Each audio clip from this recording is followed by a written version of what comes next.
from the group stages. My apologies. So all those invited teams, complete waste of time. All we needed was the group stage guys to eventually get through. And yeah, we'll see how this series ends up going down. Obviously, I'm Blue Scale running the host, joined by Kawaii Socks here as the co-cast to provide some much needed information.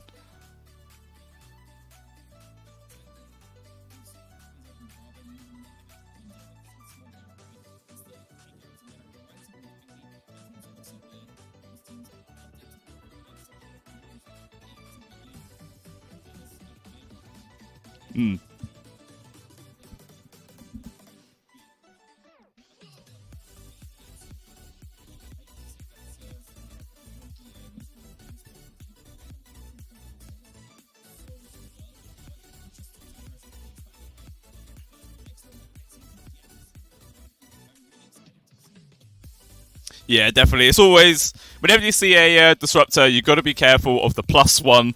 No matter how well you might think you disengage, a disruptor can always grab one more person out of position, and then, you know, it's just an extra kill. And slowly those do rack up. It's also a fantastic grab versus a Mirana as well. You know, normally a very elusive support to try and get on top of. But again, the glimpse makes short work of her, and everyone could just dump on her face straight away. And yeah, like you said, it's very rare to see both supports open up to the draft, and both teams doing it right now. So, I mean, there is a possibility that the Tiny could maybe flex to the mids, but yeah, when you pick it generally early on, it's most likely going to be that 4.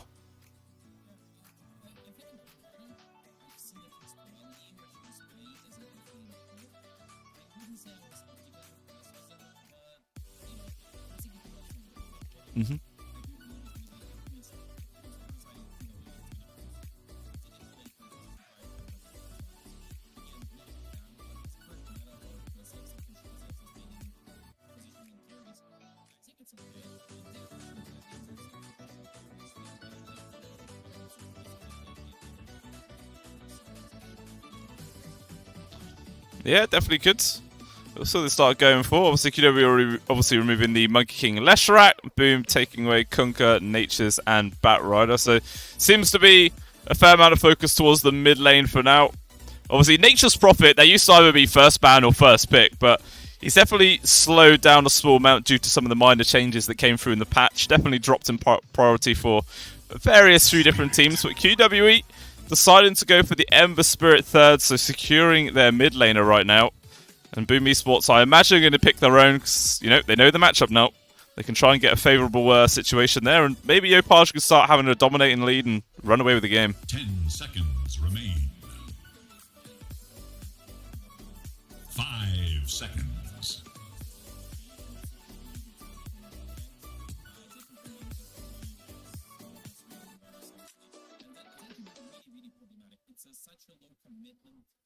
Way to cope and find an engagement or like a kill or a gang.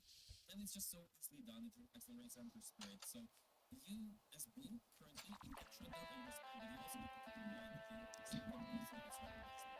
So it won't be important to see, let's say, a Shadow. Radiant must choose. Dragon Knight.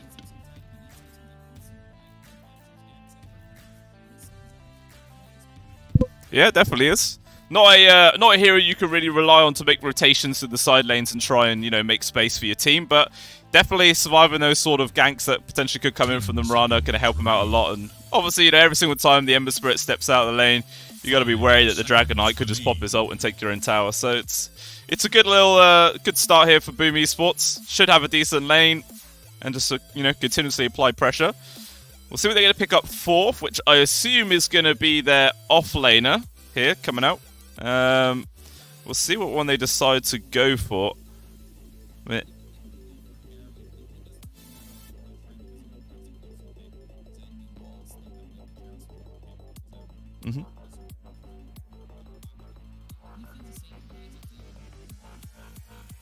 Yeah.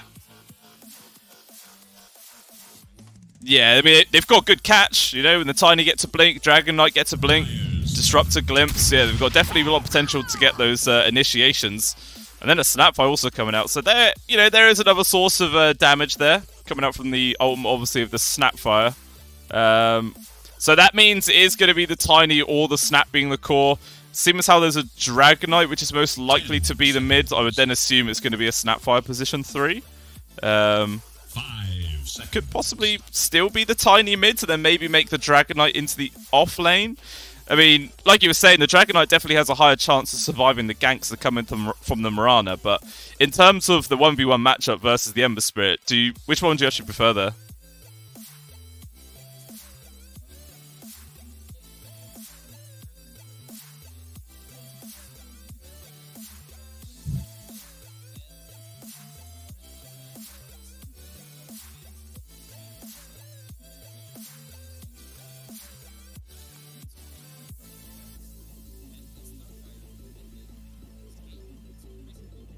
Into the late game, you have this right-clicking build if you want to, or you can just be super obnoxious with your blobs, with Mortimer's Kisses across the map. So I could see it like go in multiple ways. I like it on Boom Esports. The only hero I feel like is set in stone is Disruptor.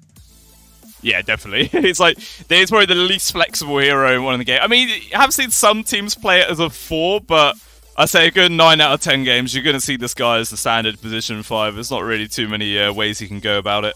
But yeah, that is generally, you know, a key part about how a lot of drafts are quite successful. It's having that flexibility, being able to move people around, and making sure that, you know, no one gets stuck in a certain position and can get easily countered out. But yeah, looking for these final picks now for both of these two teams. Boom Esports pretty guaranteed to be the carry unless they're going to do some really old meta position 1 tiny, but I find that very, very unlikely. And QWE, yeah, trying to now go for their offlaner. 10 seconds. Do you feel like it's a good game for Phantom Assassin here for Boom Esports? 5 seconds. I mean, you get the Fan of Knives. It's a good break versus the Spectre. You have Radiance you turn have to really iron. good Aghanims as well because you're playing against multiple squishies. So you can always reset. I feel like that could be something they couldn't really use, and they were lacking damage. Yeah, it definitely is, and PA 100% addresses the damage problem. Unless you've obviously, you know, annoyed Gaben somehow and he makes your crit chance 1%, in which case it feels like you're slapping people with a wet paper towel, but, you know, could still end up coming out. But yeah, the Boom, they've taken away the Timber as well as the Beastmaster. QWE, first off, removing the Slark. Yeah, we'll see if they are going to address, you know, the break mechanic that could come out from the PA or not. Or maybe they have a different idea about 5 who could be a seconds possible remain. lane dominant and end up going versus the Spectre. I mean, Ursa's not too bad either. Yeah, I think both of them work. Ursa is a little bit more reliable. I feel like PA just has a slightly higher peak, I want to say. I'm not even sure. Like, she was buffed, but she was buffed in a way that is kind of inconsequential. You don't usually max out the Stifling Dagger on PA anymore, simply because you need the Phantom Strike to farm. So the extra damage in it, the extra 5 damage, it's as little as it is, but it's also kind of, you don't really get it anyways. So I would be surprised to see anything outside of Ursa slash PA, but maybe they have an interesting idea in mind. Anything that can go for like a Silver Edge naturally is also 10 okay. seconds Yeah. I mean, we've seen Shadow Fiends also go into a Silver Edge. Do you think SF could be alright in this game? As the position one? I like it could be a little bit scary against Spectre, maybe. If she gets on top of him, there's a lot of poke as well. They're gonna go Doom. Oh, I think... That's the break, right? Yeah, I think I saw Boom a long time ago. They did actually play a position 1 Doom, and it did actually work in the end. It took, I think it was like a 50 to 60 minute game, something like that, but eventually the Doom was just an absolute powerhouse. So I don't know, maybe if that is what Boom's going to do here again, give that over to Natsumi and try run over the game. But then maybe they are still going to try and go for some sort of position 1 tiny. I'm not really too sure, in honesty. It's definitely an interesting twist to the game here. Unless actually the idea is that for the Doom, you get the creep that has the built-in break mechanic, right? And then that's how you deal with the Spectre. That would be cool. Oh, that is also really interesting. There's going to be a position 3 from QWE, from what I understand. And returning to Doom, I feel like the stocks for... Stocks is the right word, right? Because it's a meme, kind of confused my English. Stocks. Yeah. Stocks for Doom are higher. And for Alchemist as well as Spectre, just because of the Radiance price decrease. It's on sale right now, so maybe that is something they can really leverage here. They can go Doom, like build a quick Radiance BKB kind of build, and just go across the map between Scorched Earth and your Radiance, the miss chances, and maybe like you follow it up with Shivas. I think you can just run around and people just die around you. So that could be a thing. Oh, they play Yopash as mid. So, oh no, wait, never mind. It's Dragon Knight position 1. Yeah, that's kind of interesting. Position 1 DK, I don't know. Dragon Knight wasn't really changed at all in the patch, was he? I don't think he was. I don't think he was. Oh no, they changed the fireballs, the shard you buy. I think it was buffed slightly. But okay. It might be the only change. I'm gonna check it out. Yeah, well, I know another change is obviously, which I'm sure a lot of people in the chat know, is the changes to Meteor Hammer. That item is just everywhere right now. Like, I think about 5 games in a row that I played yesterday, there was like a minimum of 3 Meteor Hammers in every single game. A minimum of 3. There was one time where I think there were 6 Meteor Hammers spread across both teams, and it was just like rocks falling from the sky non-stop. It was just absolute... Pardon my French, but it was a shit show. That's the only way I can really describe it. So unless that's some weird play that Boom Esports is going to do, because obviously Dragon Tail stun is long enough stun duration to guarantee the land for the Meteor Hammer. It's good stun lockdown. Maybe that's the idea, or if he's got a whole different build in mind. I'm not too sure, but it's definitely an interesting twist in this first game of the best of 5. Oh yeah, I'm loving multiple new heroes coming into the spotlight here.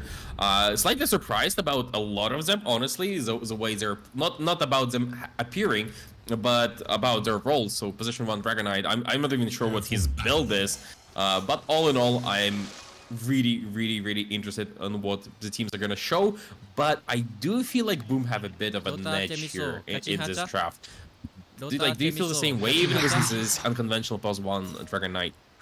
I mean, I think with the going for the position 1 Dragon Knight is that I think Boom Esports clearly know they do not want to take the game really late. Like, I feel like they're trying to be an early orientated style team here in this first game. And versus the Spectre, if they can get a nice dominant lead and run away with it, it might be very difficult for QWE to try and withstand that tide and, you know, actually take the victory.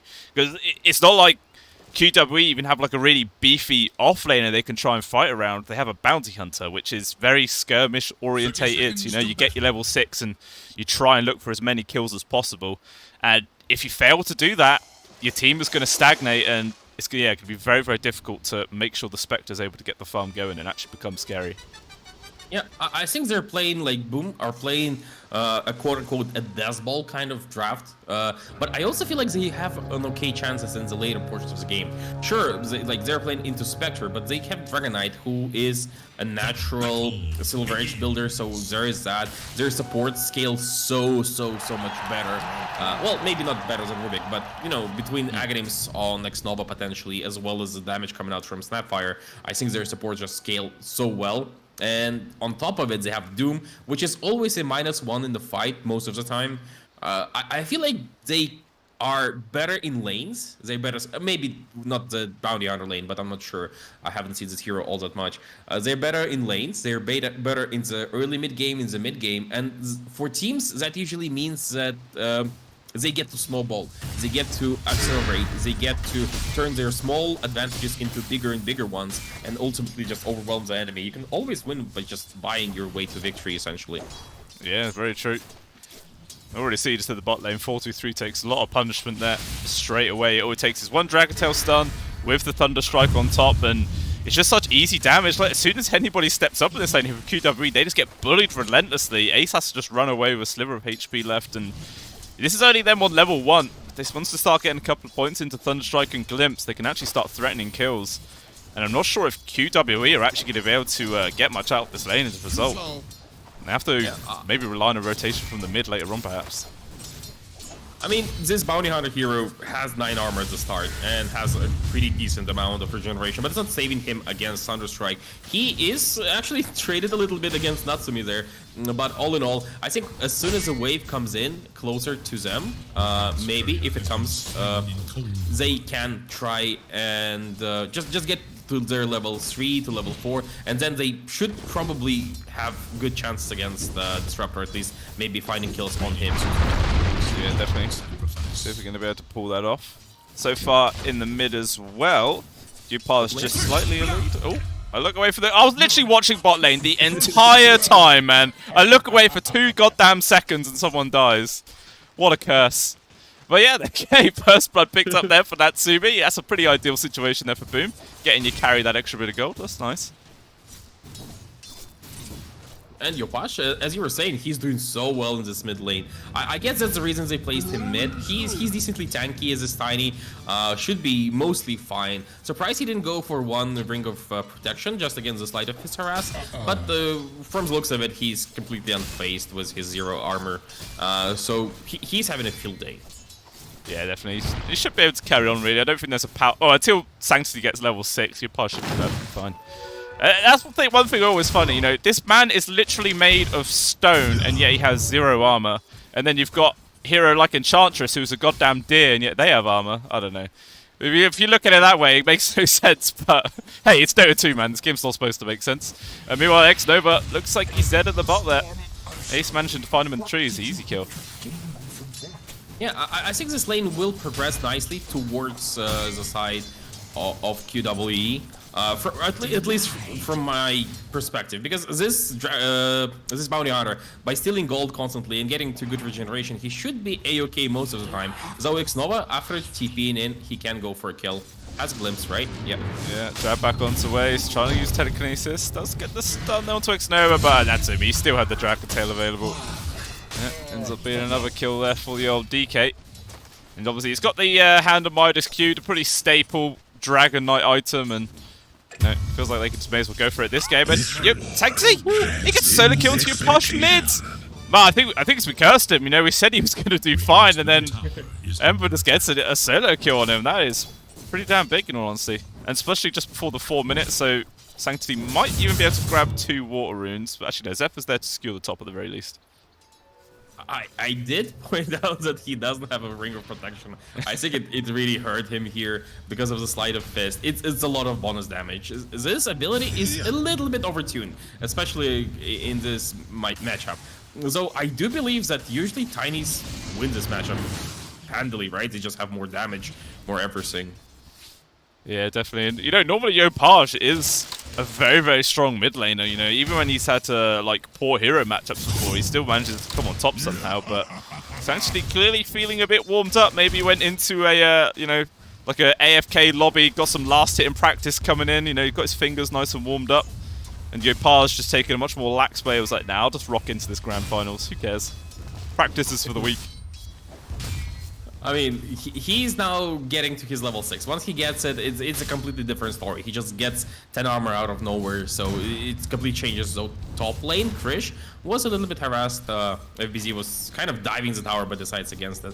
But he's having an okay time here on this Spectre, going for Blade Mail into Aghanims from the looks of it. So no Radiance, surprisingly. Yeah, choosing to just give it a hard skip this time. I mean, I've definitely seen Radiance being picked up a lot more in like my pubs and stuff, but yeah, every single time I've seen a Spectre, it's still just been the Blade Mail into Ag, so apparently that's not really translated for a lot of people to start picking up the Radiance again. Maybe in certain matchups, you know, say if the versus a PL or something like that, probably would see the Spectre go for it, but clearly, yeah, just don't feel it's really necessary right now. Meanwhile, Net on towards the Mirana, but see, easily able to get away. Those leaps, man, so annoying. Oh yeah, but he's now on low resources with 1 leap charge, and that means Spectre is alone. I think Doom can technically pressure her, but Krish, he's having a good enough time. I'm looking at net worth, and sure, DK is having an absolute field day, but both Spectre and Ember Spirit are doing much better than I assumed they would. Yeah, definitely. Quite surprised right now. Ace might be in danger. They did ping out that exploded wall. They actually know he's hiding in these trees. Ace, he thought he was safe. He was like, no one's going to think I'm here, right? He's like, oh, wait. I am dead. But, I mean, that is going to be a read that they have an observer ward around there somewhere. So, if he does find it, it should get dewarded away. But regardless, ends up being a kill, which X-Nova actually got. Classic position 5, stealing those kills. Oh, dearie me. That would have been a few tips and reports in my games, but even still, down bottom 4-2-3. Just getting harassed, but now he's got the Vanguard online plus 4 GG branches. This Bounty Hunter is pretty tanky. Is he tanky enough to survive? Yopaj coming in. See if they can find it. Glimpse back. I don't think Ace can really make much difference here. And, oh, actually, still 4-2-3's alive, man. This Bounty Hunter's a tanky boy, but I think it's just a matter of time. No, it's not. All right, okay. First rotation there from Yopaj. Not being able to net a single thing. Big win for QWE. I mean, between Fate Bulb and his own Vanguard and 10 armor, he didn't feel any right clicks at all. The damage from the abilities, sure, it did come through, but everything else, he just kind of shrugs it off and completely ignores it. They didn't have enough in their tank. Luckily for Yopaj, he used everything with Arcane Rune, so he didn't even lose all that much mana or that much time, but it's still time he spent. And Bounty Hunter, he's almost back to full with the regeneration coming in from the towers. Vanguard regeneration will be stunned, but it's decorative mostly. Yeah, the sort of Sanctity was nearly caught there by the tier 1, but was able to get out and disengage. Meanwhile, down bottom, the fight continues. Ace, one final right click comes in from Xnova. QWE, oh, 4-2-3, sorry. Yeah, he's usually going to be able to run away again. Hand of Midas completed up for the Doom as well. So you're going to have one Hand of Midas on Doom, one on the Dragon Knight. Yopaj, you know, we have seen how Midas has been built on Tinies as well. Could decide to get all 3 completed for his team there. Could be pretty funny to see. Careful what you claim.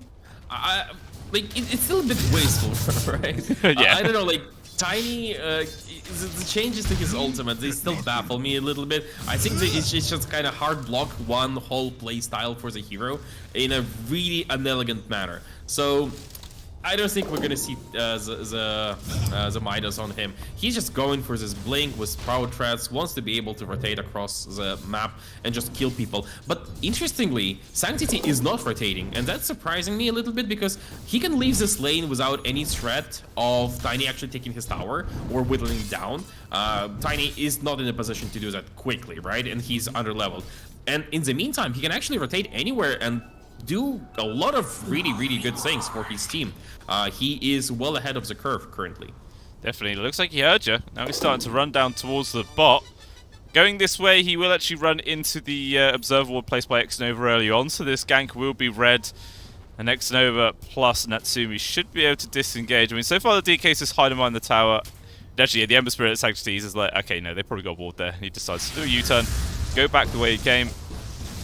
So just poking onto 4-2-3 here, but yeah, this Bounty Hunter, he just feeling so safe. Just aggressively runs at somebody, slaps them, steals a bit of gold, runs off, comes back again, slaps them, takes some more money, bit by bit. I mean, we'll probably see the DK's net worth would probably be nearly over 4k by now, but yeah, these constant Janata hits are definitely adding up. Oh, and against, like, DK is okay slating against that, right? Because of the Dragon Blood, because of the extra armor he's getting. But most of the carries are actually struggling really hard against this type of harassment. I really like that Boom actually plays this Dragon Knight in the safe lane against Bounty Hunter, because it is working out for them mostly. But not to me. I don't think he's particularly happy. Top lane, though, Mirana will burn down. Yeah, Mirana dead. Same time, Xnova also dropping down there. So just a trader supports. Position 5's dying across the map there. Just doing, you know, standard support things, feeding gold away to cause. It's the life. It's still just a slight lead at this point for Boom Esports, obviously. Having a Doom with Hand and Midas is obviously going to increase the net worth a fair chunk. So it's not like an accurate representation of how, you know, powerful Boom currently is right now, but FBC just going to carry on farming up, eventually going to bring down this tower. Obviously, Capo is now here, so unless QWE are going to bring some heroes to defend it, it's inevitable this tower will drop. But it looks like, instead, the supports and everyone else just sort of roaming around the Radiant jungle, just probing, see if they can find any chance for kill openings. Just poke onto Yopaj as well. Oh, glimpse on towards the Mirana, just about gets the connection there with the field. I think Mirana is a Sagana there. Yeah, That's gonna be a quick and easy kill, and as you said, the Disruptor is exceptional against Mirana. What I am surprised about is, well, Sanctity, he's playing a bit too passively for my liking, but on top of it, they're also not utilizing this Ember Spirit plus Mirana combination. That is exceptionally strong. They just kind of didn't ever go for that, and I feel like they need to. They also have Haunt to follow it up as well, and in this regard, I think Haunt to be used just to... Oh, they are using it, bottom lane. You speak of it, and then he tries to go for a kill next over, but the illusion immediately gets dealt with. So it looks like Ace will fall down. So the off-lane pair there from QWE do drop eventually, but there was obviously 4 enemy heroes coming into their lane, so it's very tough odds to try and get themselves out of that one. You can always say Space Creator, guys. There's a lot down here, use it wisely. Sanctity actually just decided to take the Radiant Jungle while all that was going on. But yeah, I think the Spectre would really like to free kill on towards X Nova there, but not going to be so fortunate there for Krish. But yeah, he's got the Blade Mail up. Going to complete the Power Treads to go straight in for the Ags. But I'm sure there's going to be a gank eventually coming out from Boom Esports to try and slow the Spectre's game down. Does he even care? Like, I'm looking at it, from his looks of it, they don't really mind Spectre getting fat. It's not like Spectre is accelerating too hard. She is one of the lowest net worths, of course, and she definitely needs a lot more than Tiny, who is the bottom one. On top of it, as I said, like, they have ways to deal with the Spectre. If you trade, let's say, Spectre's next big item, let's say Manta style, for having farm on Dragon Knight, having a Silver Edge, I feel like Dragon Knight with Silver Edge Midas just kills Spectre with Aghanim's Manta style, or at least zones her out enough so that she doesn't feel comfortable in a fight. That's a problem I'm seeing right now for the side of QWE. They're not progressing fast enough. Yeah, definitely. It's definitely starting to stagnate a fair chunk. And talking of the Spectre, the 2 supports have found Krish underneath this Observer Ward. Doom is coming in. Immediately drop the Static Storm. Going to be the Glimpse, dragging it back in. Blade Mail activated. Can the Spectre keep himself alive? Doom comes in from FBZ. I mean, Krish is relatively tanky, but also with the assistance of Yopaj, no chance of getting themselves out of that one. And it looks like QWE, though, going to try and get some sort of revenge kill. Jumping forwards, FBZ locked down. Got the Guardian Greaves, though, so able to purge away the root, but still, with the track coming on in, eventually they will find the kill. But Natsumi also getting involved right now. Mormon's Kiss is raining in. Ace gets annihilated. Oh, Searing Chains into the arrow. Natsumi actually gets traded away. Alright, that's not too bad there for QWE. Sure, they lose their Spectre, but they take down 2 enemy cores, and maybe they can find a third right now as Yopaj trying to run himself away. Another Searing Chain's locking in. Arrow on cooldown still for another 2 more seconds. The Tiny's trying to juke and dive through the trees, but it's not going to make any difference. So make that 3 cores just for a support and a Spectre kill. Big win there for QWE. An absolutely massive win, and that's exactly why I was a bit hesitant to like propose them going for the Spectre kill. She is not that squishy. She has Dispersion maxed out. She has her Blade Mail. While dying, she dealt like about 60% HP to double supports and Doom as well. And they will find Doom once again, potentially. No, he's gonna spell run away. So that's a big problem. It's like ganking Venomancer, kind of, right? Like, if he uses his Nova, suddenly the cleanup for the enemy is just that easy. Mid lane? Okay, yep. Sanctity jumping aggressively, trying to juke through the sides. X-Nova, though, getting extremely low. Might be alive, actually. The Spectral Haunt coming in. X-Nova's got to be careful. He doesn't separate too much. Once life Fizz. X-Nova barely alive for now, but with the track, they're going to be able to find the kill. And everyone else on Boom just has to run away. It feels like QWE are picking up momentum right now. And yeah, like we were saying over with that fight, the added factor as well is the fact because the bounty hunter was involved, they got the track gold bonus on top of those 3 kills, which is just, you know, insult to injury there for the side of Boom Esports. You can't really afford to lose fights like that, because eventually the net worth will start racking up very quickly there for QWE. And it looks like maybe 4-3 might bump into Natsumi right now, but actually they will go completely different directions, so the Dragon Knight will be okay. Yep, he was under vision potentially on 4-3, but will disengage. Has what does he have? Oh, he has pipe. We'll disassemble it, and in the meantime, there is a trade here in the river. Just a couple of supports going down. Everyone getting caught out right there. But the added bonus of Ace Bench getting to D-Ward, so they're going to be happy about that. Unfortunately, 4-3 was like, damn it, I stepped away for a couple of minutes. Could have got a track kill there, but actually talking about kills, Rubik is just dead. Quickly burst down there from Yopaj as well as FBZ. X-Nova in danger right now, and damn, 423 does a lot of damage. So much work. Sanctity can help poke and prod right now, focusing on toward FBZ. The Bounty Hunter's like, come on Ember, just get involved, man. I'm doing all the work here. Now they have to try and run themselves away as the Dragon Knight form used there for Natsumi. And they're going to have to try their best to actually get some value out of this ultimate and potentially try to do some damage to the tier 1. Well, they're getting so much space for the Spectres over the same time, right? She is approaching her Aghanims, and it could be like a 3-minute 20 Aghanims Blade Mail. Not ideal, but it's decent. It's playable, and then their ganking potential just skyrockets. The middle lane, they will find a connection on Ember. Well, trying to drop the Doom onto him, will now get committed, but already Yopaj and FBZ's take a lot of damage. Mormos Kiss is coming out, but the Ember Spirit is fine. Boom Esports in full retreat. And they will make it away, but that was Doom committed, Mormos Kisses as well, and they don't find anything for it, so there's another window of opportunity there from QWE to make a play, and immediately they go for this smoke. They're going to move into the triangle, it is completely vacated for now, and a good scan actually there does connect, so Boom Esports realise they're there, but actually X-Nova still has the track on him. Actually no, does he? Yeah, he does. I wasn't sure if that was a graphics bug or not, but everyone will fall back. No one's going to get caught today. I'm a little bit surprised they didn't go for the X-Nova there. I mean, the worst case scenario, you bait out the Static Storm and maybe lose a couple of supports, but otherwise you should be okay, right? You know Doom is not available, you know that Mortimer's Kisses are not available. I'm a little bit surprised that they just didn't go for it, and even trades, they kind of naturally favor QWE with a track gold advantage. What I am slightly worried about is Bounty Hunter going for Naganims. So he has Pipe, sure, like this is a good item for the team and everything, but he is going for a bit of a pop build. I'm not entirely sure how effective it is.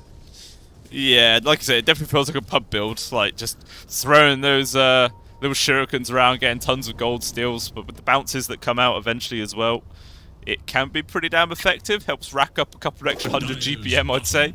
But whether or not that is actually worth it or not, who knows? I mean, they don't actually have a Guardian Greaves, do they? It looks like C has one queued up. He's got the Arcanes plus a Mechanism, so eventually the art will be coming out for the Mirana, but that is a position 5 at the end of the day, so it's going to take a bit of time. Zephyr able to avoid the arrow and actually gets a toss back there onto 423. FBC is here, but still Doom on cooldown for 30 seconds. The Bounty Hunter going to get glimpsed back. Taking a lot of damage, and Natsumi focuses him down. The Bounty Hunter will die. They do get the trade onto Zephyr at the very least. Oh, and Stags will drop a good dodge there from Sanctity.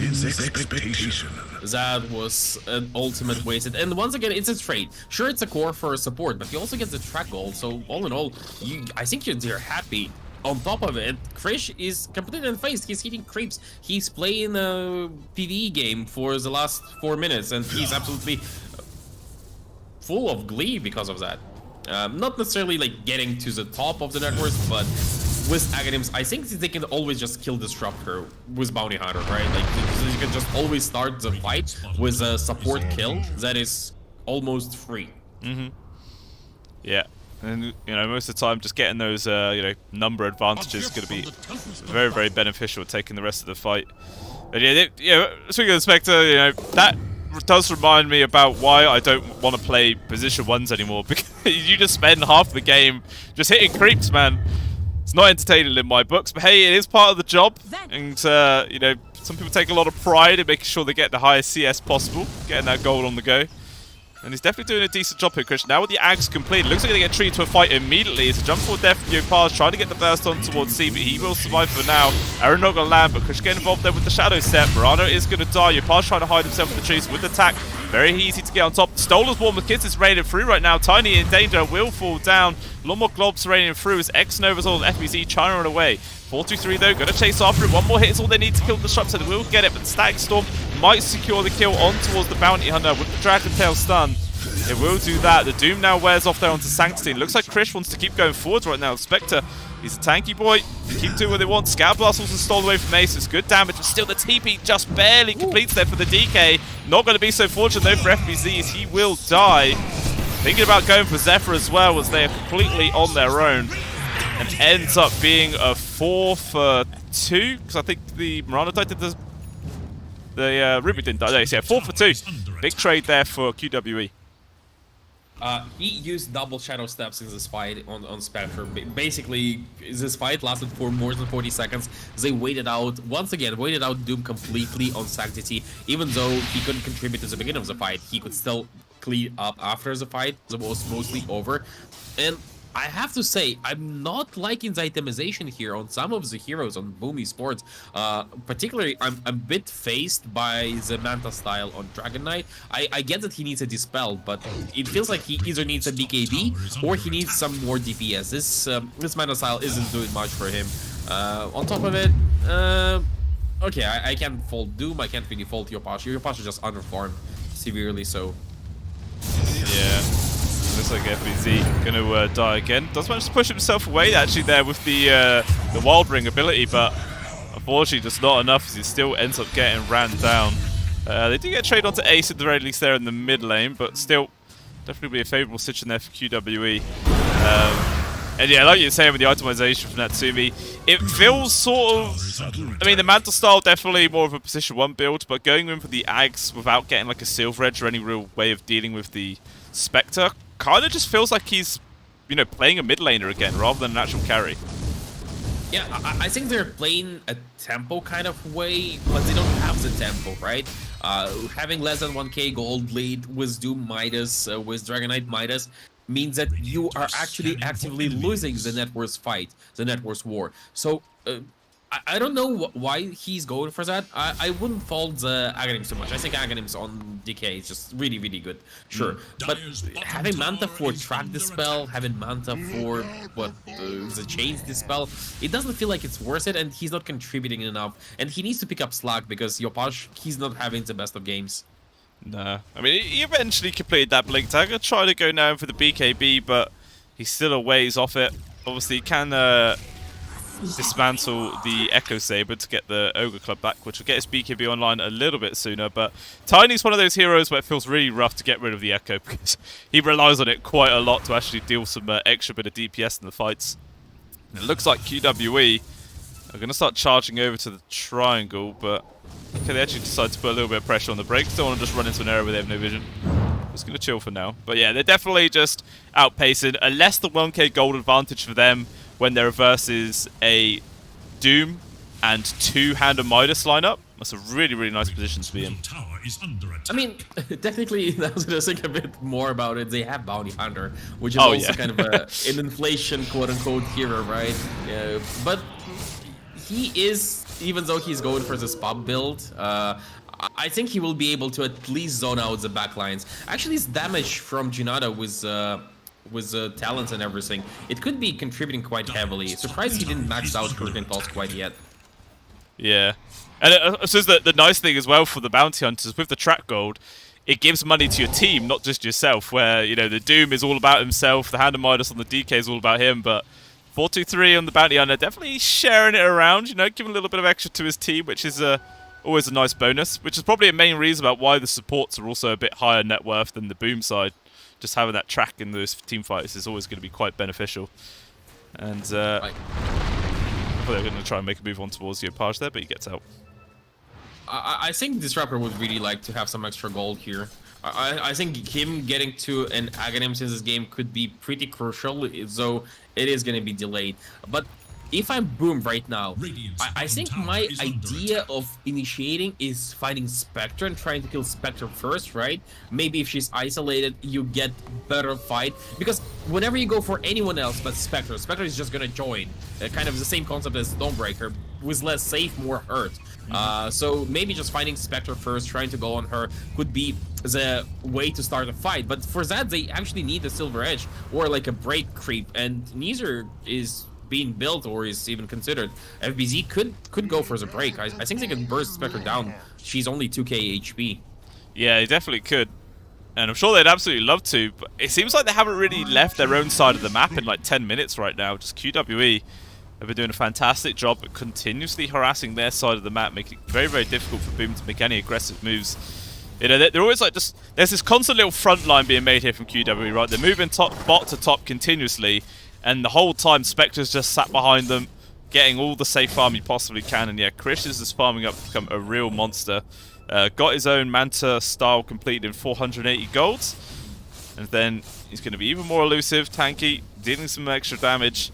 And they might just try and make another fight happen there as soon as he has this item completed, you know, just use every single little power spike you can. I think they need to utilize the Bounty Hunter a little bit more. He now has his Aghanim's. I think that's when they go for play, right? They have Moonlight Shadows, they have Haunts, they have the Shadows, Steps, multiples potentially in a fight. So yeah, they're charging forward with a smoke, trying to find an easy pick off. Natsumi already gets a read on that, TP's out. Ex-Nova though will not get caught from the looks of it, as the scan also connects. Yeah, nicely scan placed. Looks like QWE will just go, okay, they knew we were coming. Let's just back on out. Unfortunately, Ace not able to use his little cute mini dragon form. But actually, Natsumi, he comes back into the area. There is no sentry ward or anything nearby. Maybe a little bit questionable as he just is easy pickings there for the entirety of QWE. And is this enough room to go in towards Roche? No, it's not, because the fight's happening instead. They've got the Doom landing on towards Sanctity. It's going to be the stack storm, but he manages to walk himself away from it. Almost gets his rain in, but don't really do too much. Yopaj has to just BKB and run away. That leaves FVZ all on his own versus 4 heroes right now. He's trying to at least get the trade onto Sanctity, but it's not enough. He just gets ran down. And that's 3 people dead there for Boom Esports. They don't even do like any real damage at all on the side of QWE. And that is just a really, really bad fight for them. Now 5k gold behind. Roshan's is likely to get given over towards Krish. This is, yeah, a very hard game to recover. I think it was the 4th Doom in a row that connected on the priority target, namely the Ember Spirit, and didn't have much of an effect. They didn't get a kill on Ember Spirit once again. I think the 0 damage is kind of lying, because they definitely dealt more than that. Their fighting cap has updated. But all in all, yeah, I don't think they're happy with what's happening. But it's of their own making. Oh, Nova, I think he's just dead. Oh, yeah. 423 just tore him to pieces in a second there. Easiest goal of 423's life. Yeah, it's just... Yeah, like we were saying, Boom Esports, they sort of drafted this death ball style of game, but they are the ones getting death balled right now, and Natsumi steps out to try and harass the Spectre. Just gets slapped around a little bit in response, you know, telling him to back on off. He has the Black Dragon form, but and he's finally going for the Silver Edge. But it feels like it's getting to a situation where it's a bit too late, maybe. You will have to deal with Spectre twice, or you will have to wait until Spectre is just kind of, you know, getting to a point where she no longer has her Aegis, but by that point she probably has Skadi instead of Aegis. I'm not even sure which is better. They will find Bounty Hunter maybe. They found the Bounty Hunter. Was the Bounty Hunter find them as Ex-Nova drops FBC quickly as well. And once more, another failed gank. 2 more people given over track gold on top of everything else. And there's 10k gold right now here. 84% win probability as well. And I mean, fortunate enough for them, the pushing potential from QWE is pretty bad. Like, they don't really have any great tower hitters right now. So that's a little bit fortunate for Boom Esports that they're not going to, you know, have all their builders get shredded straight away for losing these sort of engagements. But bit by bit, they are falling behind. I think the best pushing abilities they have currently on the side of QWE is Rubik stealing the Dragon form and actually hitting towers. I think that's the strongest push. That is it. Yeah, that is literally the whole job of Ace here. Make sure you get DK form so we can actually do some work. I mean, he's actually stolen Doom, though, which is obviously an absolutely fantastic skill to have, but I don't think they even really need it this game, to be honest. Like, they've just been destroying these fights so easily regardless, but hey, you know, it's going to guarantee a kill no matter what, you know, which hero they find, which it could just be Natsumi. Actually, no, never mind. Make that onto Yopaj. He gets hit by the Doom. Ex-Nova immediately killed there from Krish. And Natsumi, he was at least able to kill one of the Ancient Creeps. Value? I don't think so. Yeah, he's actually changing his mind as well. He's now going from Maelstrom into Mjolnir. Will be seen, can fly over the trees, but I don't think it's gonna stop the Ace. Telekinesis is here. They have Cookie. They'll probably be able to save him. But still, it's not a position you want to be in. No. Stun stolen. I mean, yeah, as well, like, I think the DK got hit by 4 Janada hits there, so any gold he got from trying to kill that camp just immediately got stripped away. It's just there. The constant hits from this ability is really, really frustrating right now. And 4-2-3, obviously, with the BKB, Ags, Hype, going in for a Spirit Vessel as well, obviously to help deal with the HP and tankability of the Dragonite. It's going to be a very valuable item indeed. Quite late, but should still work. Might find Zephyr. Zephyr will be able to disengage at the same time. They find Flutter 3, but going for him, it's a bit problematic. Yeah. I mean, I'll say that at the start of this game in the draft is that, you know, Bounty Hunter's not really this sort of tanky frontline that you can rely on, but with the amount of space that he's had and gold, he actually is becoming pretty damn tanky. 2.3k with Magic Community, with the Pipe of Insight as well. Just going to run straight X Nova, my lord. That poor old Disruptor, man, can't get any work done. But actually, it looks like Boom going to try something else. Jump forwards, nearly get the grapple to Ace, but a good 4-star for where Yopaj getting constantly poked to prod. The stolen Dractail stun, locking him in place right now. Yopaj is just dead. Meanwhile, Sanctuary jumping up to the high lines, focusing onto the supports right away. Zephyr in danger, will get brought down. Natsumi just crawl himself down into the tier 4s. QWE, man, they're diving so deep. Nice ultimate dropped actually from X Nova. Gets the grab onto Sanctity, but Natsumi's dead. That was the gem drop, stolen away now. And they can't even win a fight, Boom Esports, when they're dived into their tier 4s when they still have tier 2s. That is how far behind they are. I love that he actually cancels the animation of Doom on FBZ. He had this Ember Spirit right in front of him inside the static field, inside his kinetic field static form. And he already lifted his hands, and then he's like, nah, I'm not gonna do that again. I've wasted 4 Zooms on this Ember Spirit. He survived every single time. I don't have any teammates. I can't really go for that play anymore. And I think he's correct in that. But if you don't try for those kills when somebody, namely the enemy mid laner without Aegis, is behind your tier 4s and has half HP, you have Doom ready and he's silenced. If you don't go for this kind of plays to kill them, what kind of plays do you freaking go for? Yeah, it's like he wants to go for the more greedy play of maybe getting the Ember Spirit plus an extra one, but definitely does not end up panning out at all. As yeah, I don't think there's much chance of being able to claw themselves back into this one. It is very, very bleak indeed. FBZ looks like they may be set up to go for this kill onto the Doom.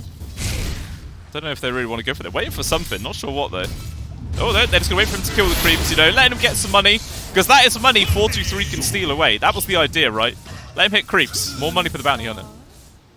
Yeah, I think they had Shadow Step, they had everything. The Blink was on cooldown, was off cooldown on Rubik. Maybe they just waited for somebody to show somewhere else on the map, but with a 23k gold lead, doesn't really need to. This is just, it's not looking great. There goes the Tiny. There you go, talking about it. It's going to be such Storm with Warmer's Kiss that's raining in, but the Magic Beauty there for 4-3. He does not care whatsoever. Even Ace is able to retreat. Meanwhile, into the backline, Sanctity has caused some havoc. They've already lost X Nova and Zephyr, both supports down. And Yopaj as well. Doesn't Natsumi have to run away? A very aggressive jump in again from Sanctity, man. He's not letting him get too far away from this. And as a result, they've killed Yopaj. Arrow coming through, lands on towards Natsumi. Again, they're diving tier 4s and they just tap out. And I do not blame them at all, man. This game just looked impossible to come back into. Yeah, I honestly feel like they kind of outdrafted themselves. I don't know why they decided to switch Dragonite to position 1. Why they decided to play it like they did. Why they didn't go for Silver Edge on Dragonite as one of their first items. A lot of questions. Not necessarily like complaints, but honestly, those are just questions I have for their thought process, and I would really like to see this draft working out the way they intended, because I'm still confused about what it was supposed to do with the itemizations they went for. But all in all, QWE, they were kind of coming into this grand finals as the underdogs, but they're showing that we are in definitely for a treat. Yeah, 100%. And yeah, Boom Esports, like you're saying, a lot of questions, no answers, unfortunately, about that draft. And maybe they might decide for game number 2 to go into something a little bit more traditional, you know. Clearly, the DK position 1 didn't quite work. Obviously, this Bounty Hunter was the last pick of the entire game, so maybe QWE knew exactly what Boom Esports were going to try and do, and yeah, ended up just being the perfect pick right there, because it just matched the gold advantage that the Hound of Midas and the Doom was able to provide, completely nullifying that effect. Tons and tons of space with the Spectre, and they just ended up running away with the game. Not too much else we can say about that one. I mean, at one point, Boom Esports were in a decent spot, but I think it was just one team fight where all 3 cores died around like the sort of Roche pit area, and that was it. It was just all the QWE show from then onwards. Yeah, that was the final nail in the coffin, and that is the game lasted for another kind of 10 minutes or so. Yeah. But we're gonna go on a short break. We're gonna set up a new lobby and be right back with you with game 2 of QWE against Boom Esports. We'll see you then, guys.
Welcome back on in, ladies and gentlemen. The continuation here for the grand finals between QWE and Boom Esports is on the way.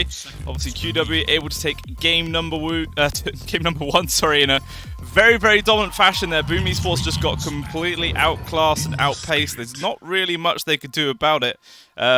So far, we've got the same heroes we had in game number one on the same teams as well. So, looks like Boom Esports not really swapping things around all too much. We'll see whether if this time they want to maybe put the Tiny onto the support, maybe. Or, you know, maybe they might feel comfortable putting on for Yopaj. Only time will tell. Yeah, hopefully they will adjust somewhat. We talked about how their draft was really, really flexible in the last game, and I feel like they kind of got lost in themselves a little bit with this position 1 Dragonite. So if they go for a more standard kind of play in this one, I do believe they have fair chances of winning. Skill-wise, I don't see a lot of difference between QWE and Boom Esports. Maybe I would even give a bit of an edge to Boom Esports, all in all, but it didn't show through in the last game, but partly because of the draft. QWE, though, I think they are unlikely to get Nirvana, right? They already have Ember Spirit, so maybe banning Nirvana is something Boom Esports could consider. Yeah, it probably is worth the ban. I don't think they even done the Mirana gank mid once in that first match, but it wasn't even really necessary in the end. Ember Spirit was able to just dominate the Tiny mid lane pretty handedly, and maybe they think it is going to be the Tiny mid again, which is why they've decided to snap up the Ember straight away rather than leaving it for the second phase of picks like they did in game number one. But QWE, they actually dropped the ban towards the DK. Whether or not they're afraid of it going mid versus the Ember Spirit, or potentially a little respect ban there towards Natsumi, but I don't know. I'm not sure if the ban was really necessary. I mean, could they be goading Boom Esports a little bit here? Yopaj lost the mid lane as Tiny against Ember Spirit. He doesn't lose a lot of mid lanes in general, but this is a matchup that is also kind of Tiny favor, or at least even, and he was solo killed by Ember Spirit. Didn't have that much of an impact at all. Could they actually be goading him into playing this Tiny mid with this Ember first phase? It could be. I mean, if they are trying to trick the Ember Spirit to go into mid, like what hero do you think they're going to pick up to try and counter it? No, I mean, they're trying to make Tiny go mid, right? Like, right, yeah. So they say, Yopaj, you've lost the last time. You lost handily. I solo killed you. Do you want to try again and show us what you're made of? Kind of, question mark. And I feel like Yopaj is the kind of player, he's exceptionally mechanically skilled, don't get me wrong, but he's the kind of player who might be telling his team right now something along the lines, okay, let me go Tiny again against this Ember Spirit. Let me prove that I will not lose this matchup ever again. Let me show you what I can do when I am at my 100%. That's what I'm seeing a little bit maybe with this first phase Ember Spirit, because first phase Ember Spirit, he's so counterable, isn't he?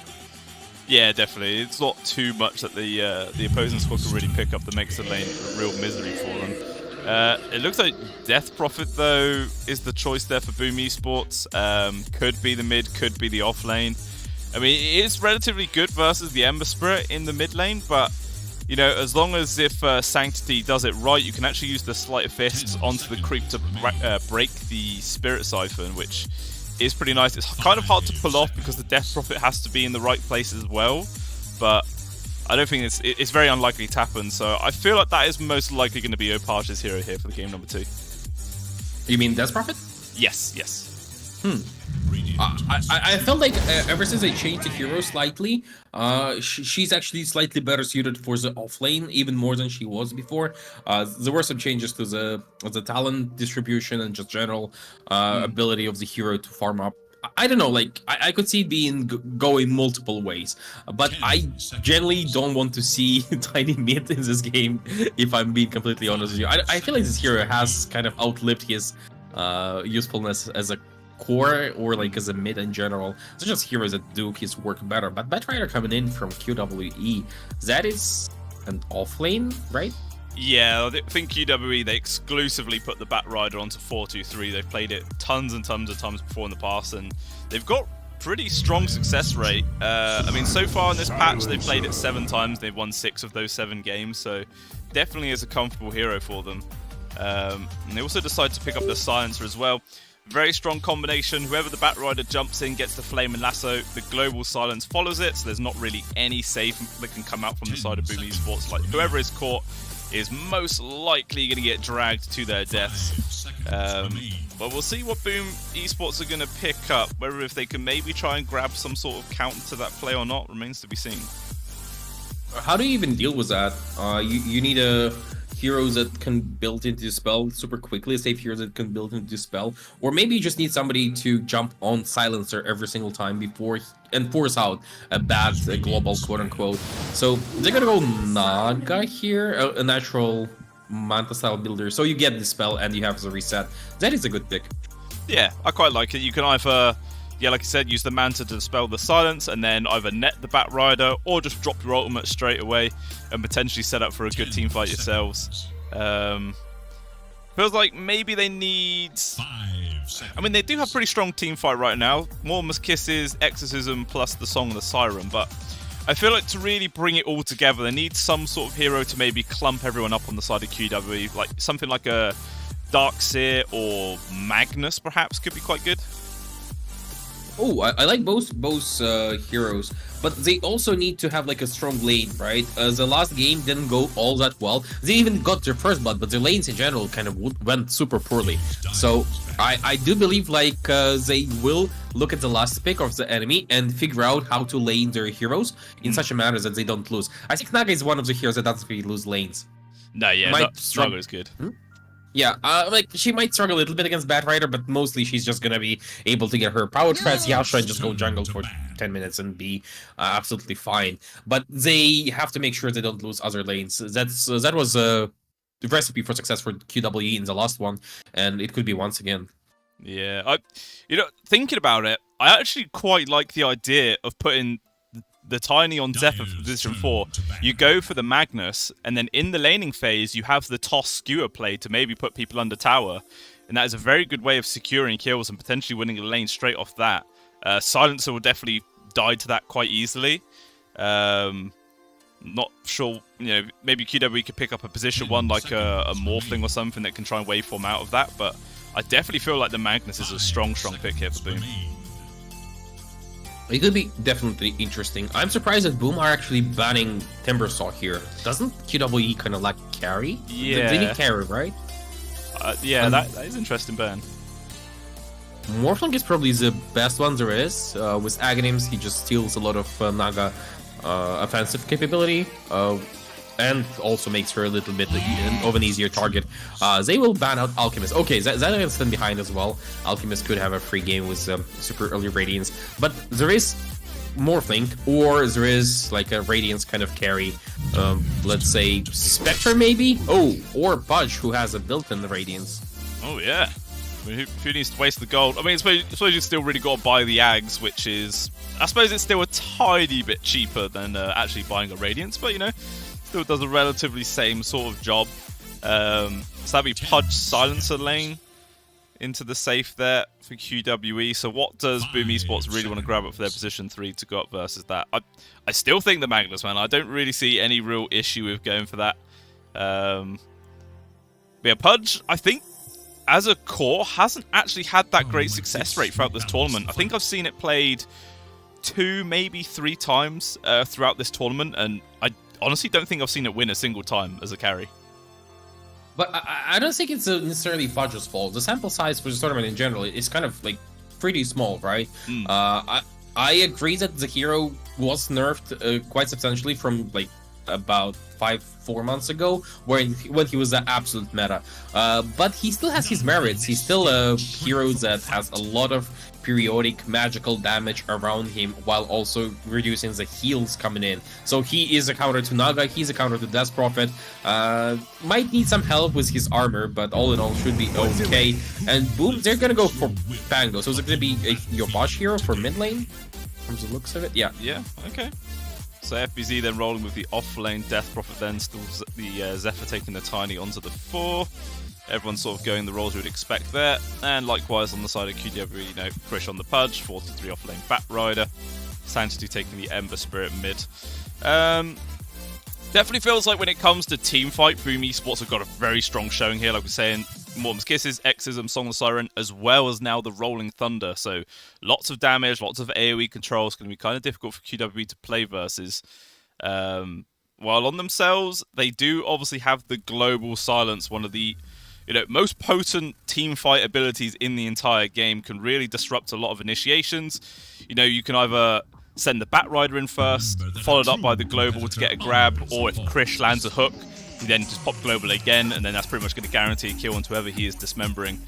As well as obviously having now another BKB piercing disable there versus the Rolling Thunder. Obviously, the two disables they do have are very short distance, so they are not as easy to pull off as, say, like a Bane's ultimate or something like that, but there are answers. Yeah, I think they're generally better set up for victory in this one, but I also felt like the Boom Esports were better set up in the last game, so it's not like we're faultless in our kind of understanding of the game. Not necessarily sure about how it goes late for Boom, though. That's what I'm slightly scared of.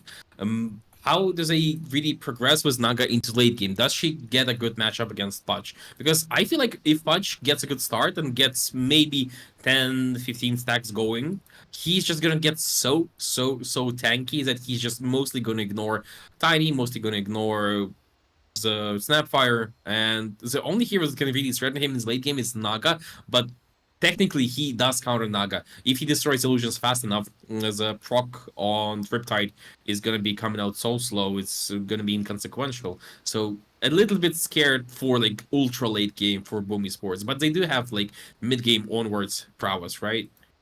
Yeah, 100%. I think the main, like you're saying, the main thing to do is just to kite out the Pudge and just avoid him as much as possible in the team fights. And unfortunately, Ace is saying there's a power cut, so Krish, this could be a long pause right now. We might be waiting a while. It's fine. I think the power cuts couldn't like it can be just flicker, right? Or they could always find a way to get to what is called as a PC club. Maybe play out of it.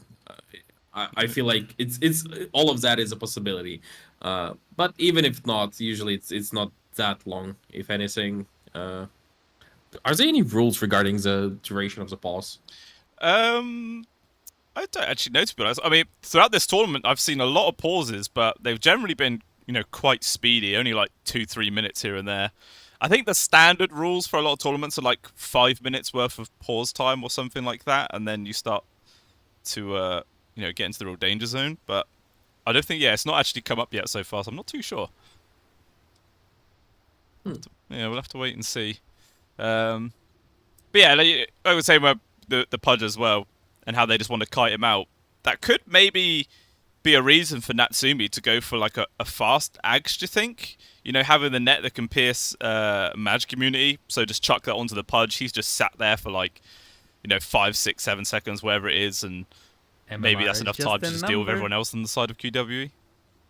I was thinking along the same lines of getting like an early aggressive item, but for some reason I was thinking Orchid more, just so that maybe if you open up on Pudge with Orchid before he gets to use his Flesh Heap, I think you can actually kill him, right, as Naga, because early on he doesn't have enough armor and he doesn't have a lot of survivability without activating Flesh Heap, and the extra damage coming in through from the Orchid could be something you could hope for, like you could go for. And in that regard, his Rot is also working against him. It could work against him. So I don't know, like you either force his Rot to work against him or you silence him before he uses it and your illusions are a little bit more safe. So both cases are good for Naga. Yeah. It should be okay. Do you think it might not be too bad if Krish, as well as getting an Ags, also gets a Radiance? Just like doubles up, because then you've got like really superior amount of AoE damage plus the mischance versus the illusions. I mean, obviously that's a lot of expensive items to commit into, but maybe that could turn him into a real powerhouse. Is that intentional? Oh yeah, I wouldn't mind see like everyone building the Radiance, honestly. Like this item is so good. Yeah, I mean, it's literally as well as the Meteor Hammer. That's all you see in pubs now. Just Radiances and Meteor Hammers absolutely everywhere. Is it? Yeah, Is there a way to punish Radiance? Oh, sorry, you were saying? I was going to say, yeah, Krish is actually having to make his way to the internet cafe by the look, so we're going to wait here for a little while. Yeah, what was you saying? I'm just trying to think of heroes that can work really well against Radiance. Some like Nyx maybe will be having a better time now that Radiance is a really good item. Like you can't play, let's say, Alchemist, right? You just can't play him without Radiance. You can't play. Well, I think it's the only hero you quote unquote can play without Radiance. But all in all, maybe some heroes should be increasing popularity just off the back of that. But on top of it, some heroes that complement Radiance could also be I consider interesting. myself the best player. Yeah, it's. I'm not too sure about which heroes would benefit, which ones. Obviously, illusion heroes are definitely the ones that are going to suffer the most. But I mean, illusion heroes really haven't been high up in the meta anyway. You know, you don't really see many PLs anymore. Naga Sirens, I suppose, is probably the most common illusion hero you see at this stage, but most of the time she just gets banned out regardless. So maybe now you might just see Naga start appearing more in games because people don't think it's worth a ban, perhaps, with the Radiance pickup. It's kind of funny as well, just 350 gold change, and all of a sudden the item is just absolutely everywhere. I mean, it's a minute, right? It's about a minute, and the earlier you get the Sacred Relic, the faster you start getting more farm because it gives you extra damage. So this minute on earlier Sacred Relic means maybe like minute 30, 2 minutes earlier Radiance in general, and it's not trivial in the grand scheme of things. Dota is a very explosive game when it comes to the networks and to the itemization. The earlier you get your first farming items, the sooner you get your next item, and the sooner you get the latest item in this whole progression. So I feel like it's a big deal. Like it's a massive deal. I'm just gonna go check stats. Honestly, I'm interested.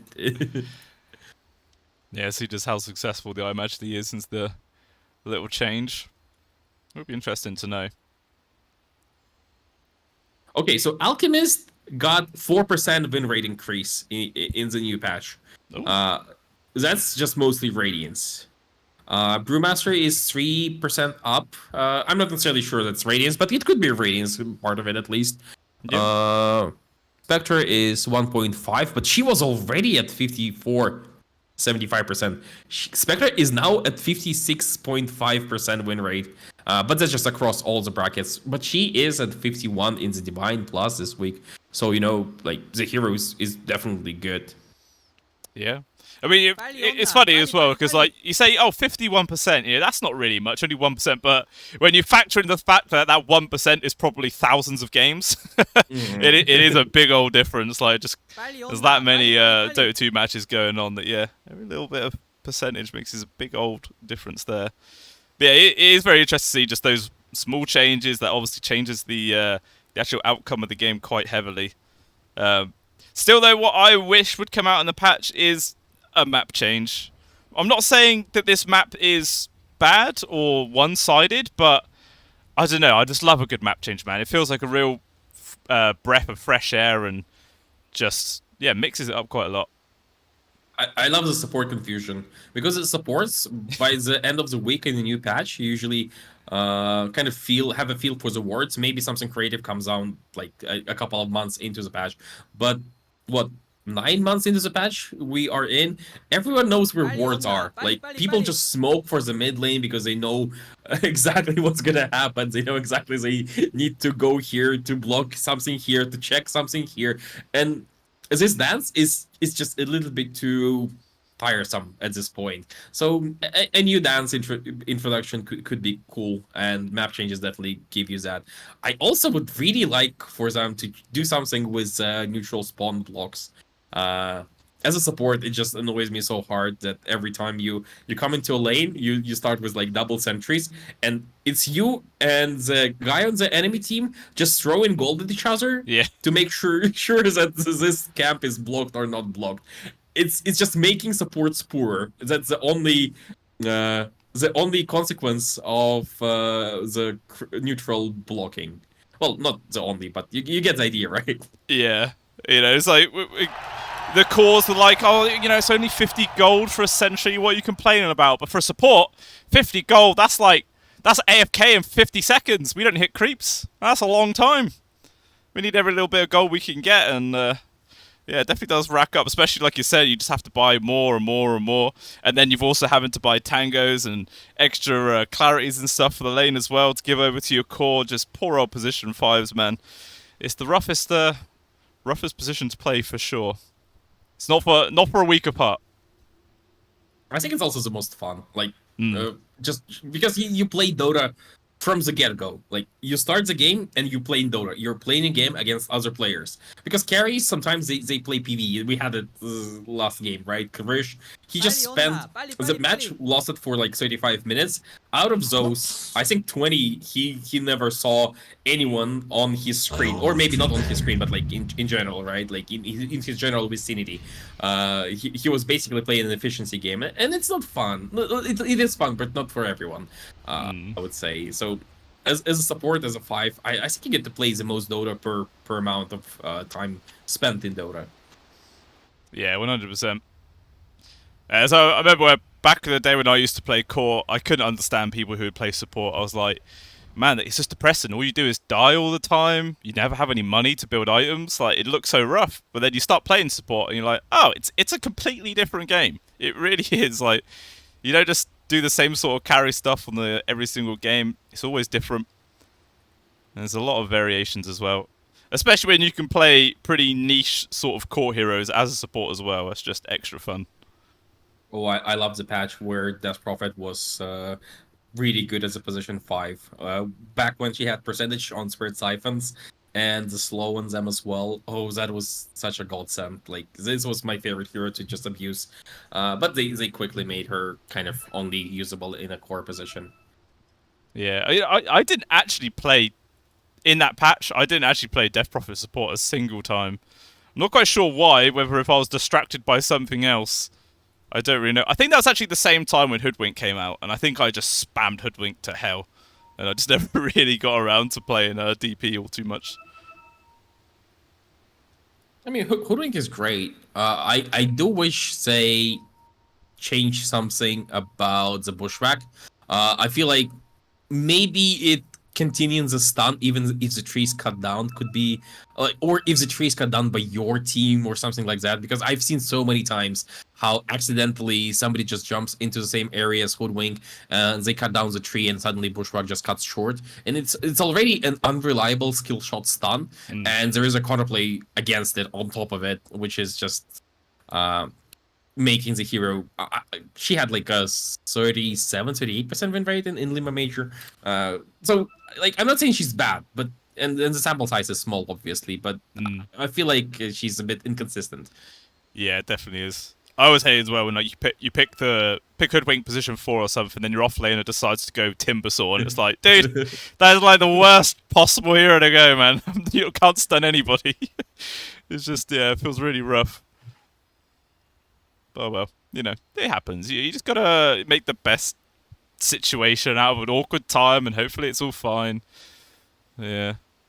But yeah, go back to what we were saying about map changes, right? I think a cool idea would actually to make the Roshan pit high ground, and just still make it so when you're up there, it's in this like little weird bubble, but yeah, actually make it into a high ground area, which could be kind of cool. Just sort of mixes it up a small bit. You're thinking high ground so that people who are in Roche Pit can see better outside, but people from... but they still can't technically see inside, right? So... I don't know, like... I feel like maybe make it low ground instead, so that it's even more punishing and even scarier to go Roshan. Yeah. It definitely would force out a lot of fights. Then Roshan would just be the pivotal part of every single game. Just whoever goes Roche Pit first, probably going to die. There's no way you can go there without getting a team wipe first or something like that. Yeah, probably see like minute 50 games, 0 Roshan kills. I wonder how... I do like... Oh yeah, go on. Yeah, go on. Go. I was going to say, I wonder how far Frisch lives away from his internet cafe. Like, how long could we actually be waiting? I mean, they said that he was logging in, so I guess he should be coming in soon. Maybe it's like he's having troubles with the authenticator or something. It does happen sometimes, but hopefully he's going to be back. Why do you feel like Roshan should be changed? Is it the dire radiant disparity or just general objective kind of approach? Because I feel like Roshan is fine. I do have some problems with dire having a much higher win rate in higher level games.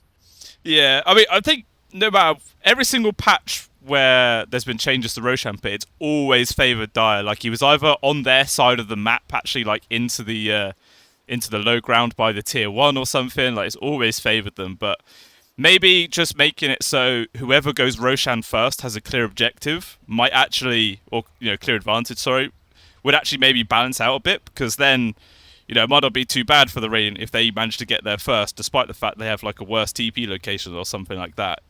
It just actually makes it into more of like a little high ground bastion sort of thing. Maybe you could see some pretty interesting fights that come out as a result. I do like the idea of his general placement. As you said, like I'm remembering where the Rosh pit was previously, back in the days, like by the tier 1 in the mid lane for Dire, and then switched a little bit to the triangle area for Dire, and both of them did favor Dire naturally. So this location, maybe if it's just pulled down a little bit, it could work out, just so that the TP isn't as easy. Or maybe the introduction of, what is it called, the shrines, as we had back in the day.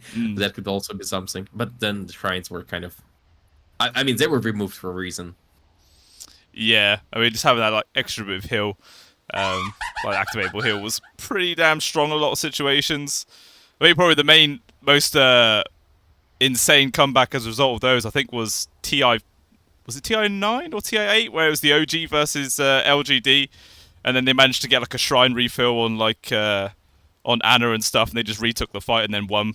Like, and then people were like, okay, shrines are actually pretty damn busted, man. Need changing.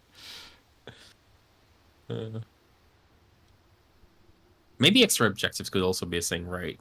Because they kind of alluded to patch being released sometime soon, but then they were like, "Oh no, we're taking it back. We're gonna release it in April now." So maybe it is that huge. I don't know. I don't want to hype people up for no reason, because we have enough of that as it is, But Yeah. I'm somewhat cautiously optimistic about what's gonna be in the next one.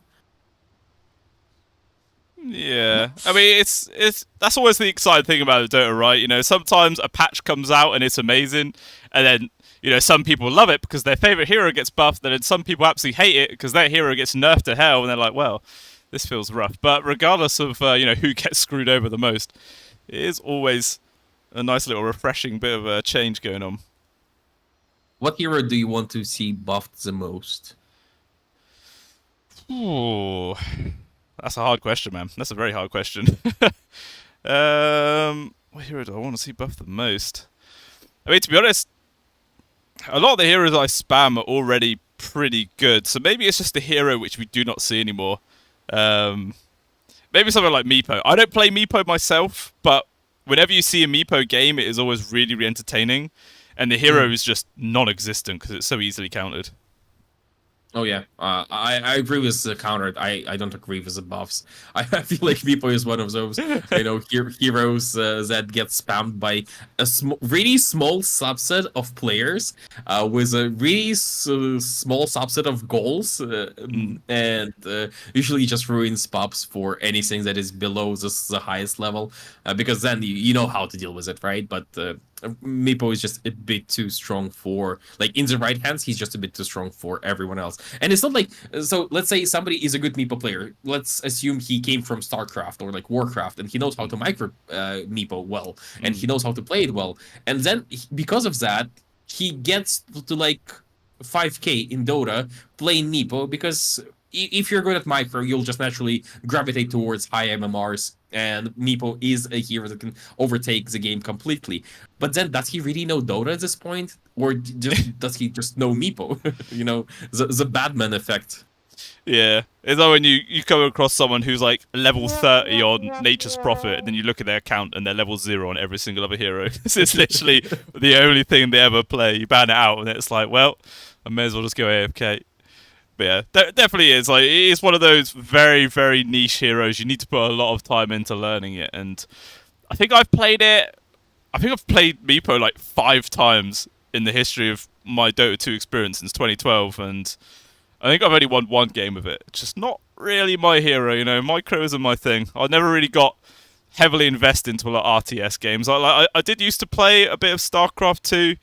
I played a bit of like Command & Conquer Generals, that sort of old style games. But yeah, mainly I was a majority of an FPS kind of player. I'm just checking my stats. I have 10 games on Meepo, 60% win rate, which is, you know, not too bad. Yeah, I don't know how I won those, and that's probably been like more than 5 years since I've last touched a hero. Probably got carried or something. Yeah, I think that's how I've got my Invoker wins as well. Like, okay, I'll actually try this hero, and then I'm like, Jesus Christ, there's too many buttons. It's like, I don't know what's going on. And then, yeah, luckily someone carries me, so that's the main point of Dota 2, you know? Just don't feed too much, and make sure your team can carry her. That's how you win games. Yeah, absolutely. At least like from a support standpoint, I'm not saying that you don't have an impact on the game, but you probably by the end of it have slightly less impact on the game than the core player. But getting to this point is actually your job, like getting to the point where your character can overtake. Warlock needs to have. That's my biggest buff idea, and I've been toying with it for ages. He needs to have a talent that says Fatal Bonds and Dispel about like level 20 or level 25. That'll be just so good. That would actually. I mean, that would be a really nice power spike, but you've actually then got to try and get your position 5 to a level 20 time. I think it would have to last quite a while. I mean, he was actually buffed a little bit in the patch. Well, I think it was mainly like when he gets his Ags or something, the like stun lockdown or something when the 2 golems comes in was slightly increased, so it's a little bit better there. What was he changed in another way as well? I can't remember. They changed the golem's attacks with the Aghanim's. Basically, they made his Aghanim slightly better, but I feel like Aghanim's on Warlock has always been this weird item you kind of don't really want to get all that much outside of you know, some fringe cases where you have a lot of gold. You'd rather have like Force Staff and Glimmer, right? Or like Shard, Holy Locket, or maybe if no one builds it, just go Graves, go Race Pact. Well, maybe don't go Race Pact. They kind of kill the item a little bit. Yeah, but in the right game, it can work. Yeah, it can work in some games. So I don't know. Like I generally don't really like this Aghanims on Warlock, and the fact that they're buffing it tells me that they think that it just should be like the play. Yeah, I mean, it's like they probably they've got a statistic. They're like, what is the least bought item for each hero in the game? And then it's like, oh, Warlock, Aghanim Scepter, 1% of games. It's like, hey, let's buff it. Let's see if people will start picking it again, which is probably why they decided to buff Meteor Hammer. It's like, no one ever picked that hero anymore. Occasionally, you'd see like a Treant Protector buy it just to like, you know, rat towers. And that was literally it. And one small buff and everyone goes crazy for it. Same thing with the Radiance, obviously, like we were saying. Was there any other like big changes to items in the last patch? I can't really remember. No, he's just I'm trying to look through it. But speaking of Meteor Hammer, you're saying that Meteor Hammer was unpicked and unbought, and I agree with you, but I think there is an item that was even less popular. That was the Revenant's Brooch. Like, oh, yeah, it's true. Non-existent. Nobody even knows what it is. Yeah, definitely. It's funny as well that they also buff that item at the exact same time that they bring out a hero which has the ethereal effect built in. So it's like, here's this hero which can survive a lot of situations, but here is also this item that can kill her. So, you know, take that as you will. Work out your games. Yeah, it definitely was a very, very niche style of item pickup. You'd only ever see it versus like Necrophoses or Pugners, things like that. And, you know, since no one picked Pugner or Necrophos, no one ever decided to get Revenant Brooch. And yes, it's cool to see it buffed. Might actually start seeing it appear again. I think lore-wise, it's actually related to Muerta herself. Oh, is it?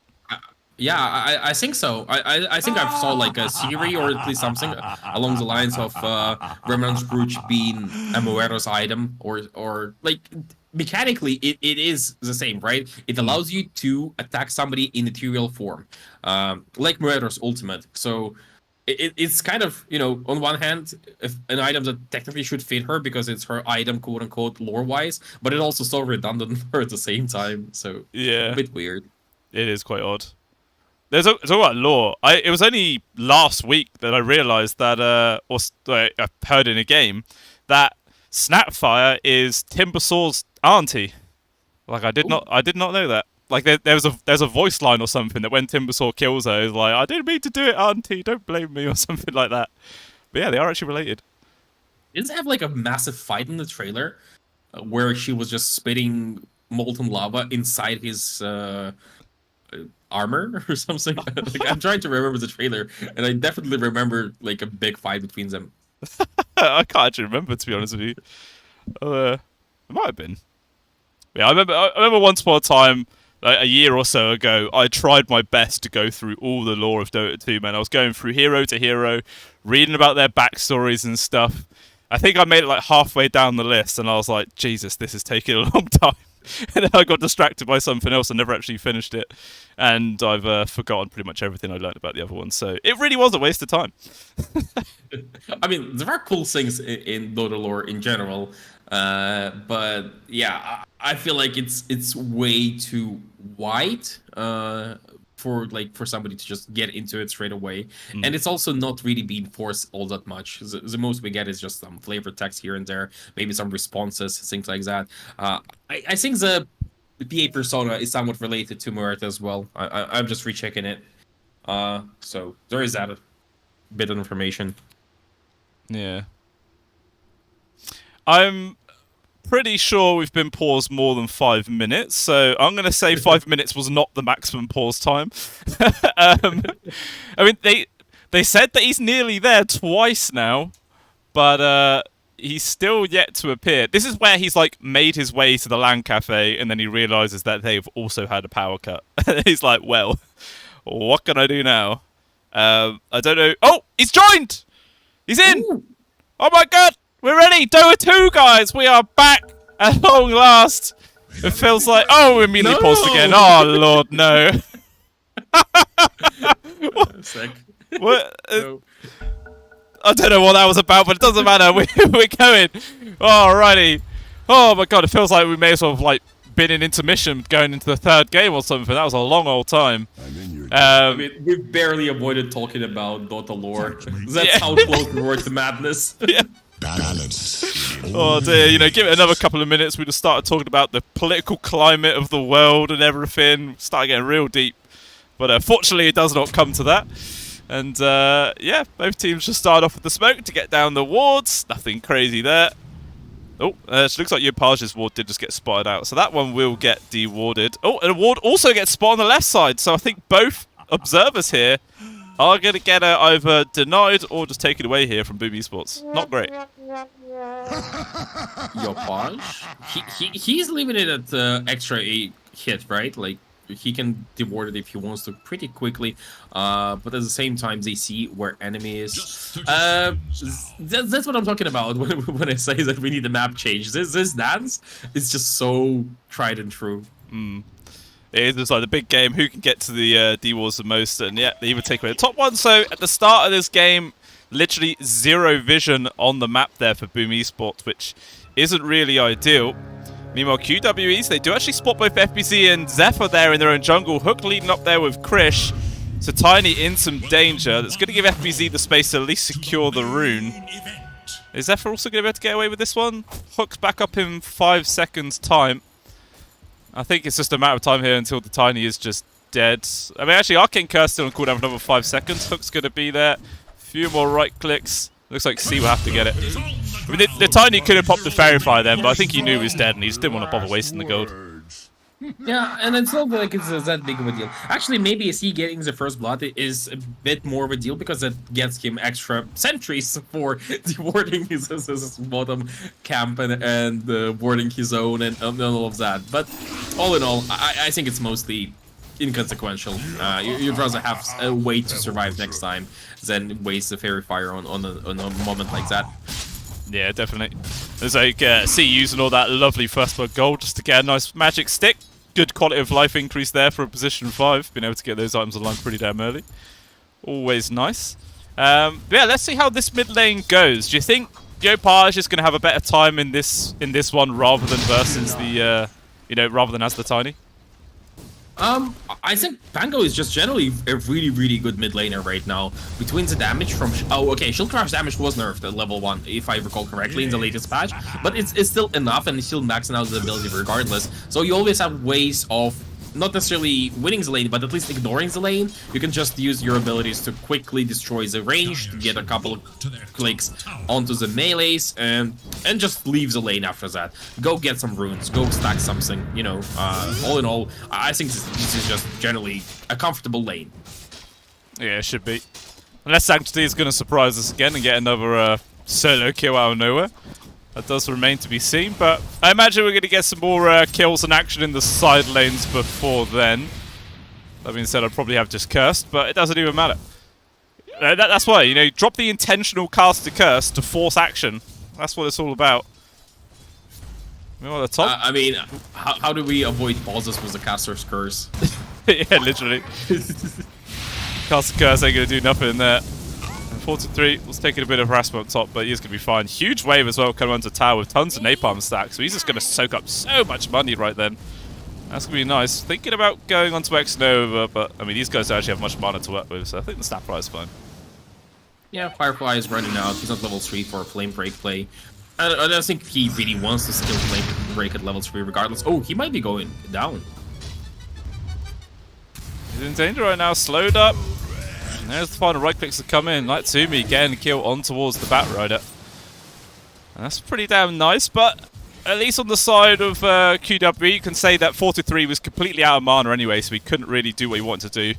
Now he's going to come back in full HP, full mana, all the resources, and maybe can renew the aggression there onto Natsumi, perhaps. Meanwhile, on this mid, Yopaj is continuously on low HP.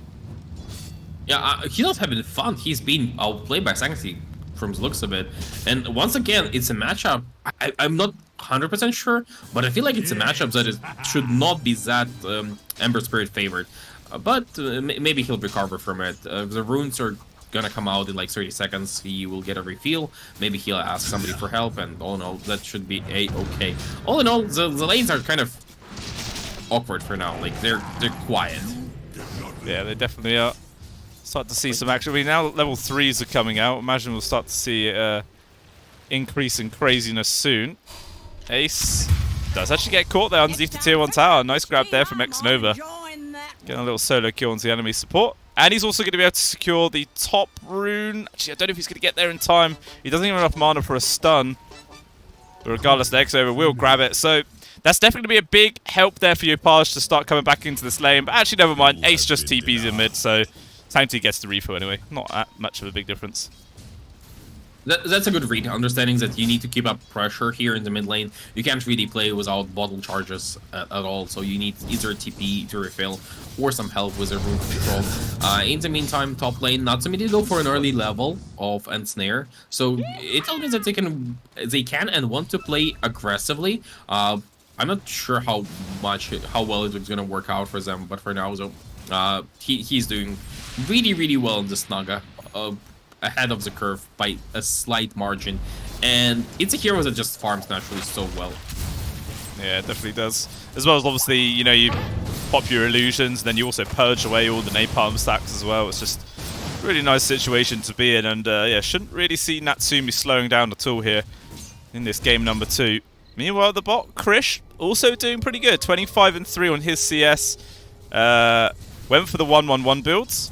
We'll see if he's going to prioritize points into the hook or if he will put the second into rot. Depends what sort of style of play he wants to go for. You know, sometimes if you want to go for a more farming style, you go for mass points into rot, and yeah, that is going to be the call. Oh, hook. Ooh, nice hook. Does land on the Zephyr. Damage coming in from the Arcane Curse. We're actually going to toss the Pudge, try to get him underneath the tier 1 tower. They're Xepher should still die, actually. The Arcane Curse is casting tons of spells, so he will die. Maybe they can get the trade on to see it, ready, see if FBZ. But no, Krish going to make the space. Maybe they can go for more. He's got hooked back off cooldown.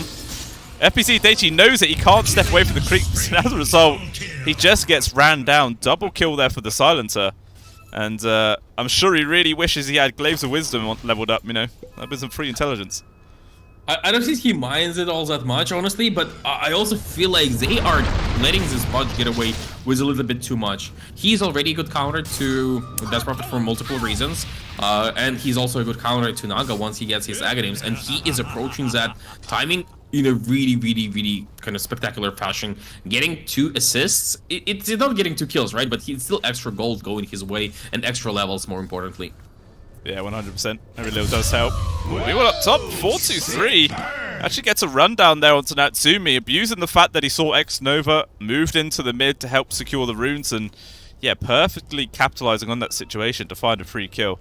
Definitely what he needed to help recover this lane a bit, as you know, it was not a million miles behind in CS. Only second from bottom right now, but it is mainly just the Ember Spirit there at the top. 42-6 for him. Doing a fantastic job right now. Yeah, I think Sanctity probably won't seize his hero's 3rd game in a row. Maybe they will just ban it first phase. It's a hero that is usually not that prioritized during the bans in the first phase, but in that matchup, I think it makes sense to go bottom lane. FBC got hooked, but it was annoying our Spirit Ciphers keep him alive here. Pudge actually making his first rotation right now. Gonna commit the Rolling Thunder, and I don't think there's any way Pudge can survive this one. He will die. It's a good first rotation there coming out from Pudge. Grab the kill onto the enemy carry, and that's going to make some much needed space there for FBZ to help, you know, start getting some more CS on the go. Oh, this is so much better than the last time. If I recall correctly, last time it was Yopasha also making a rotation, but not actually getting the kill. This time around, he gets to accelerate, and he gets back for the tower defense. So Sanctity doesn't get any kind of extra damage in. Yopasha suddenly is the first networks on the map. Yeah, definitely a good position to be in right now. But still, he's very afraid of actually, you know, standing his ground versus Sanctity in this mid lane. Damage output is pretty damn scary. Nupaj very low on HP and resource himself. He might have to just run himself back to base, because even has to wait another minute before the next bounty to respawn. But actually, it looks like he will be able to find a free kill onto Ace. Natsumi going to try and run it down, and they will manage to get the kill. Free grab there. Also, 4-2-3 gets caught by the very edge of the Scatter Blast. So off-lane pair dead there for QWE. They managed to steal away the stack onto the small creeps and should be able to finish the double stack onto the Ancients as well. Big win there for Boom Esports. They also stole the enemy neutral, right? Yeah, they stole the Occult Greater, which would be a huge item for, well, Pudge, I guess. It's not like it's gonna be that consequential in the grand scheme of things, but it's still a nice little addition. They could utilize the enemy Occult Greater on their Pango, or maybe like Death Prophet. So some extras going their way. Yeah, every little does definitely help. Gives that window in case you get like a really crap tier 1 item and you know you want to replace it with something that's a little bit more impactful. It's always a good start, but Tumblr's Toy also picked up there for Natsumi. Probably one of the best tier 1s in the game in my opinion. Absolutely love this item. I agree. I think it just gives you the most, but I'm generally not a big fan of the whole system. Oh, they're going over his Mortimus because it's top lane. Yeah, it's good lockdown right now. 4-3 in danger. Trying to actually turn around with the Flame and Lasso. They will get the kill into Natsumi. Good rotation there from Krish. Gonna probably get the grab here on towards X-Nova. No way to retreat from this one. Ends up being a double there. And at least at the same time, there was a rotation that came up for Page. At least gets a kill on towards the Silencer. But still, definitely a move favouring QWE there. Oh yes, absolutely. And they also get more and more stacks on this Pudge. There is a chance he just gets out of control, right, in this game. There is a chance that he just gets way too fat for the enemy to deal with him. And Naga is TP in top lane. Interesting. Yeah, it's not an easy one to lane versus here, the Pudge. Especially with his Hood of Defiance up. It makes it quite difficult for Natsumi's Illusions to survive long at all. And yeah, it is the the standard first time of the Ags queued up there for Krish. I mean, we were sort of mentioning it earlier about the possibility of also going Radiance. Like, how likely do you think that actually is? On Pudge? Yeah. I mean, I really wouldn't mind it. I think the agonies is non-negotiable. You kind of want to have, probably want to have BKB against Pango in this game. It's like you need some problems to solve first. But maybe after that you probably go Blink. Maybe after that you go go Radiance. Yeah, leave it to watch late parts you, again. Yeah, but at this point, like, why wouldn't you just go for the overwhelming Blink? Net into the Rolling Thunder right now. This is the perfect bottleneck to fight him. Sanctity caught completely by surprise there, and that was really good patience there for Boom Esports. They waited until Sanctity went into a spot where the Rolling Thunder would just annihilate him. They do capitalize on that. Fantastic plays coming out there from them. Meanwhile, they also get the kill on towards 4-2-3. Does at least get traded away there because of the Firefly damage. Bob said it was still FBC getting the experience at the very least. And, oh yeah, tier 1 just going to get denied as well. That's nice. Such a cool play here from Ace.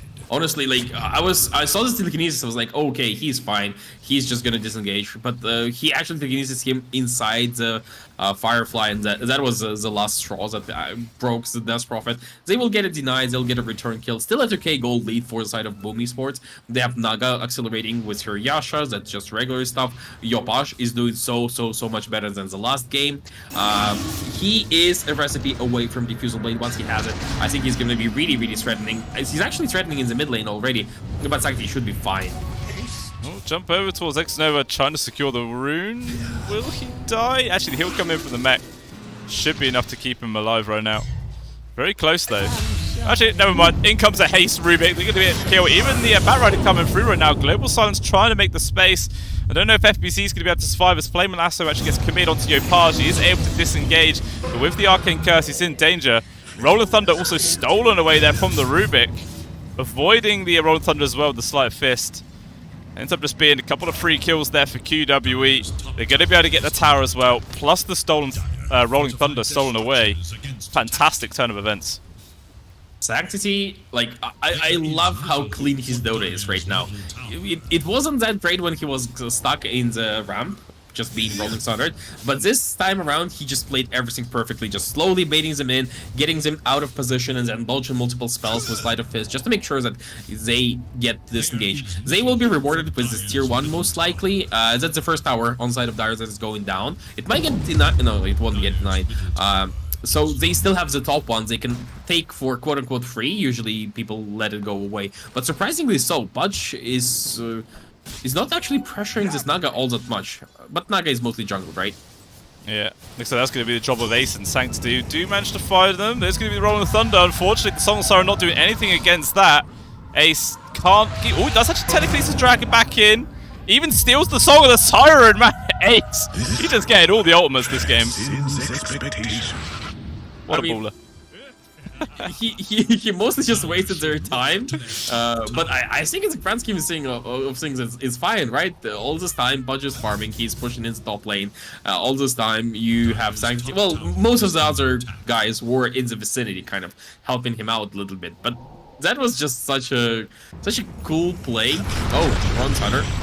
Gonna try to get the grab of Sanctity, but he's able to disengage. The DD is still on the floor, does actually end up getting denied away. Looks like Zephyr's gonna get ran down from the Batrider, but 4-2-3 amongst 4 enemy heroes. Still the burst comes in from Ace. Telekinesis gonna drag back Upaz, steals the Scatter Blast as well, while Sanctity's coming into the backlines, trying to at least focus down Xnova. I mean, well, FBC, he's committed the ultimate for this, but Krish is now getting involved, joining the rest of his team, trying to control the DP. There's a lot of heals coming through, but with the silence, still the DP's alive. Warmer's Kiss is trying to come in, immediately cancelled there from the Global Silence. So Xnova, he's brought back for this. Make that a dieback. He is gone. Both the supports die from a single volley of the tower. And now QWE are desperately trying to run away right now. Sanctity, no remnants to work with. But he's fast enough that he should be able to get himself away. But very chaotic fight. I mean, every single time they're forcing this Death Prophet to use her exorcism somewhat defensively, it was a fight that they chose on the side of QWE, so there is no push coming out of it. And they also trade somewhat well, right? They are 3 for 3, but they also get the dieback from Snapfire, so ultimately get some extra gold, get some extra stacks maybe of intelligence on Silencer. Yeah, he's now at 6, and some extra stacks of Flesh Heap on Pudge as well. Interesting. It's only 5, but you know, he's getting there. He definitely is.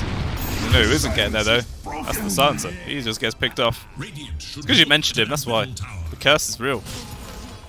But yeah, I do love the infinite scaling heroes in the game. You know, it's just like do a whole draft of just infinite scale. So you get the Pudge, Silencer, get a Slark as well, get a Necrophos, and there's one more, isn't there? Who's the other one? Let's think about it later because there's others that Another fight going through 4-2-3, completely controlled. Batrider also silenced, gets healed though with a nice hook out, allowing him to disengage. Sanctity though, just gonna get the Fire Remnant off. There is a grab here onto Krish, or is he grabbed Natsumi right now? He stands his ground. He doesn't have the axe completely yet, but he's still pretty damn tanky. Still getting quite low. Lots of pokes and prods. Looks like Krish in some danger. They're focused actually on towards Ace instead. With the shield crash, he's a tanky Rubik, but eventually the Pudge will just die. Now he at least has the Aghanims completed, but regardless, it's a decent little fight there for Boom Esports. Getting 2, not losing anyone this time, and actually not happy with that. They want to find something else. Looks like they're about to get the grab onto the Silencer. 4-2-3 is trying to make the space. Meanwhile, they do actually get the kill onto Zephyr there as he dies to the dots. So eventually they get the grab there on towards the Silencer. So ends up being 3 for 1 there for Boom Esports. And it's a bit more space for Natsumi to keep farming. Yeah, I think the biggest difference maker was that he didn't have his Aghanims on Pudge for this fight. It was almost complete. He's now gonna have it. As the next fight will probably look a little bit different because of that. That's a lot of extra radius for the road, as well as the ability to make sure that this Prophet doesn't heal up all that much. Nobody gets healed up all that much from Guardian Greaves. That could be, theoretically, at least, a big boon for the side of QWE. Because of that, they are going on the offensive top lane. Actually, this tower could have been denied pretty easily. Krish, he thinks it's a bait, but this is just Boom forgetting about it. Yeah, easy free gold for him. He's happy with that. And it was Lion, by the way. That's who I was thinking of. The other infinite scaling. Right. And I love that one because you take the... Oh, there's a random Eye of Visio on the floor as well. Whose was that? Was that their one or was that Boom Esports? That was Boom Esports. Like, so they've actually traded some neutral items. Like they got the circlet from the side of QWE, but then QWE gets a free Eye of Visio. That's not a bad little trade. Eye of Visio is better, isn't it? Oh yeah, 100%. Global Yopaj, he's a goner. Nice little pick off there. And actually, the Silencer's trying to get the grab on towards Natsumi, but just goes for the Silent TP out. Very safe. Yeah, I don't really think that you could be happy about what transpired. Your Pudge still died, right? You didn't manage to save him in time, and now Zephyr is in some trouble. 4-3, I don't think he wants to commit this lasso. Yeah, I want to save it for much more higher priority target. Ends up being another free kill. More intelligence there for C, who's now on 8 permanent intelligence. Always nice. Sanctity, C6 Nova goes for him. Slow it down with Lancer Pursuit. I think he just gets a solo here. Definitely should if he keeps persisting. Got a slight. Now a TP coming in from FBZ. Sanctity sees it. He's like, I don't really care. I'm just going to die for this. Use the illusion rune to purge away the silence and actually has to disengage. The damage and the heals that came in from Boom is a little bit too awkward to stand versus. Actually, a lot of people from Boom TPing into this mid-tier 2. Do you think they're going to try and go for like a smoke play? I think they should. Yeah. Well, they're underneath a ward though. If they smoke now, oh, it does get counted out at the very least. Good read. They're still not even smoking though. They're chilling. Maybe they just want to go for a straight attack in the mid lane, but I don't think they can really go for like a straight fight. Oh, they need to pick up Zephyr in a position to jump. They're going to get on to 4-2-3. Almost gets this raining in. Batrider in danger. Is there any safe coming through? Heals from the Guardian Greaves, but just delays the inevitable as eventually the Bat can't sustain. It ends up being a free kill onto the offlaner. I mean, no creep wave nearby to push into the tier 1. It looks like the call for Boom Esports is actually just to run on into the jungle and just, use that as a bit of extra farming space. Oh, jump in by Krish. He has his blink already. Doesn't really want to fight against FBZ. Surprisingly so, actually. Yopaj is there to lend a helping hand, but FBZ can't really survive through all of that. Now he's going to jump in for Yopaj. Doesn't have Rolling Thunder right now. He's in danger. Will get the swashbuckle away. Looks like QWE though could probably keep chasing. Do actually get the grab onto Exxon over there. Extra flesh heap stack there for Krish. So 2 kills go relatively unpunished. So correct me if I'm wrong, but if he presses flesh heap, Spirit Siphon from Death Prophet doesn't deal damage to him. Well, most of it is gonna like get blocked, right? And because of it, most of the heal on Death Prophet doesn't really come through. So he can, with the Flash Chip, he can always jump Death Prophet and kind of make sure that she doesn't get filled up at all with the Spirit Siphons. Yeah, that's very true. Here's a nice counter to that. Makes it very awkward for your FBZ to actually keep himself alive. And do you see a 3-man smoke kit from QWE? Gonna run into the triangle where Boom... Oh, they were literally just here. They miss out, but instead 423's actually get the spot on towards Natsumi. It's a fantastic target. You got to figure out which one the real Naga Siren is, and the song is going to get committed. Chris jumps in. Lots of slows and dots, man. Natsumi's taking quite a beating for this.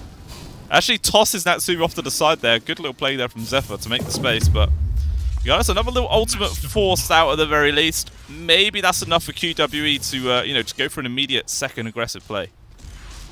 I think they can. I think I even think that they should. They are set up for it. They didn't really expend anything outside of the ultimate from Budge, and that was mostly on creeps to heal up. They are retreating though. No, they're retreating for a smoke. Was it under vision? They had. Okay, the wards have been deported into mid lane. So yeah, Boom didn't know for sure about it, but they probably get a read on that. Yeah, they should do. And immediately, yeah, they all just vacate, head down towards the bot. Just sort of, you know, just trying to dodge as much as possible, making room here for Natsumi, and it is slowly working. You know, their net worth is slowly increasing right now. Still only a 2k gold lead though, 22 minutes in, nothing substantial, but every little bit of space you can make for the Naga Siren is going to be extremely beneficial. I mean, as we can see, already 2,000 gold ahead of Krish, who, you know, has got his Ags, Blink, Hood, now got a BKB queued up. Gonna make sure that the Naga can't just go for those sleep plays anymore.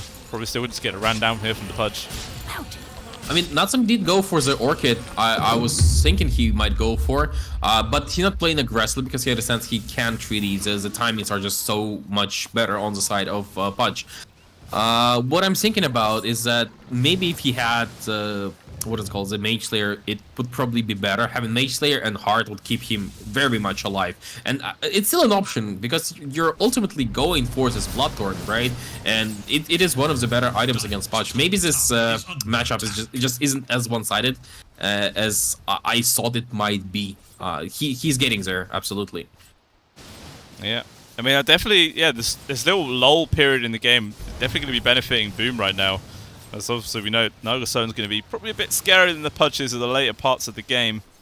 I mean, there's no more smoke plays coming out from QWE yet. Kind of feels like they have to try and make something happen. Like, they've got Global Silence still ready to go. They've got Lasso. All of their real tools to make a fight happen. But actually, a little round of items now get completed. BKB there for the Ember. Blink for the Rubik. Heart Tarask, though, for the Naga Siren. 4 stuff as well for C. Like, literally, items all came out exactly the same time. 4 staff. It's probably. Oh, they jumped Zephyr. They found the Tiny. Gonna be able to get a toss away. Actually makes it a bit awkward for Yopaj there. This Rodfront goes the wrong way. Blinks him up to high, but he gets stuck. Still trying to get control of 4-2-3. Looks at the Batrider, will disengage. Cliffed himself. Look, even misses from Krish. He was standing still, but it doesn't matter. The 4-staff brings him down. Morskis is trying to make some work. Sanctity's in. There is going to be the Song of the Siren, but Sanctity's like, dude, I got a BKB. Doesn't make a difference to me. Stolen away as well here from Ace. He gets the grab onto 3. It's going to be a devastating little extra fight here for QWE. They got the control on towards the Naga, trying to make the space there with Zephyr. FBC's also bought back for this. Is it going to make much difference, though? They're still just dying. The AoE damage is too damn much. And it ends up being 6 kills there coming out from QWE, and they don't even lose a toenail. Oh, Ace. An absolute madman, stealing Song, setting up, and then the fight is just so easy. Like, I've never seen such an easy way to carry a game. He just pressed one button like 20 seconds ago, and he just walks. that's the only thing he needs to do on Pudge. He's just walking by them, and they are all dying. They're way too slow. There are not enough tools to deal with him. And with double life, I think they are now in a really, really comfortable position for the first time, like, in this game. Because I agree with you, the late game, Naga probably should overtake Pudge, but it doesn't look like he's getting there. Krish currently has extra 26 strengths. He is already at 3k HP. I think he can fight with Naga if he gets way too big, right? Yeah, 100%. I mean, even if like the Naga goes for like a BKB to avoid the damage from the Pudge, she can't provide that through illusions, and obviously the Naga heavily relying on those to actually have a bit of damage output. So as a result, going to just be extremely difficult for her in the majority of this game, unless she does become super farmed. But as a result, yeah, Krish keeping pace very nicely.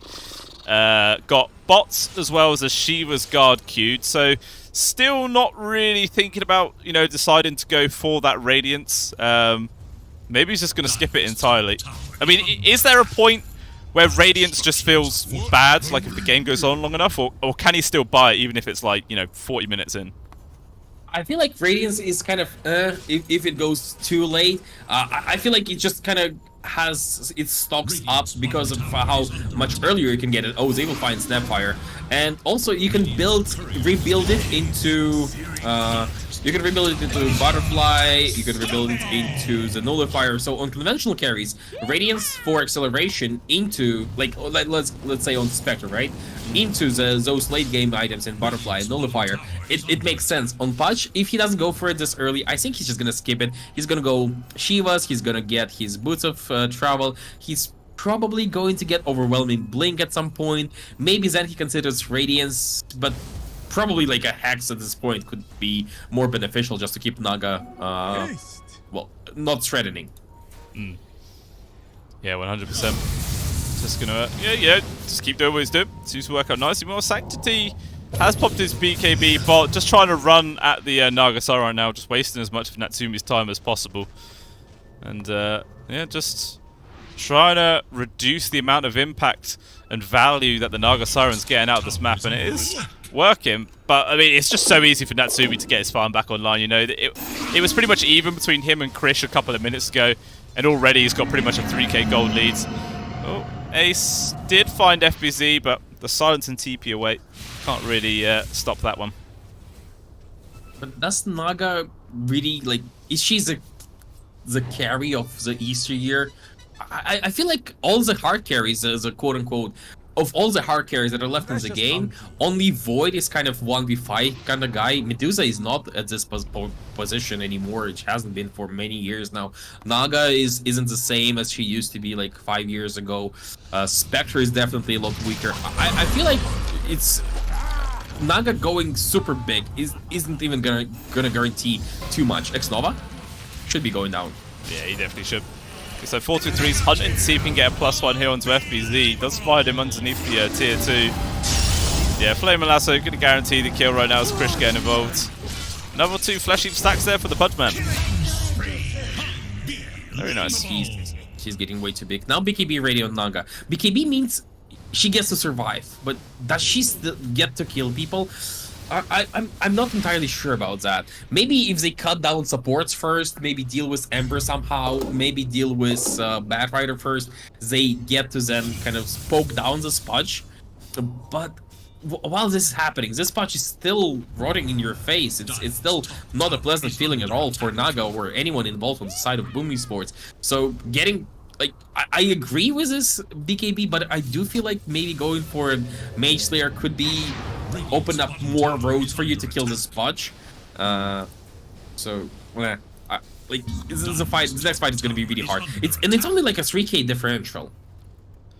Yeah, it is still very close in terms of that. Let's see, we're trying to force Pudge off the tower, but Krish doesn't really care about that at all.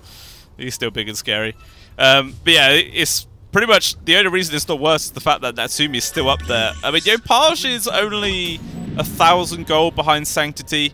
The big difference is FBZ and 423 there, basically 4 grand between the two of them. Meanwhile, Global Silence comes out. QWE on the hunt for somebody. Hook misses though, so very important ultimate gets wasted. C even drops the whoops because he knows that's you know, a window of opportunity here for Boom Esports to maybe make a play happen without that big wing mechanic. Yeah, I think the Global Silence, even if he uses it just 10 XP later, right? He has this level 15 talent for Global Silence cooldown. We'll get it now. But yeah, there is an opportunity here, and they're trying to use it. Sanctity in the mid lane. They managed to get a arcane rune picked up there for Xnova, for Yopaj, sorry, but it cost the life of Xnova. Even Natsumi has been caught. The Flaming Lasso actually connects onto the real one. They try and lock him down. BKB has popped, so does the Smember, locking him in place. FBC with the Exorcism trying to force the punch back. Meanwhile, Yopaj making some great base. He gets stuck in a little spot, but is able to disengage. So just Xnova that dies, but it's another buyback. It's a buyback. Exorcism committed. Rolling Thunder committed. BKB on Naga also committed. And as I said, it's like it's allowing him to survive, but surviving is not a win condition in Dota. It's maybe on like Spectre or like Viper, but yeah, you get the idea. It's just really hard for them to find an opening, and that was without the global silence. That was without the enemy having their biggest teamfight ability, like the most ubiquitous teamfight ability. Yeah. I mean, you take a team fight where you have the advantage and you still don't even kill anyone.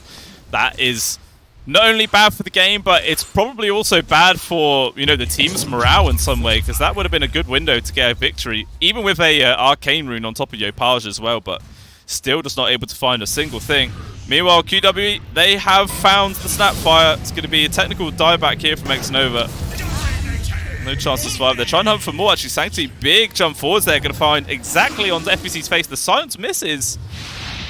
And they're just going to chain him up, try and run him down. Greaves going to purge away the Syrian Chain's route, but they're just going to carry on chasing. They're not threatened by this whatsoever. The immediate silence actually comes out there from Natsumi, trying to help out his offlaner right now. Still in danger. Global Silence is going to be there. So he's off cooldown. Jumping from Krish as well. DP in danger. There is going to be the Rolling Thunder committed. Yopaj going to try and chase away 4-3, but he's on the high ground. Not going to get hit by that one. And it looks like the play here for QWE is just to disengage. They got 2 kills. They don't want to lose anything for it. And Sanctity refilled his resources, and there was a blink play potential maybe for Rubik, but they decided against it. They already got what they came for, got 2 free kills, once again baited out big ultimates from the enemy, most notably the Rolling Thunder, and they can just go on their business, just getting bigger and bigger. The Spudge is at 16 charges of his flesh heap. This Silencer, could like Silencer turn into an extra argument against Naga? Once he gets his Aghanim's, he can really help with illusions, right? Oh yeah, 100%. This is going to be another annoying thing for the Naga to deal with. Like, her illusions are just going to have a real rough time this game. Because if you think about it, every single member on QWE has some AoE damage. You got Sleight of Fist, Flame Guard, you got the Arcane Curse, eventually the Last Words. You got Napalm, Firefly, Arcane Bolt, and whatever the hell the Rubik steals. They've also got Rot. This is not the easiest Naga game at all. Nope. Jump. Nearly found him there, Krish. Not quite. And Roshan number 2, a minute away. We'll see who's going to be able to actually claim this objective. If somehow Boom can get it, that's going to be a good start to actually recovering here in this game. I'm just going for a Sage and Kaya. I mean, we were talking about the late Radiance. Is it worth it or is it not? Sage and Kaya this late? I mean, technically it's extra regeneration and it's extra magic damage, so maybe it's worth it. It's just a little bit weird, right? Seeing it's that late. Yeah, it's actually an interesting choice. We'll see how it ends up panning out when he eventually gets it. Maybe it's for the stat resistance for maybe the ensnares or something like that. Trying to reduce the amount that he gets kited in these team fights, perhaps. But yeah, maybe not going to be the largest impact time in the world, but it might still end up working. Roshan up in 5 seconds. Pretty much everyone from QWE is right outside the pit, but they're not actually going to scout it out. Instead, they're going to go for this aggressive 4-man smoke. And they're going to sort of head down towards, is it Triangle or going towards the bot? Actually, they're going to run straight towards FBZ. Wrong place, wrong time here for the Death Prophet right now in full retreat. Everyone's going to pursue him. Pops the BKB with the Exorcism turnaround. Jumping in from Zephyr as well, trying to make the space, but FBC still alive. Going to be able to get a bit more worth out of these items. We will Sanctity in the backline there with this double damage rune and Arcane. He's doubled up, doing so much work, zipping in and out. They found Zephyr, Xnova, FBZ. Boom Esports just dropping like fries. The Global Science is going to come out right now, but they're in full retreat. Yopaj trying to get himself away. They got the control. He is dead. Natsumi, the only survivor. Actually going to be a buyback there from the Tiny. See if they can help out Natsumi right now. But Krish with the BKB, making sure that she does not get far whatsoever. And it's just going to be the 5th casualty there for Boom Esports. Not ideal. Oh, that is an absolute destruction here. Sanctity, I mean, he did get lucky with a little bit with the runes, but that's mostly on him just playing out of his mind. I was counting his remnant charges, and I was like, how does he get so many? But it's just hard, because he keeps killing people, he keeps destroying everyone. He just gets to do it more and more, and the last second BKB coming on from Frisch, mid-animation from this Naga, allowing them to get this +1. Absolutely beautiful. This game is probably over, isn't it? It really does feel like it. I mean, it's still only 13k at, 35 minutes in, which, to be honest, isn't a colossal lead. But in terms of just how these fights are panning out, it just doesn't seem like there's anything Boom Esports can do to actually stand their ground. Like, they just have to run every single fight. And QWE, they're happy to chase. They've got tons of reach. And it's just, yeah, not an ideal situation for Boom Esports to be in whatsoever. And as a result, they've lost a full set of barracks, and Roshan has respawned, so I imagine this is going to fall down momentarily. Actually, I'll say that in Krish TP spot. He wants the farm instead. I mean, I love the fact that they are once again in a position where they can convincingly win a fight after fight, and then they have the biggest pusher is Pudge with 247 attack damage. It's just so ridiculous. It is. The FBZ was in danger there, but pops the BKB to run away. Actually, it looks like FBZ going to try and keep chase after him. Jump forward from Zephyr, throw the back right out of position. Global Silence trying to make the space, but 43 with the BKB gets popped. He's desperately trying to run himself away. Krish gets a good hook back there on towards the Death Prophet. They find the kill. 4-2-3 actually sort of gets saved there from the Song of the Siren, but eventually the Batrider should die, though Krish looking for the more pro target as the stolen Song actually got the lockdown there. Natsumi, again, all he can do is run away. He doesn't feel like he can stand his ground at all and fight. Krish on the case, and eventually the Naga Siren will die, and I wouldn't be too surprised if we see those two little letters appear in the chat box momentarily. I mean, Boom are out of the picture for 60 seconds, so in this time, QWE can maybe like take a tier 2 or something, because their push is non-existent. But yeah, it's just gonna keep losing. It's a death by 1,000 cuts essentially. It's just taking a little bit longer. Once again, we're in a position where Boom are kind of on the back foot, and in the series, they'll have to go for reverse sweep. And coming into today, I genuinely thought they're gonna be like heavy favorites. Yeah, 100%. Like, Boom Esports has been a pretty stable team throughout this entire tournament. In the group stages, they did have kind of a rough start. Like, their first 3 or 4 games were pretty bumpy. Like, they lost majority of them and got like 1 or 2 draws. But they definitely recovered after that. But yeah, this seems like QWE are just really, really on it here in this best of 5 grand finals. And another thing to note as well, Krish isn't even playing from the comfort of his own home. He's in an internet cafe right now and doesn't seem to bother him. Oh yeah, I think this kind of players, at some point it's just there is no interfacing. It's just them and Dota. There is nothing in between. No computers, no mouse, no keyboards. It's just them and Dota. And I think Krish is one of those players. It's just like he's completely unfazed by any circumstances. He just wants to play. He will have his overwhelming blink in a couple of seconds, and I think I wouldn't even blame him if he played without buyback. I don't think they're in any position to actually lose this one. No. I'm actually kind of surprised they even bother giving him the Aegis. Like, I feel like maybe in the hands of Sanctity or 4-2-3, it's going to be more worthwhile. Because, like I say, I don't really see this Pudge dying anytime soon. Pretty much 4.3k HP. It's obviously got the damage block that comes in from Flesh Heap.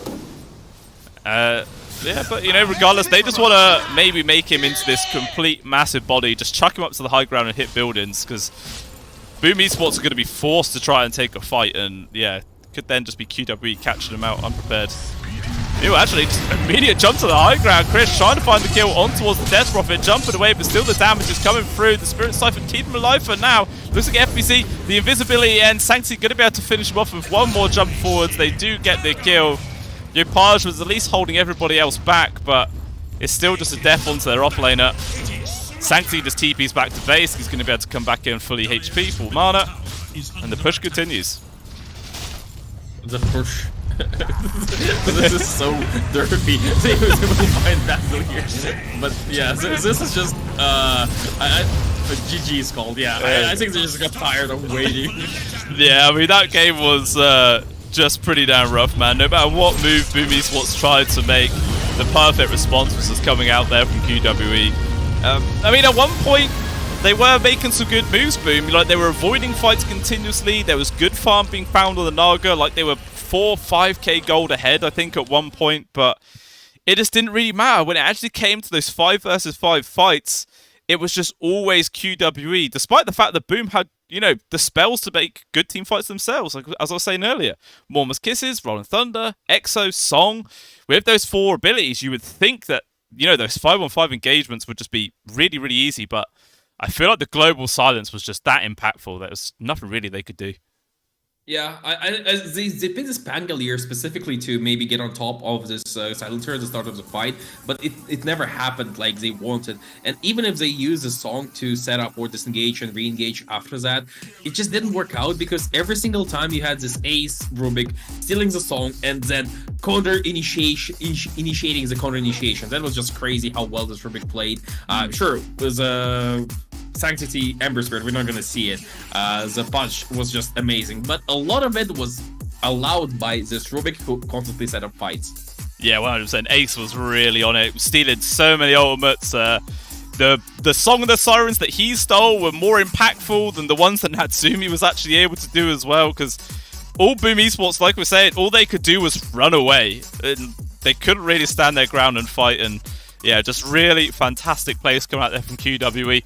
Top-notch stuff, and that is exactly what we want to see coming out for the grand finals. But that, guys, is game number 2. Currently 2-0 there for QWE, just 1 away from claiming the title and first place. We'll see if Boom Esports can potentially, you know, get the reverse sweep or not and actually claim the title themselves, but it's a tall mountain to climb. But we will be back in about 10 minutes, so don't go anywhere.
the Arena Anthem tournament by Moon Studios completely got all those words on the way around. But let's see if Boom Esports are going to be able to bounce back, start getting some wins on the board, because that is what they need to do, and desperately, they're sort of on the ropes right now. They have allowed QWE to grab the Rubik again. We've seen how strong Ace has been in the first two. We'll see if he's going to be able to do it a third time in a row. But this OD pick, that's a little bit of a surprise. Oh, that's an interesting one for sure. I'm so relieved and I'm so happy that Boom Esports. When I saw they didn't ban Ember Spirit in the first phase, I was really scared because that to me felt like they're giving this hero away to Sanctity once again. But no, they're just gonna still pick this hero for Yopaj. Maybe he'll make it work as well as they did on QWE. But honestly, like Sanctity, his Ember Spirit play was just impeccable. So it's a tall mountain to climb. Yeah, definitely. I mean, maybe this OD as well. Maybe they were thinking, right, if they don't take the Ember, we'll take the Ember. If they do take the Ember, we'll just pick up the Outworld Devourer, which I believe it's a pretty decent lane versus the Ember Spirit in the mids. You know, you just constantly spam the Astral Imprisonments and just drain away all of the mana, and even if the Ember Spirit tries to go for a Flame Guard build, the damage mitigation will get quickly burnt through as a response. It's still such a weird hero conceptually though, right? Like this OD, he sometimes looks absolutely godly, and sometimes he just looks like he isn't doing much outside of just saving his teammates. Well, you know, saving teammates is a big deal, but that's not what you want for your core usually, unless you're going for like hyper glass cannon heroes, or if the enemy has only a single kind of core that can be kited well. So for Boom, I don't think they're just going to be drafting heroes like Ursa. They're not going to be drafting heroes that are easily kiteable. They'll just go for something super aggressive themselves. So this OD, there is a chance that he might have a good lane, but then won't do all that much during the game. Yeah, it is definitely a more niche style pick, and maybe just wanted there to counter out. Yeah, like you're saying, heroes like Ursa, like Troll Warlord, these sort of things are massive heroes to go up versus the OD, or bad ones, I should say. What I find quite funny as well, right, is with the changes to Meteor Hammer, every single damn hero has been picking it up, except the OD. I've seen OD played 3 times now since this patch, and not a single time have they decided to build the Meteor Hammer, which is kind of crazy when you consider how it was like the standard build like a couple of patches ago. I mean, they did nerf it quite heavily. It used to be like you could come in with Astral 4 Meteor Hammer, come close to a support Astral him, use Meteor Hammer, boom, he's dead. I think that the damage isn't just there anymore on the Meteor Hammer to support this kind of pick-off playstyle. It's a really slow pick-off, don't get me wrong. It's so well telegraphed, but it was an option. I don't think it's an option anymore, as the item damage-wise at least was quite nerfed. So I feel like ODs are just going for in a different direction, just going for Aghanim's, shards, things like that. Probably BKB would be needed, and that is one of the ways to play the hero. Another way is actually the old school way, just go right click, and I don't see anything wrong with that, honestly. Yeah, can definitely pan out. But like I said, I definitely feel like every time I've seen the OD, it's just been quick into the Ags, into the shard as well, and it's all about the sort of kite play of style rather than being the actual DPS style hero that he once used to be. But you never know, might get surprised. We'll see how Sanctity wants to actually play this guy. But second set of picks coming through, and it's actually going to be an Elder Titan there from Boom. I like it conceptually, but there are saves against ET here.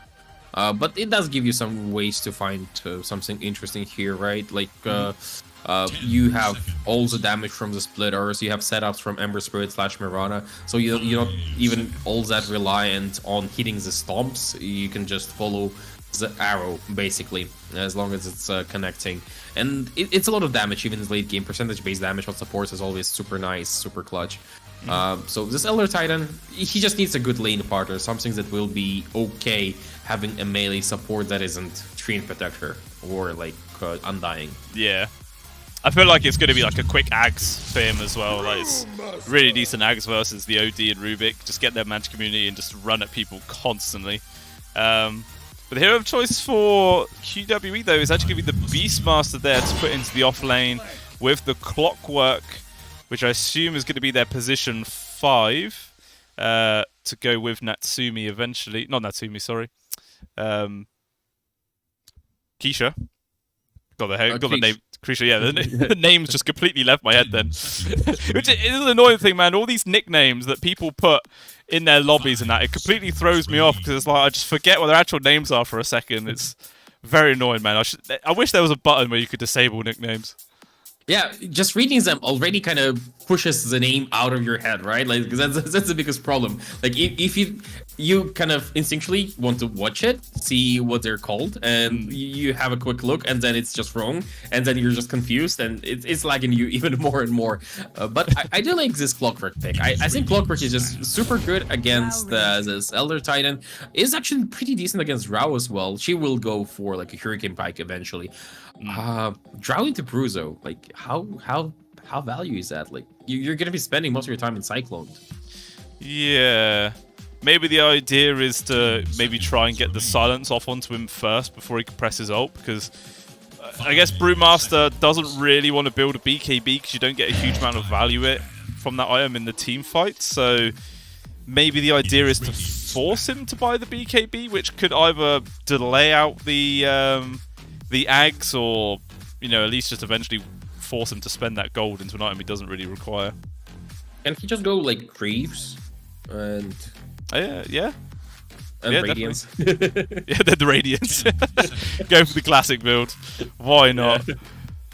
So it is QWE looking for their position 1 right now, and Boom Esports looks like a support, unless it's going to be a support Elder Titan. I think a majority of the times when you see this guy, it is generally the position 3, but I don't know, maybe there's a bit of flex there for Boom Esports. I don't know. I've assumed that Elder Titan is going to be position 5. That's where I kind of most expect the hero to be. Simply because you already provide so much value with your Stomps and with your Splitters. You just need like level 6 and you're pretty golden. It also used to be the case that Elder Titan Aura and Drow Ranger marksmanship stacked, quote unquote, and that was a hilarious interaction because let's say you were hitting Mortling with 60 armor, and because he still has technically 60 armor, base armor, when the Elder Titan Aura was next to him, Drow Ranger, for marksmanship proc calculations, she was hitting for like minus 60 armor. And essentially, the more armor the enemy had, the more damage you dealt, which was hilarious, but they kind of nerfed / fixed it. Yeah, it can be a nasty means to shred through people for sure. I think the only change for Drow Ranger as well in the patch was, I think her ultimate now only gives 50% stats or something to nearby heroes or something like that. It's not as strong for the team anymore, just more of an ultimate for herself. It was too good, right? You had those ranged heroes like Death's Prophet in the off lane, sometimes maybe Viper, sometimes maybe Razor, and suddenly not only do they get all the agility, which is nice for like right-clicking purposes, but they also got armor, and that was the biggest problem. Having like extra 10 armor just out of nowhere in the late game was massive, and Death's Prophet, this allowed her to tank so much better if she was playing with Drow Ranger. Razor's the same, Viper's the same, so all in all, I can see how they would nerf that aspect of the hero as opposed to just making her weaker right-clicker, because she needs to keep her glass cannon identity. Otherwise, this hero is just kind of unplayable with restrictions on the marksmanship. Yeah, that makes a lot of sense. I don't want to completely remove the hero from the game, just make it a little bit less impactful. And QWE actually decide to go for the sniper there, which is going to be their position 1 in this game. Obviously, Drow Ranger likes to keep their range, but Sniper also likes to keep their range, so going to be able to just right-click each other regardless of where they actually are. Maybe, I suppose as well, you can always use the concussive grenade shot, whatever it is, to like dodge arrows, things like that. Maybe get out the stomp radius eventually. Doesn't seem too bad, but we're going to see what Boom Esports are going to grab here as their final pick of the game. Is it an offlaner or is it a support? It is the offlaner, so it is going to be the position 5 Elder Titan, or is it going to be a 4? It is 5. It is 5, yep, and they're gonna have Nice Looker on FBZ. Nice Looker is really good against Brewmaster. Like it's an annoying hero. You can't get away with just Guardian Greaves on Brewmaster anymore. He's also should be okay against Sniper for the most part. I usually like to see heroes like, let's say, Mars / Tidehunter / I don't know, maybe Centaur, just as the guys for the front line so that they enable Draw Ranger. But I think Night Stalker can be that guy if he's farm enough. And in this game, they have this Ember Spirit who is off-tank / annoying hero in your face / some poke damage. They have this Night Stalker who is tank / annoying hero in your face. I think Draw Ranger, even though they don't have like a big teamfight ultimate, she is enabled enough in this game to have a decent game, at least. I'm not saying that they're going to win them because of that, but I don't feel like QWE have a massive advantage. But maybe I'm just underestimating OD. No, yeah, 100%. It feels like Boom Esports a bit more well-rounded this time, and yeah, the Night Stalker pick seems really good to me. It sort of counters nearly every single hero on the side of QWE. Like you're saying, you get the silence onto the Brew.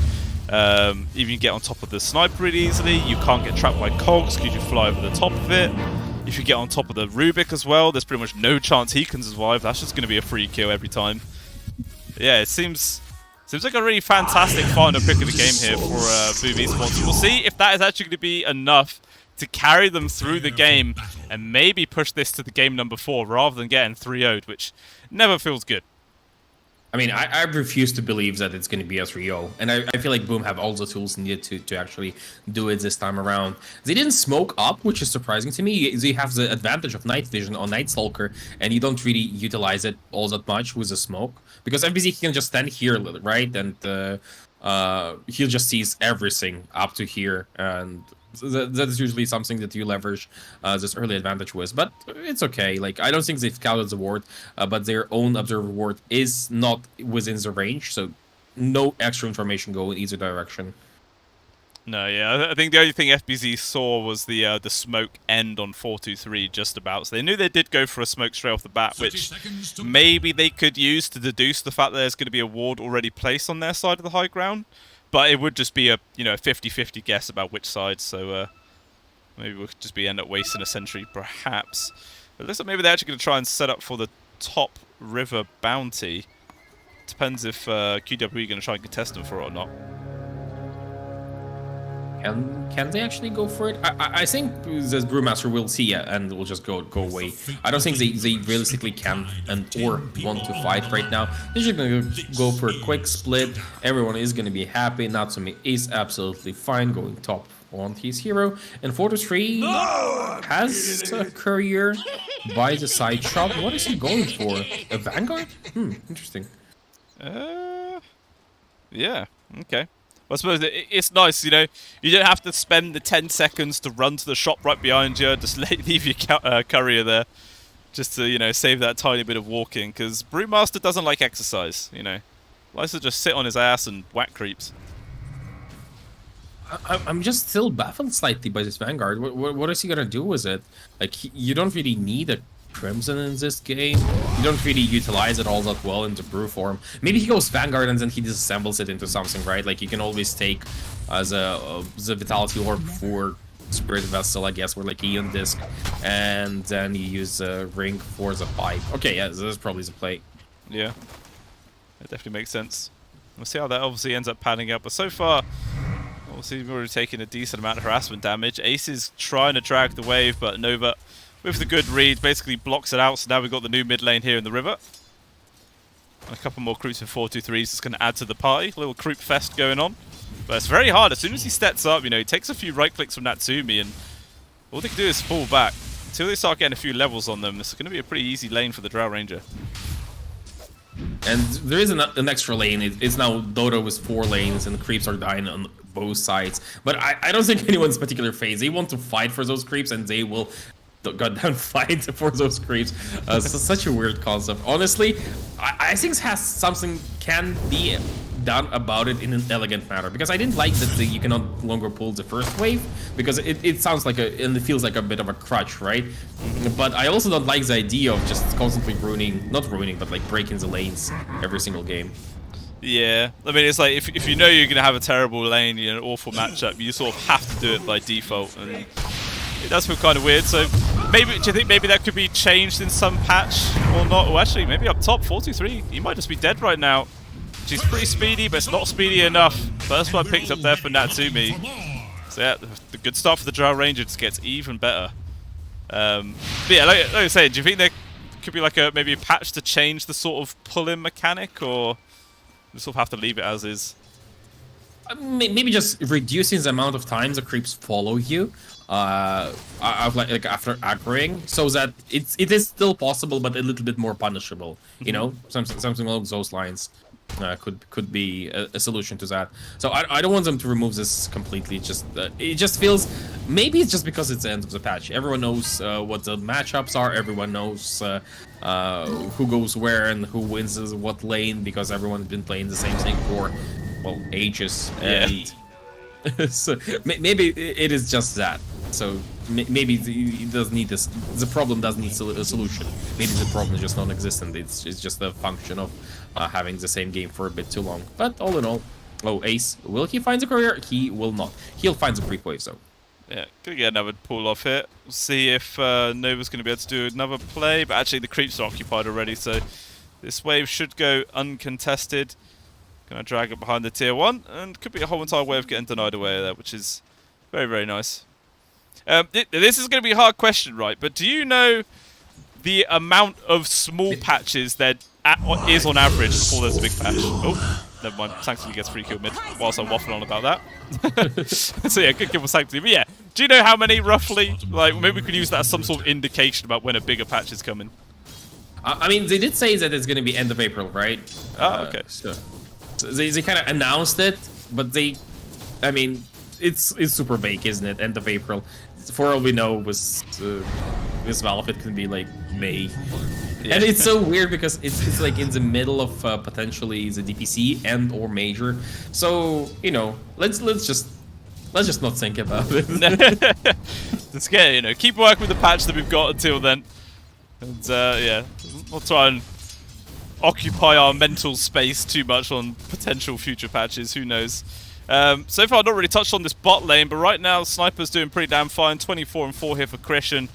We've got a big wave underneath the tier 1 tower, which they're going to try and use to apply some pressures onto either Zephyr or FBZ, or at least get some damage onto the actual building itself. I mean, I like what Mirana is doing. She's leaving FBZ alone, so he gets level 4 before the nighttime. So now he's coming out here with level 2 Hundreds a Night with Void, and I think the aggressive play potential is actually pretty high here between Void and Arrow and the Starstorm. They have quite a bit of damage, quite a bit of control if they land anything, and if SE kind of whiffs the cogs, I think they could even go for a kill on Sniper. But SE, he's actually going on the offensive. Yeah, he's a clockwork man with battery assault. One of the most obnoxious abilities in the game. Just run at anyone, you should be fine most of the time here. And yeah, just try to make as much space for Krish to carry on his farm as he can. Yeah, because even with the nighttime bonus there for FBZ, doesn't really feel like enough that they can actually start playing overly aggressive themselves. Meanwhile, Natsumi still doing fine up top as well. CS has slowed down a small amount. Obviously now there's been a few more levels here for the offlane of QWE, but he's still sitting pretty.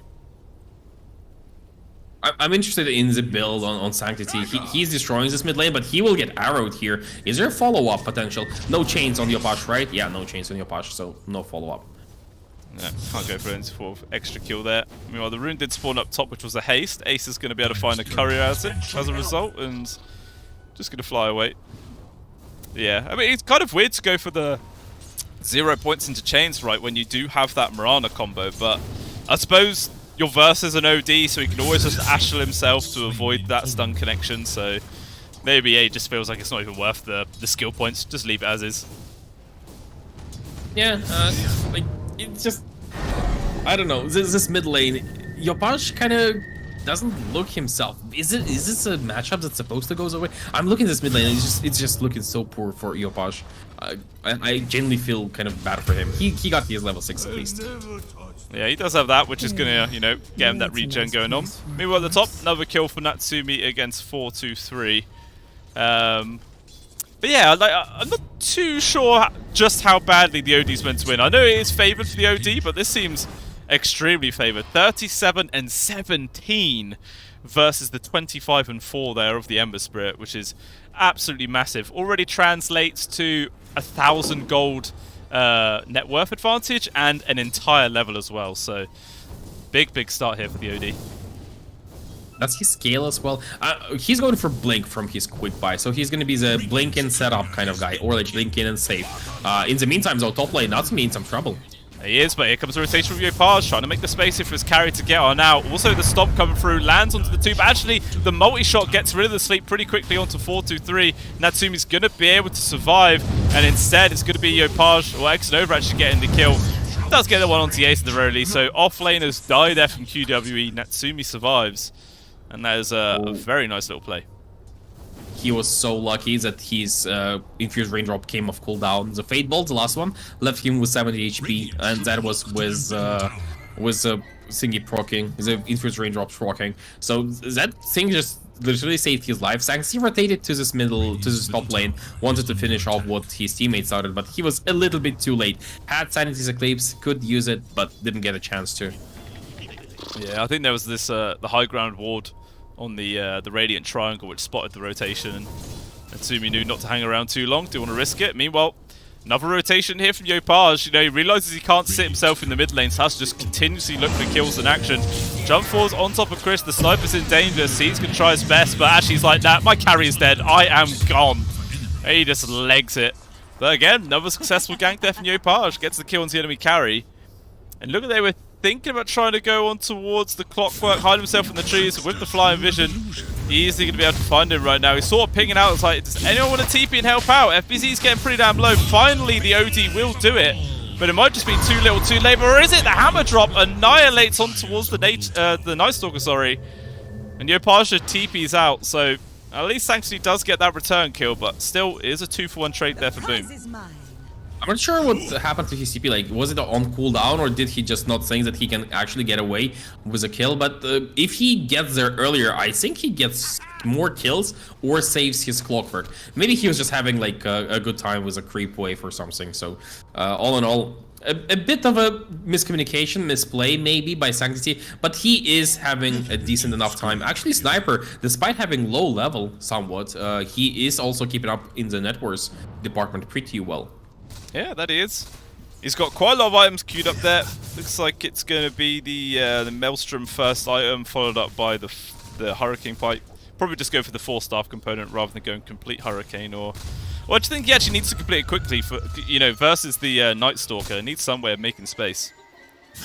Yeah, I think going Hurricane is fine. Like, you can go Maelstrom into Hurricane, and then I would mind seeing the BKB. You still would need it eventually, just to make sure that you don't get stomped and just don't do anything. Maybe BKB and Concussive is also really good, because by the end of the BKB, you can also Concussive the Night Stalker, get him off your back with that. I feel like in this game, a Sniper doesn't need a lot of aggressive items, is what I'm trying to say.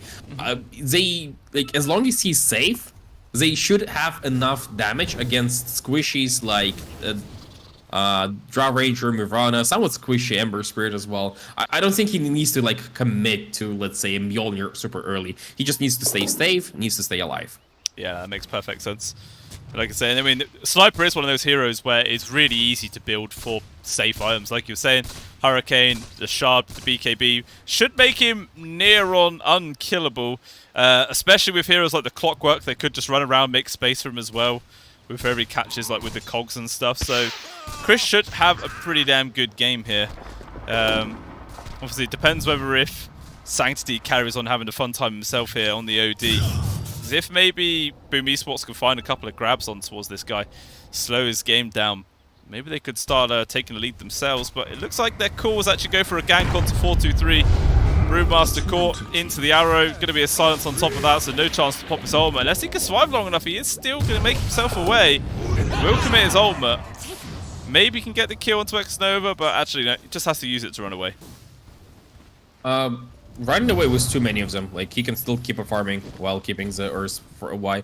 But I think him surviving is fine, right? Like, him using his ultimate, it's not like they wanted to go for an aggressive play. Oh, but in the meantime, they do want to go on Boom. Yeah, they found a good Chris. The cogs, unfortunately, not going to make the space. And again, the clockwork just has to run away and leave his carry behind. There's nothing he can really do. Meanwhile, another little engagement mid, perhaps? Okay, just a national onto your Page. But yeah, another good pick off there for Boom Esports, finding the enemy carry. And bit by bit, that is actually allowing Natsumi to build up more of a net worth lead now. 500 gold at 12.5 minutes in. Not a massive lead, but a lead nonetheless. Natsumi's been doing well. Yep, he's getting there. Also, similar to Sniper, doesn't really need a lot of offensive items, just needs to have survivability. There is enough of damage amplification from the aura on Elder Titan if he needs to use it. There is damage from multiple heroes. They're going for a kill on Elder Titan top lane. They're gonna get it, but it's so inconsequential, and the tower is gonna take a while to drop. Yeah, eventually they will bring it down. Not even a catapult wave, and not really the best tower hitters in the world. Obviously, OD probably one of the worst tower hitters in the game. Sniper, not great either, really. So definitely going to be quite a while. And it looks like, well, maybe Natsumi's going to come over and could see like a couple of TPs coming in or something like that. But no, they're just going to leave it, trying to press their own tier 1 bomb, whilst your Page cutting waves mid to try and take that one as well. All in Moonlight Shadow, they're just running around, but they can't really connect on anything. Mid lane, Yopage. This is just so slow on both sides, but they will get the mid lane on Boom from the looks of it. Stolen Slide of his actually jump in, maybe not. Got the grab. Ace needs to be clicking pretty damn quickly. Actually, the hook shot perfectly timed. And that is an easy kill. I mean, it was difficult to begin with there for Yopage. He didn't actually have a Fire Remnant already laid down. So, yeah, would have taken him some time to get out regardless, but fantastic pickup there from QWE. Unfortunately, they can't translate that into getting a tower of their own, but killing the enemy mid laner is always nice. I mean, this is like the third game in a row, right? They don't have any tower pushing on one side. And Boom, this time around, they kind of followed suit as well. I mean, Draw Ranger at some point gets into like a good tower pushing territory, but she's never like a Terrorblade or anything like that. So both teams are just fighting it out. Maybe Boom identified the problem was that they were trying to go for those well-rounded drafts, while the enemy was just going for a constant fight build drafts, and they just constantly fought and won. So they're just adjusting. As I said, this game is as close as they got to like a super good draft in this series as we've seen so far. Yeah, and it does feel like as well, as a result, there is a lot of weight on FBZ's shoulders to actually make space and make some good plays in these team fights, because it is really down to him to get onto those backlines and find those squishier targets. He now has a Blink Dagger completed with the armlet up. Nighttime just hits as well, so if there was ever a time to try and make a play here from Boom, I feel like maybe they can go now, unless your Page is close to an item. I mean, he's actually still a mile away from his Maelstrom, so yeah, they're going to make a play. Smoke from 2 in the mid. Probably going to pop Moonlight Shadow as well. And let's see who they can find.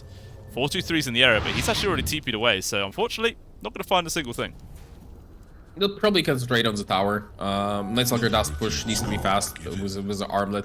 I'm a little bit surprised he went armlet Blink, not like Blink BKB kind of build. But I also feel like he needs to progress. And I agree with you that some damage has to come from him. Not necessarily to kill people, but at least to apply pressure. He cannot be a hero that just gets ignored at some point. He has to progress. So, yeah, with his armlet, once he gets BKB, I think that's when they want to fight. Cyclone from the Panda is super annoying, the Astrals are super annoying, so you kind of need to deal with it first before you actually engage in the 5v5. And a disconnect from Ace this time. Okay, well, at least it's not Krish again, but someone else having connection issues this time round. There's poor old Ace. And yeah, not seen any crazy ultimate steals this time, like the other 2 games where it's literally just been him always getting the perfect abilities again and again. I mean, he's had the Moonlight Shadow once, but I mean, I suppose there's not even really amazing abilities for him to steal this game. Like, what is the best one? Is it just the ET ultimate? ET ulti, Arrow probably is value, right? It has 12-second cooldown on Rubik with the talent, and extra duration. I think this is value. Gust might be actually low-key good. The silence on it could be lasting for ages, but also because of the cast range increase you get from Arcane Supremacy, the area it covers is just so massive because it's a conal ability, right? Yeah. So that could be pretty good, as well as a pushback. I think the pushback is now fixed. Yeah, it's fixed now. It used to be like it would go for the duration of the cast, but since it's fixed, the extra cast range doesn't really help you. Okay. A battle seeks Always little resolution. minor problems in the game, but that's There fine. is little hope for But yeah, obviously Dire's until Yopaj is able to complete his BKB as well, that the Gus could obviously cement a kill onto him pretty damn easily. Dire's top tower You know, is as it under stands, attack. it's still just a 1k gold lead for Boom Sports in total, but apparently Gaben says it's a 76% win probability. I feel like that's a little Dire high. shall look to their top tower. I mean, I kind of agree that Sniper is like when Lina was the most popular. We had those like quartet of range carries. We had Lina as number 1, as then SF and Drow Ranger, and after those two, after a bit, it was just Sniper. In terms of at least the success, in terms of win rate and just popularity in the professional scene and high level pops, Sniper was like the odd one out. He was the weakest one, and I still think he's the weakest one, simply because he doesn't have the steroid of Drow Ranger. Even though the Ranger is conditional, her peak power is just so much higher. Having extra 50% agility, come on, it's like, it's insane. It's both attack speed and attack damage. It's just realizing this potential is a bit harder than Sniper, but all in all, it's just a better carry. So I kind of agree with that assessment from Dota Plus. It's just gonna be harder. Oh, mid lane. 4-2-3. Get him pressured. Should be able to get himself away there. He is fine. Flames rush Oh, or is it? Yopaj actually going to commit a haste rune? 4-2-3, trying to juke around through the trees and hook shot. A little bit too late. Instead, they're going to get the Astral Imprisonment on towards the Mirana right now, but I don't know if they really got the follow-up. Actually, Zephyr sort of jumping in the wrong directions, uses all of his charges, and obviously with the Blink Dagger there from Sanctity, easily able to find the kill on towards Zephyr there. Even get a D-ward, just for good measure. Oh, Yopaj as well. Thought he nearly got grabbed there from Ace, but can't quite follow through. Yeah, like you were saying as well with the Drow Ranger, I definitely agree that Drow Ranger is more of a stable carry, but what is more fun than the ho-ho-ha-ha? You know? Sniper, always great fun just to sit back, right-click people, and just headshot relentlessly. One of the most entertaining heroes in the game. Yeah, also with Growbow now, like, this is the best item you can hope for as a sniper. This is just a little bit even unfair, maybe. So he's going to be able to outrange everything. Getting on top of him is going to be FBZ's job on this Night Stalker, but he doesn't want to do it before he gets his BKB, because otherwise he just gets Cyclone, Astral, everything. Same can be said about Ember Spirit. So I feel like there is a bit of an opening maybe right now for the side of QWE, but I'm not sure like whether they're gonna. The big problem is I cannot assess Sanctity and his OD. It's like the hero that's been out of meta for so long, and I don't know what it's gonna offer, what build he's going for. For now, he's going for right-clicking build with a Hurricane Pike. Yeah. I suppose that's also, again, to try and, you know, disengage from the Night Stalker if he gets on top of them or something like that. So, just trying to play as defensive as possible. But his game has definitely slowed down. You know, he smashed the mid lane, was top of CS, got a solo kill on towards Yopaj as well, but hasn't really managed to progress much further than that. I think this server isn't too great as well, because I'm also getting a few lag spikes here and there. Not too ideal. Meanwhile, actually, the jump forwards, they've managed to get the grab here SPC, but space being made there with the hook shot, trying to keep FBC at bay. Arrow comes through, goes between them both. It doesn't matter, the sleep with the Smurfs, going to do a lot of damage.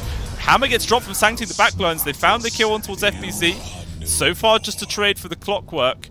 But still, Boom Esports realise Sanctity's a little bit out of position right now. He's on his own. Full staff with the Astral, trying to make space, but it's just going to set up for himself to get arrowed. And he is just dead. Maybe even Natsumi getting involved. They're going to find the kill onto Ace as well. So it wasn't too bad of a start there for QWE, but quickly got worse. I think him running away from his team as opposed to running towards his tower was a big mistake he made. He kind of jumped into the backlines to drop the hammer on Night Stalker, and I guess it was worth it, but they didn't expect as a Drow Ranger to also join the fray. Drow has her Hurricane Pike, bought out the shard as well, and that means a lot of damage. Yeah, with the regen reduction that comes in as well. Obviously, it's not that impactful in this game, but still, every little bit does help. Arrow gonna land on 4-2-3. I think this Brewmaster very close to death. One more Slight Fist will kill him. trade there from Ace, and yeah, I am lagging hard. Are you getting this? No, I'm okay, but it does happen sometimes. You can just try it for a quick reconnect in the meantime. Maybe wait out a little bit because Yopash was thinking of an aggressive play, but it looks like they're just gonna give away this tower. There is no way they can save it against Sniper, who's just poking it from far away, and the smoke coming out from QWE. And you can see if they can get potentially into the back lines, as Sniper easily able to avoid the stomp there, and still finds the kill onto the tower. Is always one of the big benefits there of a sniper. Meanwhile, catch inside the enemy triangle area. Stolen arrow, not actually going to land. Natsumi's going to get himself away with the hookshot forwards there from the clock. But even chuck 2 into the cogs. They will get the kill onto Xnova at the very least. But it's just a trade of support to the end of the day. Oh, but this is a quad stack of Ancients. And it looks like QW are going to try and snatch this away right now. Boom Esports realised this. They're going to come over and try and defend it. They got to hurry because they're dropping quickly. Motion coming through, immediately cancelled, but jump forwards there from FBC with the silence as well. Arrow actually lands on towards the Night Stalk. FBC in real danger. Primal gets cancelled. 4-2-3 just can't actually get his ult off, man. There's too many silences, too much control. Will now be forced to use it. And it looks like it's used just to run away, though. QWE not interested in hanging around. They do have the arrow. Maybe they can do something with it. Okay, no, never mind. There was a cute play potential right here with the arrow and the cyclone and the dispel, but instead they're just gonna scout it out. 4-3, still not out of trouble completely. He's being chased. Yeah, chased and found. Good kill there from Boom Esports. Realizing that, you know, the Brewmaster, even when his ult ends, he still had no HP left. And yeah, 3 pickoffs. So now 4K gold lead here for Boom Esports. Definitely probably the best showing that they've had so far in this best of 5 series. And yeah, bumped up their win probability now to 84%. Getting more and more difficult. Meanwhile, in the mid, more action. They do find the kill into Yopaj, but it costs Sanctity and the Clockwork's life. Ace able to warn himself away. And yeah, it just feels like everyone's getting whittled down here from QWE. It's only really Krish who's having that good of a game now. Yeah, it's... I mean, this OD and Ember Spirit, they're kind of on par between each other, right? But the biggest difference is the FBZ having impact as he's Night Stalker and approaching his BKB, while Brewmaster mainly using his ultimates just to disengage. Yeah, like, I didn't see a good ultimate from Brew ever in this game, and that's a big problem. I feel like part of it is itemization. He did disassemble his Vanguard, but now he's stuck with this awkward Ring of Health, the Spirit Vessel. I don't even know why they need a Spirit Vessel in this game, right? Like, what is the point of this item? Like, you're not playing against any heavy regeneration. Maybe the Shard of Night Stalker is something you're kind of concerned with, but like, if he went for the regular Greaves into Blink, or like Greaves BKB, or even Aeon Disc, Yeah, I feel like he could have had so much more impact. Yeah, 100%. It's like, at least then he'd actually be able to press his ultimate, you know, and do something in these fights. But as a result, he just gets kited around near death. And yeah, by the time he can actually use his ultimate, the fight's already been going on for like 20 seconds, it feels, and he just has to run away. It's not really the best position to be in right now. And they are going to go for this 4-man smoke. Let's see what they're able to find. Might bump into the support of Zephyr. Natsumi also off to the side, but it looks like the Drow Ranger will be able to run himself away. So free kill to support. Arrow stolen away, and they're actually picking out to try and go into the Roche pit. That's going to be a good mechanic to help get themselves back into this game. And there's no actual vision in the area here from Boom Esports, so they might not know this is going on. Or do they? They go for a 4-man smoke. They're going to come over here. Roche is getting low, but they might actually be able to make it in time. The Spirit just coming in, scouting out. Now going to pop the ultimate here from the Night Stalker. They found the poke. Well, the Brewmaster is able to get the ultimate off this time. It does cost the life of the Clockwork. It's going to be the Cyclone on towards the Ember Spirit. Buyback as well from the Clock, so clearly QWE did not want to get this away. The arrow perfectly timed this time around. Yopaj, no chance to survive. Natsumi now have to stand the ground with BKB popped. The Brewling's about to run out. Can 4-2-3 get much more accomplished? Astral actually saved Natsumi's life, or Ace's life, sorry, he was near death. They're still going to carry on chasing for more. Natsumi attempted the TP, but again, the arrow finds the kill. 2 people gone. And it's a fantastic fight there from QWE, and they could just go straight back into the Roche pit and clear this up. Okay, so what happened in this fight, and my mind is completely blown, is 4-3 when he split, he used the Cyclone to set up for an Ember, right? But then his ruling kind of got forced out and maybe even killed, so I didn't see it on my screen. I don't know what happened to it. But the one with Dispel was destroyed or zoned out. So that means you cannot Dispel for the arrow. So that means, I don't know how that freaking happened, but Ace somehow managed to time the arrow for a Cyclone. That is not like regular duration. It's not Yules that you kind of get used to. But he timed it perfectly, gets an arrow on the priority target, and then gets the second one on top of Drow Rangers. That just completely destroys the Boom lineup. And now they're going for FBZ as well. Yeah, Pokken brought in. Easy arrow set up into the hammer drop. It's a dead Night Stalker, and looks like they're going to be able to get the +1 to Yopaj. Actually, no, quick little jukes around. With a few of the remnant uses, he will get himself away. But yeah, that was very, very nice timing there from Ace in the last fight. And I think the fact as well that Sanctity saved Ace barely, obviously kept the Rubik alive, which allowed the arrow to deny the TP from Natsumi, which just gave him the extra kills there. And it just seems like QWE, man, are doing a really good job of recovering this game. Oh, they've even found a grab here. Let's see if they can actually complete the kill. Xnova unfortunately don't have any means of disengaging. Arrow will land onto C, but he's fine. Oh, they're crumbling on the Boom side. I mean, they had it. Is under attack. Like, seemingly they had it in control, right? But now they're just bleeding kills left and right. And I don't think they need to. I feel like they just kind of want to fight more than they realistically should. Maybe they just should wait out for the double BKB's timing when Yopaj has it in 400 gold. But now they're fighting once again. They're going to try and make a move into OD. Getting very aggressive here. BKB gets popped from the Night Stalker. It has just sort of abandoned the clockwork. But I think you'd be happy with that trade. That's the Night Stalker ultimate plus BKB used. All they lose is their position 5. If they can get out without sustaining anything else, it's a big, big win. And they could just look to go for another fight. Especially seems how BKB is now up for Krish. Yep, and in like 2 minutes, the night is going to be over. This Night Stalker is going to be a much less of a factor. And the Clockwork by this time is going to be out of the tavern, and you will still have your second life on Sniper. So they are absolutely happy. In the meantime, though, we see Ace going forward for Elder Titan and lands the arrow as well. He's landed so many arrows with that ability. Does finally have to get something else as the timer was going to run out. So unfortunately, he gets probably one of the most useless abilities for him. I mean, it's Scouts, I guess, but it's not really that impactful apart from that.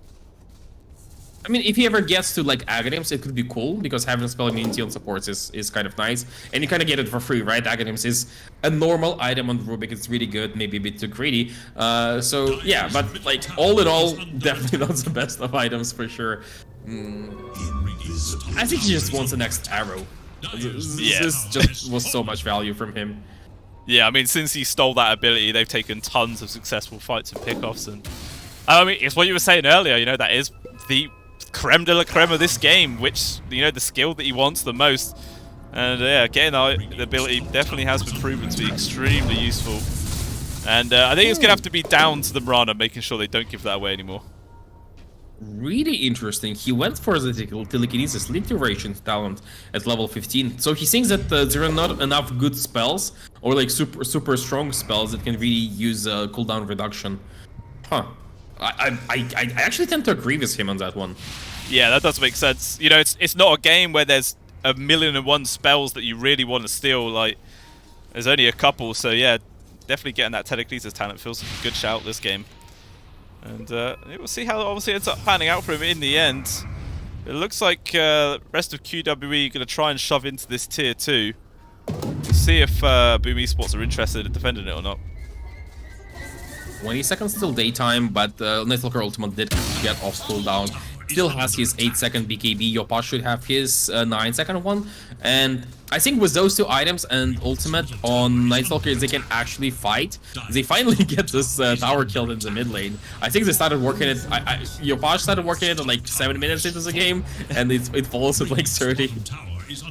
Yeah, it takes that's never great when it takes that long to get rid of tier 1. You know, probably one of the most important buildings to get rid of, and yeah, having it last that long is just very, very impactful indeed. But still, back to 1k gold advantage there for Boom Esports. So even though QWE do come out in terms of the actual fights, Definitely seems like Boom Esports just getting a little bit more value out of the map when there's nothing going on. They are going to go for a 5-man smoke right now, charging forwards, trying to find the Rubik, but Ace with a haste room. He's actually pretty damn speedy right now. They're going to get the leash, but it doesn't matter. Everyone is here. The Gust actually connects onto quite a lot of people. The Stomp's not going to land, though. It looks like QWE kind of in disarray. Not sure which direction they need to be running. They will sacrifice the Clockwork. Sanctity thinking he should stand its ground. Blue ultimate used now, but the OD in real danger. These physical right clicks, man, just burn through him so quickly. FBC trying to go onto the Rubik. Can't quite get the connection to that one, but it is now the Brewmaster completely on his own outside of the base, trying to run away. Will make out for one. Meanwhile, FBC just keeps going for more. He's found a free grab onto another support, but will get traded there from Krish. The tower actually steals his kill. But regardless, it's a 3-for-1. Big exchange there for Boom Esports. What is with the timer? Like the nighttime turned to daytime at 30:48. It's just so weird. Like I'm just trying to wrap my head. The Night Stalker ultimate no longer pushes the night and day forward, right? Like it just kind of gets into it. I'm like. It's just the timer kind of works against slightly. It worked against QWE because not only did the real night last a little bit longer than I expected, and maybe they expected, but then you also have this ultimate coming in from Night Stalker. But yeah, they are showing what they can do with this Drop Ranger for sure. Like this hero is a bona fide carry, and she's level 20, so she has level 3 ultimate already. Yeah, it definitely feels like Natsumi's actually starting to become that big scary hero that they always wanted to be. With the BKB, Shadow Blade, Hurricane Pike, and a completed Silver Edge coming out on the courier. Yeah, this is pretty decent power spike for him. It's not like there's really any passives that they want to purge away with the Silver Edge, but just feels like it's an extra mechanic of either disengaging or catching somebody off guard with that guaranteed crit. Can potentially find some easy kills as a result. Doesn't it disable Drunken Brawler for Brewmaster? I think it does. Yeah, because it's like a 120% evasion. You can technically get it with like Snitter Brew apply to yourself with one of the aspects. Oh, they will find an opening though. Wow, man, Night Stalker just vanished like he was a support right now. X-Nova trying to get away as well. Telekinesis just in time. They will get the grab, and another useless spell stolen away there for Ace. But regardless of that, it's 2 kills. All right, bouncing back there after taking that kind of bad fight earlier on. And it's going to be nice there to help recover a bit more. See if they can get anything achieved off of this, though. Obviously, just the tier 2 left standing at the bot lane. And I don't think this is really an opportunity to go high ground. So just going to have to split, try and find farm off this little lull period. Or find another kill as they see Yopaj top. They do move underneath an observer ward, though. So I think the Ember Spirit, yeah, he's fine. Yeah, I feel like they don't really get the kill between 2 of them. OD is strong, but he's not that strong. 46 seconds until Roshan. This is going to be probably the next big objective. Krish will have Silver Edge of his own. Actually, the break against Draw Ranger is pretty cool as well. But in the meantime, Ember Spirit got his Aghanim, so that means his ability to stay on top of the sniper is amplified. Yeah, because the Clockwork's going to have to be working overtime right now to provide protection for the sniper in those backlines, who is actually just poking to Yopaj. He's used up all of his mana. So Yopaj does get harassed a lot, but will manage to retreat in time. And yeah, like saying, Roshan up in 10 seconds. We'll see if QWE spot that out instantly. The rocket will be there. Does it linger long enough? I'm watching just in case it it actually fades just before Roshan respawns. That's unlucky. Now Boom. They also, they use smoke, they're wrapping around on the side of Boom. They have FBZ with ultimate and BKB, so that's what they're kind of gunning for. Also will be rewarded with an invisibility rune. No, they're not going to grab it now. They're going to try and move into the jungle. The smokes break. Immediately the ultimate gets popped there from the Night Stalker. And QWE like, run the other way, guys. Get the hell out of here. But maybe they're actually going to try and stand their ground right now. 2 of them are still smoked up. Well, 3 of them actually. They do get the route on towards the OD, but he's going to Astral, avoids the arrow as well. And all this wasted time is benefiting them right now as the ultimate from the Night Stalker slowly run out, but the BKB will get committed. They're trying to get Sanctity. Good hook shot there from the Clockwork though, trying to make space. Yopaj will get the grab on towards Ace at the very least. The Astral once again saving the Clockwork's life right now as the sniper is just standing his ground, right-clicking away, trying to get kills, but everyone's just running away from him right now. He can't actually stick on top of a target long enough to get much done. Just 4-star blinks, leaps, and everything. And somehow they're all able to get outside of the attack range of the sniper. So in that whole entire engagement, it is just the Rubik who dies. But they've thrown everything in the kitchen sink at this Rubik. They used the ultimate from Night Stalker. Oh, they will see somebody. Somebody is caught. I think it's Mirana. Yeah, it's Mirana. That's a pretty good kill to get. They will find that one. It's a trade. But what I really want to highlight is this whole fight. They were kind of avoiding, right? Because the enemy used BKBs, the enemy used the Night Stalker ultimate, they used everything. So you kind of want to... And they didn't have their big hammer on Sanctity yet ready. And Ace, he had Courier flying over the cliff here, and it scouted out the wards that were being placed by Boom at the time.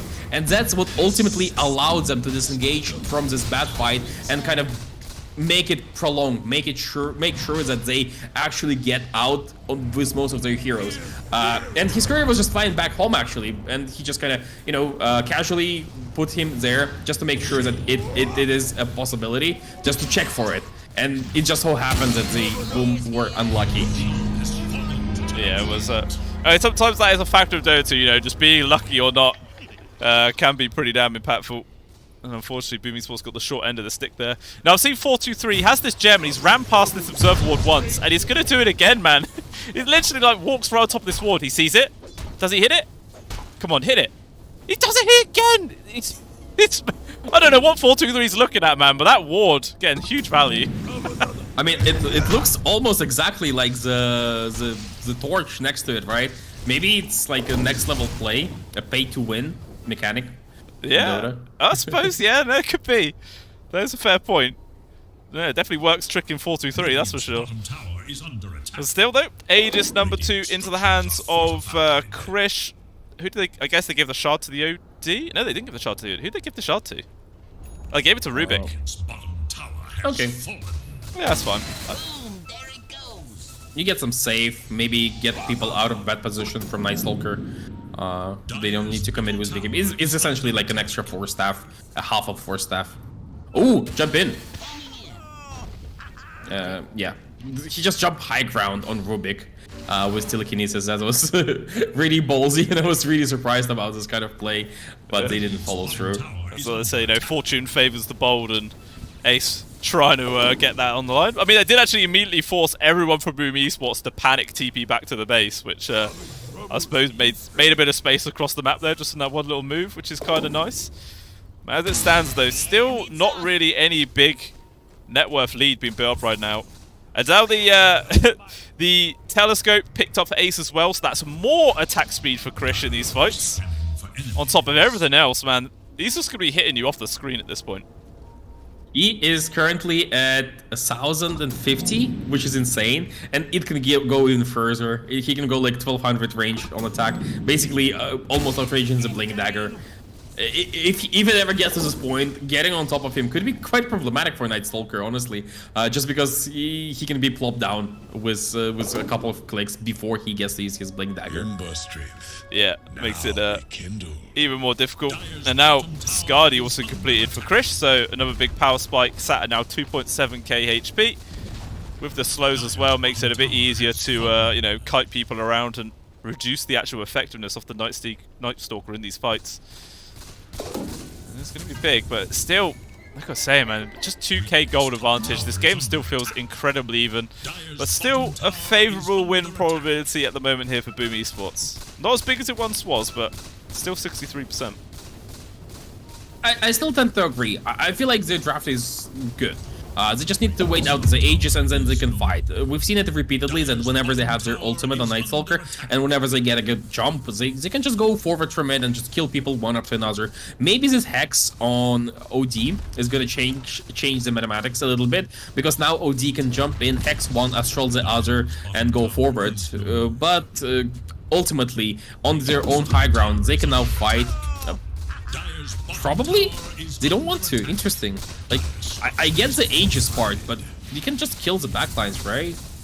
Yeah, I think that's maybe the play. They've chucked Gopalj into the base to maybe try and bait this out or force QWE to maybe disengage. The rest of the squad going for this smoke maneuver. You know, try and get a little backstab on the go right now. Who do they find? There is obviously a high ground ward here for QWE, so they're sat in the perfect spot to try and defend this. Looks like the idea is to come through the wave, maybe realizing there's probably a ward up there. They're doing a good job avoiding it for now. Now the ult gets popped. Sanctity in real danger. Forces pop the BKB, but there's right clicks, man. Destroy with the 4-man sleep into the split up. This is going to be a disaster fight for QWE. They just fall apart at the seams. Everybody dead in the space of a second, and the sniper respawns just to die again. Wow, that was big.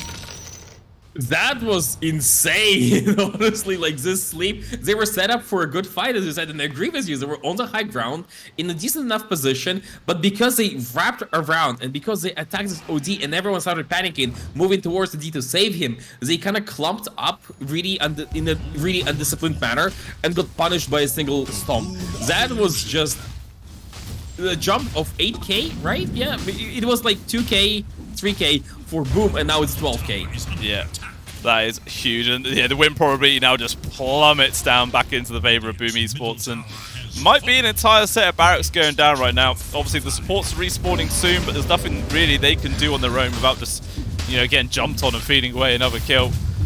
They have to try and hold on while they can for the actual cause to respawn here, but yeah, there should be a full set going. This one is gone. I mean, in the grand scheme of things, it's a big win for Boom. But I think there's a fight here, right? Like, if they don't get blown up immediately on OD, if he's the one initiating, I think there's still a way for him to actually contribute quite meaningfully. His hammer didn't drop. He didn't even get to use his nearly perfect X. So it's not like this fight is gonna go the same way every single time. It's just Boom this time around, they got somewhat lucky, and they also utilized this luck to the fullest extent possible. Now though, Sanctity, he is searching for something. He's looking for a kill. If he can find something with a Hex, oh, nope. Oh, it does land onto there. Has to actually Astra himself there because the damage raining in. Zephyr going to try and time this arrow, but the BKB gets immediately popped. Sanctity alive for now, but these right clicks from Natsumi still hurt quite a damn lot. FBZ popping the ultimate. But it's all to disengage. Now actually jumping, trying to get on top of the sniper right now. He's going to try and stand his ground, but still the right clicks, the rain in from the Drow Ranger are pretty damn heavy. He's having to try and use the invis to retreat. They are going to get the grab to the Night Stalker. They've already lost Sanctity's life. The sniper just cannot get himself away. The two main cores for the side of QWE are gone, and everyone else desperately try and run away. The Brew will at least complete the TP, but the supports, well, at least one of them dies. So 3 kills for one. Again, another good fight there for Boom Esports. Not as clean as the last one, but still very, very big win. Still a convincing victory. It was a bit of a blunder in terms of initiation from Sanctity. He jumped forward without vision, but he had to roll the dice. He has to risk it all now, and I like that he does it. I'm not gonna I'm not gonna blame him for that, because that's the state of the game, and he is trying to maximize his chances. Didn't get lucky this time.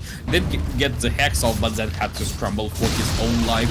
All in all, though, that should be a cleanup for Boom Esports. There was a last fight, a last hurrah coming in from QWE, but with 30 seconds until Sniper, I think it's at least Megas, right? They are killing the top lane. Yeah, this 20 seconds before the two cores are alive. I think that's just about enough time to actually kill both of these buildings. Maybe just the melee barracks until they actually respawn. Actually, jump forwards from Yapage. He's got the grab onto both supports. Just gets a freebie onto Ace and backs on out before he gets punished. We'll buy back though for the Rubik. But still, the buildings drop in. Actually, we'll disengage the jump forwards there for the Clockwork. Gets the grab at least, but still, it's just complete runaway strategy there for Boom Esports. But they forced out buyback. Everyone was respawning. And all that remains here for QWE's base is just one range barracks away from getting megaed. And that's not going to take too long to clear up at all from Boom if they get the opportunity to do so. And I mean, yeah, like I said, if QWE lose one more fight, it is just game over. I think the Roshan has to be the clear objective. And again, it's a relatively quick respawn, just 30 seconds away. Yep. It's a quick Roshan. The desperation is coming in here from the side of QWE. They're going forward. Still not willing to call it, and I like that. Their chances are getting lower. I expected them to fully commit for this range racks, but Boom decides that they don't really need to have everything at their disposal currently, both BKBs and ultimates they need, and they're going for a smoke of their own. Roshan is spawning now, so one team knows about it, the other team just hunting.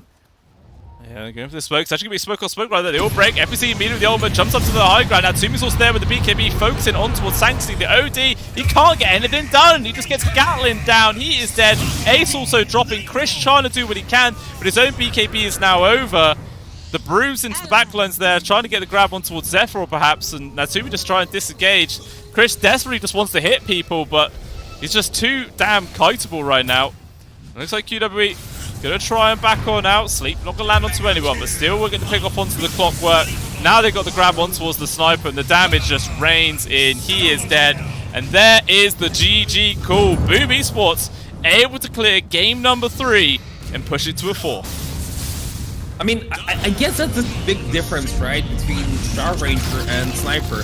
Both of them kind of went all defensive item. Both of them wanted to make sure that they get to hit people first, and then only after that they were thinking about how hard they hit the people. And Star Ranger, she's absolutely fine with that. She's killing people even with a defensive build. But Sniper, maybe the, what is it called? The Scotty was a bit of a mistake. Maybe like a full-blown Daedalus could be utilized better, because every single fight I'm seeing, people go on OD.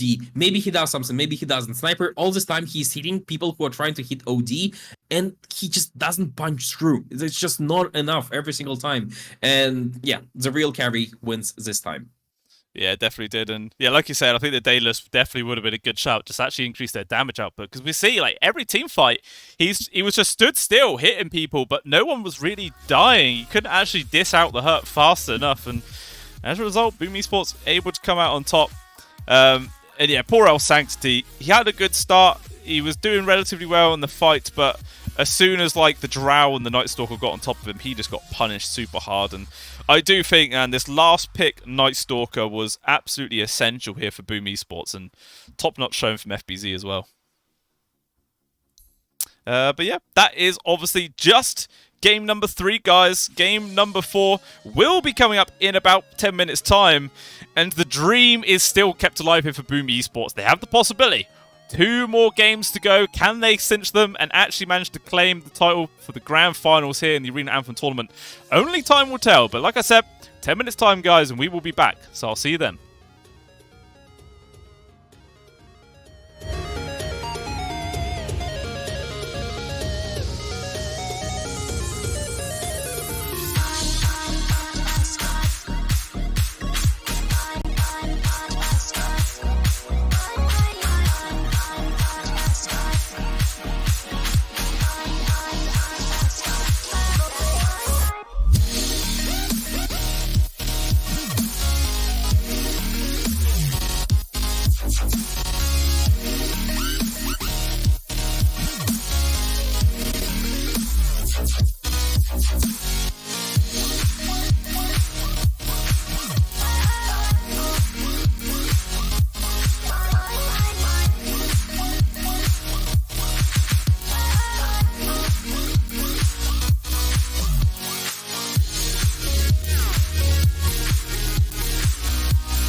Alright, welcome back in, ladies and gentlemen. Game number 4 is here. Boom Esports keeping the dream alive, obviously winning that third game, and could be the start of some momentum to maybe flip this entire series on their head and go for the reverse sweep, because that is what is required of them right now. If they, anything short of that is just going to be failure, and that is not what they want. And they're going to start off once again with the Ember Spirit, which seems to be the real winner in this entire series. Whichever team has Ember seems to just win.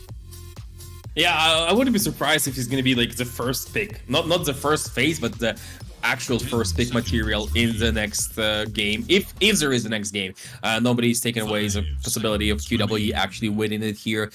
Boom Esports on their last leg, but it's a situation where they feel kind of comfortable. They were really convincing in the last game, and from the looks of it, they're back in their stride.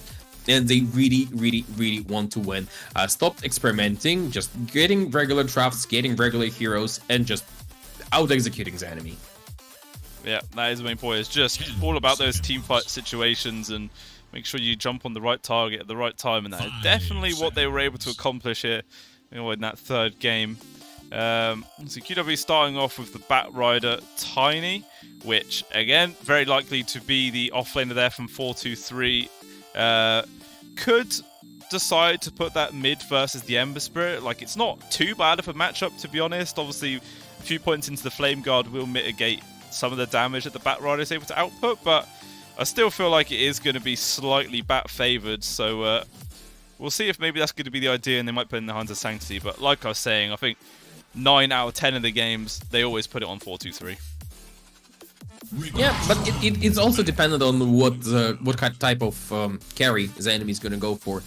They will have the absolute last pick in this one, as well as Dire. It's actually surprising to me that QWE got both Dire and last pick. Both of those are, if I understand correctly, and if I've read the statistics correctly, they are both favored.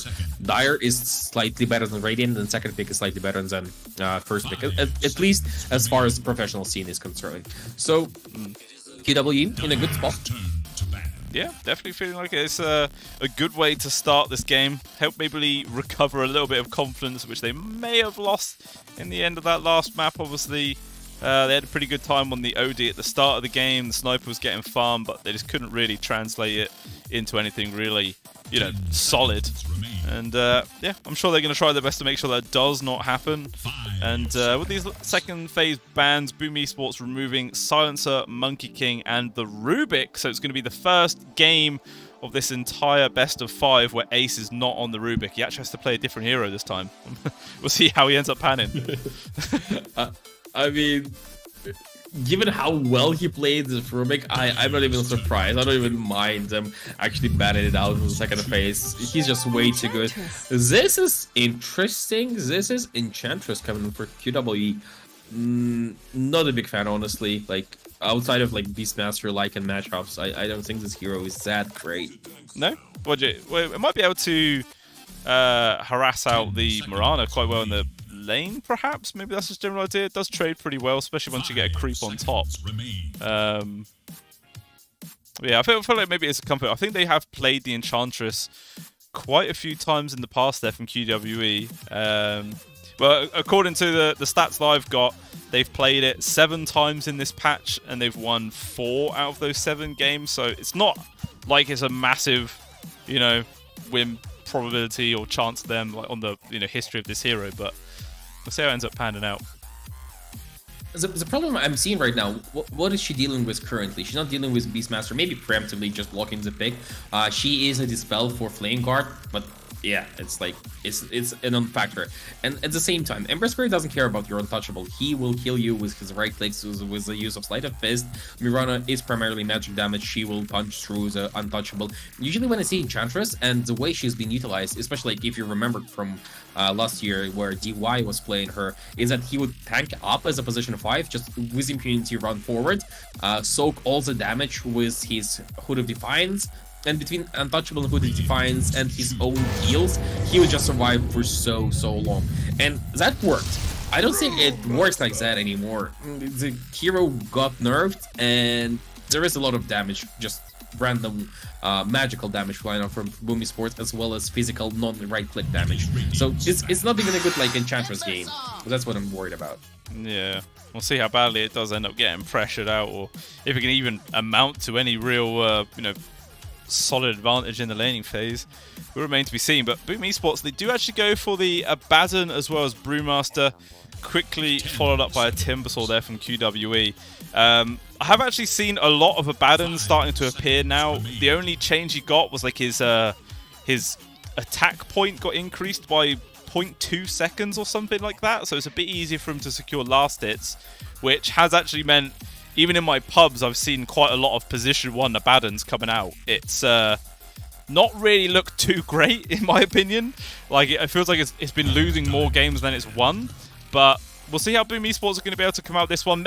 You know, it could still very well just be a support Abaddon, right? But I feel like there is the potential which they might try something risky and put it into Natsumi for their carry. But would they really want to play Abaddon against Timbersaw as a core? Because he's gonna steal away a lot of your health, so then it's just gonna be a hero that will be able to disengage. I think that the BAT decreases are generally massive changes, increases and decreases, because it kind of effectively increases the value of all attack speed items in the game for you inadvertently. For a hero, it also makes your animation a bit faster, and it does have a massive impact on DPS in the long term.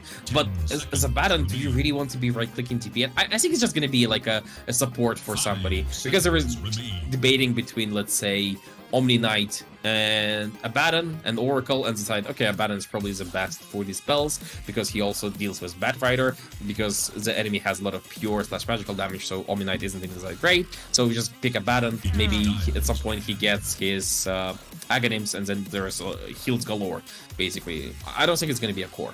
Yeah, that makes perfect sense. I think maybe as well if they're going for the position 5 ABBA, because like I was saying, QWE pretty much always play the Batrider on 4-2-3 in the off lane, which maybe that's what they were expecting. Put the Abaddon against it, and then really the Bat will never be able to get any decent napalm stacks on the go. But QWE, they do pull the old switcheroo. Gonna chuck the Timber most likely into off lane now. Batrider versus the Ember Spirit, so just leaving their carry as the final pick here. Boom Esports, let's see which hero they're going to go for. Again, most likely going to be the carry themselves. Got 34 seconds of reserve time on top of this as well, so plenty of opportunity here to deliberate, but nah, they're not going to touch it, and they decide to go for the Shadow Fiend. Another hero that doesn't really care about Enchantress, and actually does well against Timbersaw in lane, I believe. I like what Boom Esports are showing currently. I think they have answers to what the enemy is presenting, and it's not like QWE actually ask a lot of questions here. They have this Batrider, but it's in an awkward spot where Abaddon kind of cuts his utility short. Timber is weird. Juggernaut is what? Like, this hero got nerfed, and he wasn't that good either.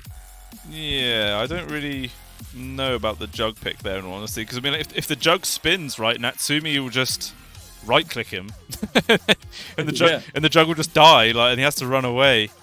I don't really know. Maybe they want to try and use it for the lane pairing, like the slow that comes in from the Enchantress pretty much guarantees a full-length duration spin from Krish, so maybe they can try and get a few kills in the laning phase, and then maybe be able to, you know, sort of snowball off of that, but it doesn't really feel like a good sort of counter to, like, you know, the main cores here on the side of Boom Esports. The Ember, the Shadow Fiend, even the Brewmaster to some degree. It doesn't really touch him. The last time Juggernaut was played, he was played with his shard in mind, right? And I'm just checking the nerfs and buffs as a hero. So they increased the crit damage slightly, but they also decreased the attack rate on the shard. So now you attack slower when you're spinning, so your DPS is effectively lower, which is a massive nerf to the hero. But maybe there's a way to play Juggernaut old school style, where he's a right-clicking machine primarily, and then he's a spinning machine secondarily, like where he uses spin just to disengage. Maybe he's going like for a Battle Fury into Manta style into Aghanims kind of build. That could work. I'm not sure. I'm still baffled by the draft in general, but I started being baffled around Enchantress. So, you know, yeah, like after this Enchantress, it just kind of went went lopsided for me at least. Yeah, it definitely doesn't seem as solid as the previous games, that's for sure. One thing we haven't actually noted, though, is Sanctity is actually on the Timber Saw. So it is a mid-Timber versus Ember Spirit, and they're deciding to leave the Bat Rider into the off lane versus the Abaddon. So, Abaddon with almost free mana and the ability to dispel all these napalm charges. I'm not sure, honestly.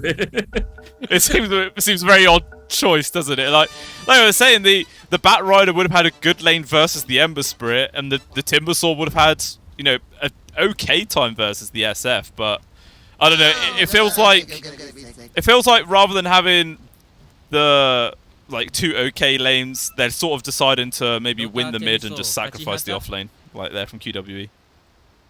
I don't know, like this whole draft, it's like they have Avalanche as their stun and lasso. And yeah. I mean, if it goes like super late, I can see SE with like a lot of damage coming through, being super annoying. I was really heavily critical once of I don't remember, maybe it was SE actually going for Dragonlance into Aghanim's build on Enchantress, and it was like, I hated it because I absolutely don't see how it's supposed to work, but you know, it did work. They did win this game. Maybe if he goes for something like that this time around and actually turns into an extra carry while Juggernaut, Timber Saw, and Bat Rider all make space in the fight while dealing damage, that could work out. But it is some things that requires a hyper late game, and I'm not a big fan of this kind of approach. Yeah, it's definitely an interesting position to put themselves in there for the draft. But I mean, at least he is level 30 Enchantress, so you know the man clearly knows how to play the hero. Meanwhile, it will just be 2-for-2 split on the bounties there. No one really been able to pull ahead at all. And everyone just going to fall back to their respective lanes. So we'll see how this sort of lane decision ends up panning out here for the side of QWE, or if they just get hard punished or not. Who knows? It's going to be interesting. Yep, that's already shaping up to be an interesting game, to say the least. I'm mostly interested about this Abaddon, though. Like, this hero, I feel like he was good even before the latest round of buffs, because this buff is so inconsequential for a position 5 Abaddon. Like, it doesn't matter that he has 1.5 BAT. Almost doesn't matter. No, I mean, sometimes you go for, like, in position 5s, you can go for, like, the Curse of Avernus early to, you know, actually pressure people out and do a lot of work. And in that case, it could end up making a difference, but, yeah, not really required at all. And Ace trying to drag the creep wave, but obviously, X Nova knows it's going on, going to try and pull the creep wave himself. It's going to be like a little Duke and Jive right now. Who finds it? Okay, Ace actually doubling back on himself right now. He has no idea which way he's supposed to go. It's stuck here. But I think he's okay with that. It's not like they can really punish it. He did doubles a wave, so this one is going to get killed. But in the meantime, we see X-Nova already pulling the wave. Oh, this is just so hard to just figure out what exactly who it is favoring, right? Yeah, it seems very, very odd indeed. Another pullback. I mean, some of the creeps get away there. But even still, this should still re-push. Just with the extra 2 range creeps obviously adding a lot of damage. 423 is trying to secure some of it himself, but not very easy at all. Very weird lane indeed. But how's this mid going so far? 6-2 there for Sanctity versus the 9-0 of Yopaj. So the Ember Spirit doing pretty nicely in CS so far. Level 3 now up here for the Timber Saw. Now, does he want to put second point into reactive armor? Maybe he's thinking about more of an aggressive style of play and going for like maybe 2 points into Whirling Death. See what the choice is going to be. He's going to go for reactive armor, but I think it's mostly because they nerfed it somewhat. One of the reasons this hero kind of fallen out of favor in the last like several months. Oh, an aggressive play by Ace. Falls back is not available because he has Streak Grab from level 1. But they do get Natsumi decently low with 7 stacks, and then a shield comes through, and because Abaddon is playing against Bat Rider, he has infinite mana. I don't know what they're thinking, honestly. Like, I'm still wrapping my head around it. Yeah, definitely seems like they've decided to make this 4th game extra hard for them, you know? Maybe they just didn't want to have a nice, easy win to the Grand Finals. They really want to make themselves work for it right now, and That is what they're having to do. X-Nova just constantly going to run down Ace here with the Curse of Avernus, making it pretty annoying there for the old Tiny. Regardless, we'll still be able to get the pull, and Natsumi I think tried to do the same but can't quite accomplish that. Meanwhile up top, First Blood is found. Zephyr gets a solo there onto the Enchantress. He played it super well. So he ate a big impetus shot. Oh, and they will kill Batrider as well. He ate a big impetus shot, but instead of running away completely, he kind of stuck here behind the trees, waited for Enchantress to come chase him, and then came through with a massive double Starstorm level 2. That was just enough to kill this Enchantress with a couple of right clicks, and he traded up, essentially. Yeah, I mean, there's one of the things with Starstorm when you're on your own, it is pretty damn nuts. Because obviously it's 300 damage for just 95 mana. And a hero like Enchantress doesn't really have the largest HP pool. Like 350 is literally over half of the Enchantress' maximum amount. Which obviously is quite a damn lot. Ace once again doing this little pull, but X-Nova just being a real pain. Continuously poke onto him and once again get like a weird little lane positioning going on. It just seems like this bot is just... I have no idea what's going on, man. It's just chaos. Yeah, because both teams kind of don't feel too comfortable. I mean, X-Nova has an almost infinite mana, right? But sometimes his shield is on the cooldown, and sometimes he can get tossed out. So there is very little what both teams can do aggressive-wise. But QWE have to be aggressive for them to actually get a kill on side of Boom, which is weird. And it's all on knife's edge. Maybe sometimes you miscalculate the Aphotic Shield. Maybe sometimes you get some extra going for the enemy. And because of it, they just have to go for those shenanigans on both sides, essentially just splitting up the lane. It's weird. That's it's actually double the flag bearer creeps. At some point, it was like double the flag bearer creeps in this bottom. There is little hope for Radiant's middle Yeah, so really weird old equilibrium's going on. The Sanctity was at one point just between the mid tier 1 and 2, just trying to apply a lot of pressure. TP mid there from Zephyr, but Yapash didn't actually hand over the bottle. Why didn't he hand over the bottle? Did he misclick or something? I don't know. Well, misses out on a free refill there. Kind of sad, but oh well.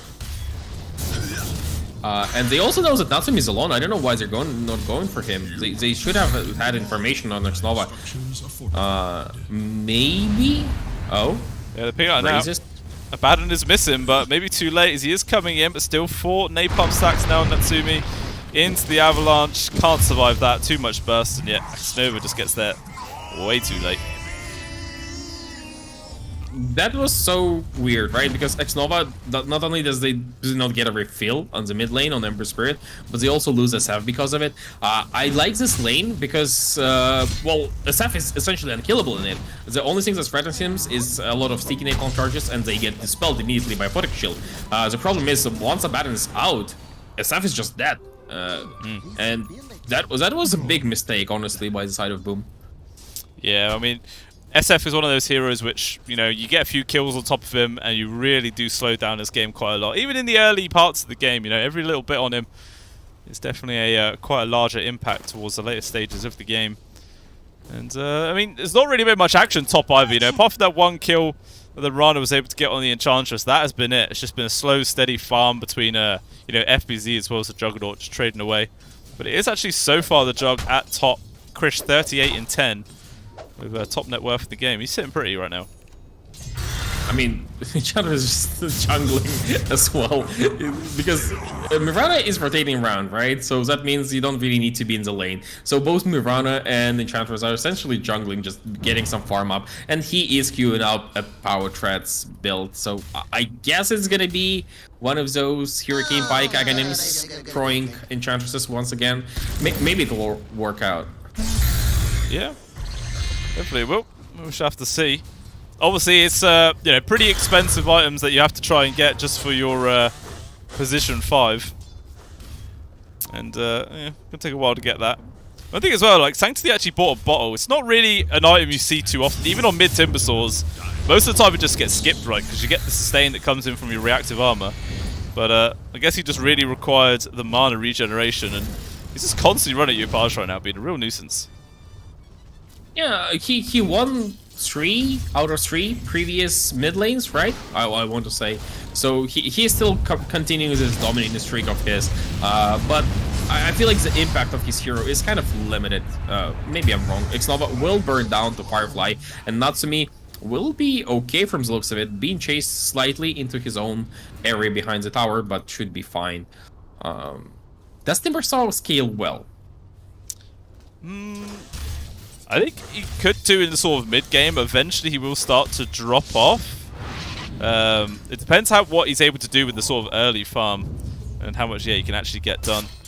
Krish at the top as well nearly got a solo kill there onto the Brewmaster, but was able to TP out just in time. But yeah, this is just complete free lane so far for the Juggernaut, which is obviously pretty damn nice for QWE. But the SF is shortly behind. Like, it's not exactly a massive lead at all, despite how much pressure has actually been able to, get chucked to SF's way. And actually, they're making this sort of quite a lot of rotations towards the mid. Maybe they can get a kill on towards Sanctity right now. As maybe extended. It's going to be the Syrian Chains into everything else. And down he goes. Was a 4-man gank. But yeah, still, that's a kill onto the enemy mid laner. I think it's totally worth it. They get the gold on Mirana, which is a bit unfortunate. The triple raises from SF weren't enough to kill this Timbersaw, and the last hit from Mirana was. But at least they're addressing this issue of Timber just getting a bit too further ahead of the enemies, and they are comfortable with. And Yopaj is going to rotate bottom lane, will be on the defensive duty here from the looks of it. Yeah, not really the most ideal first rotation, just to defend a tower. I normally would like to look for a kill, but sort of has to do it. And there's a lot of farm here that would have just been gone to waste. I mean, I say go to waste. It would have been given to a damn support. We don't want to give them any money. Hell no. Sanctity just cut down a big stack. I think it was 2x or maybe even 3x. Well, not big stack, but a stack. And yeah, he's still progressing nicely. He's still way ahead of this Ember Spirit, but his hero doesn't really push towers, so converting, and doesn't have like disables either, so converting that into actual kills could be problematic. You don't even have stuns on your supports. That's my biggest problem with Enchanters, honestly. Yeah, it just feels like it's all sort of just, I don't know, damage control, I guess, rather than actual stuns and trying to, hold people back in that manner. It's not really panning out so far. They've used one of their only stuns. Now they just have to run away, and unfortunately, see, not going to make it. Solo level 4 in the Enchantress, and they are just dead. But the immediate jump forward from Sanctity annihilate Zephyr. So at the very least, it is a trade, which not too bad, to be honest with you. Yeah, Sanctity going for like a very high aggressive damage style of play rather than maxing out the reactive armor, which you do see with quite a lot of other Timbersaws. I like it. I think he needs to do more than just be in this lane and occupy it and push it slowly. I feel like he actually needs to kill people in this game because he's not an off lane. He doesn't get to have the same kind of lax attitude towards. He has to be the playmaker, and on the hero without stuns, it's kind of hard to do so. Like, your impact has to be the damage, right? And he is doing everything in his power to actually be the damage. Also destroying Yopaj in the process. Oh, poor Yopaj. He's having PTSD. Honestly, this is not a fun series for him at all. Nah, it's not been too great. Even when he's on the Ember Spirit, which has been, obviously the hero with the highest win rate so far in this series. It just doesn't seem to make too much difference. Obviously, being a melee hero versus an Timbersaw, is always going to be kind of annoying. Looks like he might be able to get a kill onto Ace if he wants to commit one more remnant forwards, but it doesn't look like he will. Just one more slice fist, that's going to be enough. Burn away your ignorance. Ooh, mid lane. Nice Requiem. Triple raises. It's a lot of damage on the Sanctity. Still alive for now, trying to keep himself out. The Timber Chain, unfortunately, doesn't connect fast enough. Ends up being a double there for Yopaj. Natsumi as well going to be able to delete the creep wave, so maybe they can apply a bit of pressure to the tier 1 as well. Obviously no Timber for 20 seconds. We'll see if anyone else from the side of QWE want to come over and start defending this. They do have the Curse of Avernus for extra attack speed. They did apply it a bit too early, I feel like, but they will reapply it once again, and yeah, it's gone. It's a lot of pushing power, and that is even without Shadow Fiend maxing out Necromastery, and without Shadow Fiend having access to his level 15 talent. Krish does have his Maelstrom on top of Race Band and Phase Boost. So he's starting to accelerate, going for Mjolnir. So it is the old school build. It's not nothing new. It's just he's playing this regular Juggernaut. Interesting. Yeah, I mean, in most situations, you'd say this is pretty good. You know, their carries had free farm the entire game, but like we were saying, it's a Juggernaut. It didn't really make a lot of sense, to be honest, in the draft. And yeah, maybe they know something we don't, and it's actually going to be a really impactful ability or hero. Sorry, and it's all going to be down to whether if Krish can actually pull it off or not. Meanwhile, at the bot lane, they try to go for a kill on towards Zephyr. Sanctity got another round of abilities in just a second. Yeah, he does find the kill. I told you to stop getting blood on my blade. They find Zephyr kills multiple times. It's a level 6, a level 7 actually support, so it's not trivial at all in terms of experience differential. But I think the biggest part is that they are creating space for this Juggernaut. He is the top net worth. All 3 cores actually on the side of QWE are having a good time. But their supports are definitely struggling, and especially this Enchantress. She is the lowest in the game, and it's not even close. I don't know what does he even go for. Like, does he actually go for the Hurricane Pike? Not too sure. Meanwhile, a little bit of a fight coming through. Sanctity going to be able to get on top of Natsumi. It's a lot of damage. Going to be the Aphotic Shield there from Xnova trying to keep him up. And it looks like actually the Brewmaster's going to get caught from FBC. There's going to be the Flame Lasso gets immediately purged. And as a result, the ultimate will complete. Requiem comes out, but Krish able to avoid that there with the spin. Looks like they're in full retreat. Might just have to sacrifice Ace as he will be the casualty. And the Stomp from the Centaur just hold everyone back, but there's just mass retreats there from QWE. They do not want to stick around. Or do they? I mean, Krish is actually... He's still going to hammer ride the tier 1. He's saying, guys, let's just go for another fight. I've still got Omni Slash. Actually, no, he doesn't. He's already used it. He doesn't have it. He used it. And that's the biggest problem. He used Omni Slash, and at this point he cannot fight into the enemy because, as you said, if he goes for a spin play, he just gets slapped flat by Shadow Fiend. And I think Shadow Fiend, once the presence of Dark Lord starts coming through, once he gets okay, he already maxed out Necromastery, so his right clicks are going to be much harder hitting than Juggernaut. And if Juggernaut spins, you just press BKB and kill him. That's probably going to be his next item on the Shadow Fiend. At least I hope it is. Yeah, it definitely makes the most sense. I mean, you can even, you know, dismantle the Dragon Lance if he really wants to get online a little bit sooner, but, you know, it's not generally ideal there for an SF, wants to keep that item for as long as possible. But yeah, even though it is just, you know, less than 1k gold lead, the bouncing between the two, it definitely feels like Boom Esports have got, I don't know, it feels like they have more momentum, despite the fact that, like you're saying, the cores on the side of QWE are more farmed. It just feels like, because they're the cores that they are, it's kind of hard to actually make much work happen. And you see Krish, he spins, runs away, takes a few whacks. And actually FBC's maybe just going to chase him. Okay, he was just going to TP out. This is just, I don't know, like this draft, it's still, they have no playmakers. That's the biggest problem. If Lasso is out, how do they make a play? They have nothing. They don't even have like an Earthspur type hero. They don't have a support who can make a play. They don't have a stun that can just throw reliably. This draft does not make sense to me. Sanctity is gonna die in the enemy jungle because, of course, where else are you if you cannot make a play? You're just farming, right? But you have multiple heroes who need farm, so you have to farm somewhere where you're gonna die eventually. Somebody. This is just weird. Yeah, it was a very risky spot to be. It looks like they might be able to get killed to Xnova. Obviously does have the ultimate available. And one of their stuns already been used. I'd say just TP right now and at least force out the Flame and Lasso. Actually, it's a bait into the Requiem, lands on towards the Tiny. He's pushing completely the wrong direction and ends up getting a free kill. And completely disregard my idea to just TP. That was much better.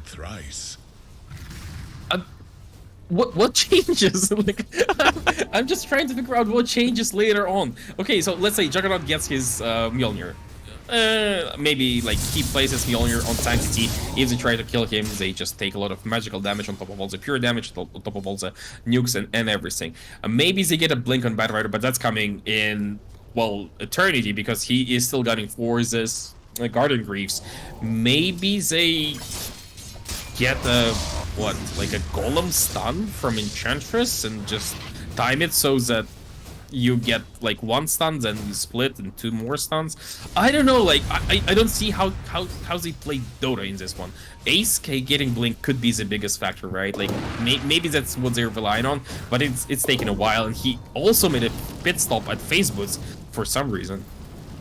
Yeah, kind of an interesting choice. Like if he didn't spend the extra like 900 gold to complete that, he would have had it online pretty much now.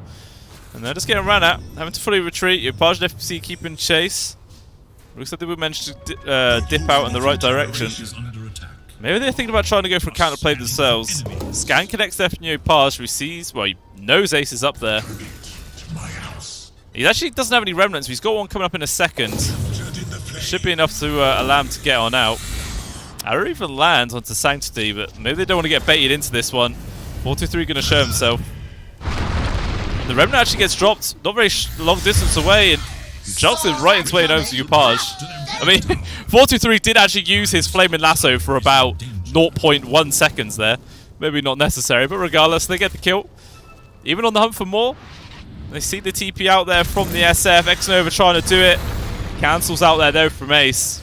We'll see how much time Xnova can waste, because I think he's just going to die no matter what. That's 19 stick charges, 20 now. Decides against using them. He was that regardless. It might look like it was a good moment for QWE. Maybe it was. They did get a kill on the enemy Amber, right? But all this time, Anthem is just farming. He's getting closer and closer. Hopefully to his BKB. Yeah, he's going BKB, and he's 200 gold away from it.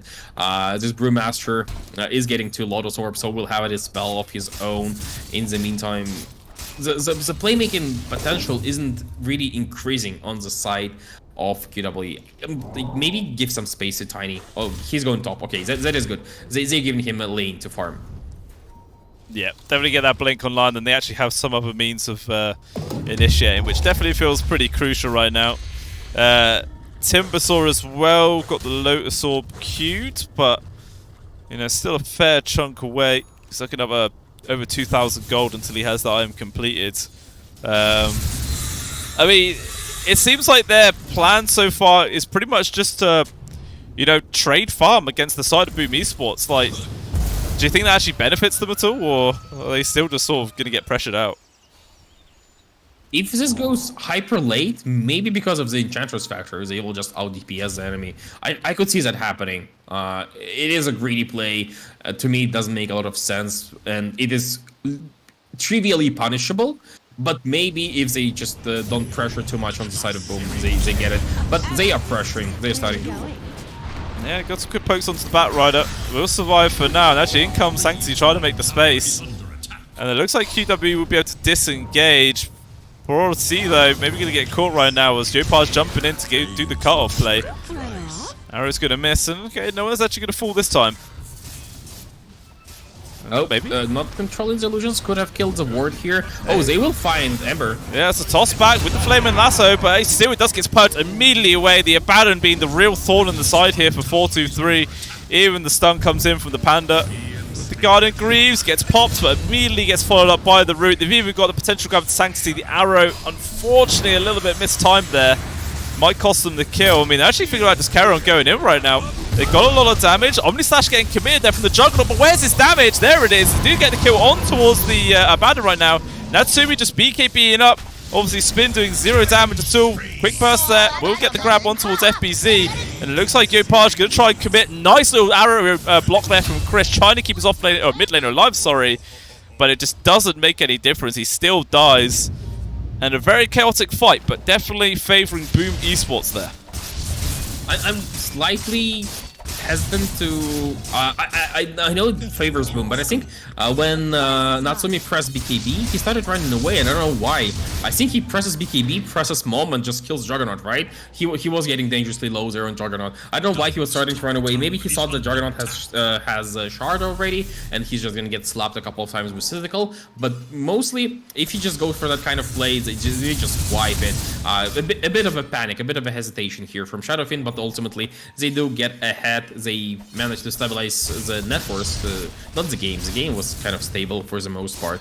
And yeah, it's we are seeing how hard it is right now for QW to play. Their lasts for nothing.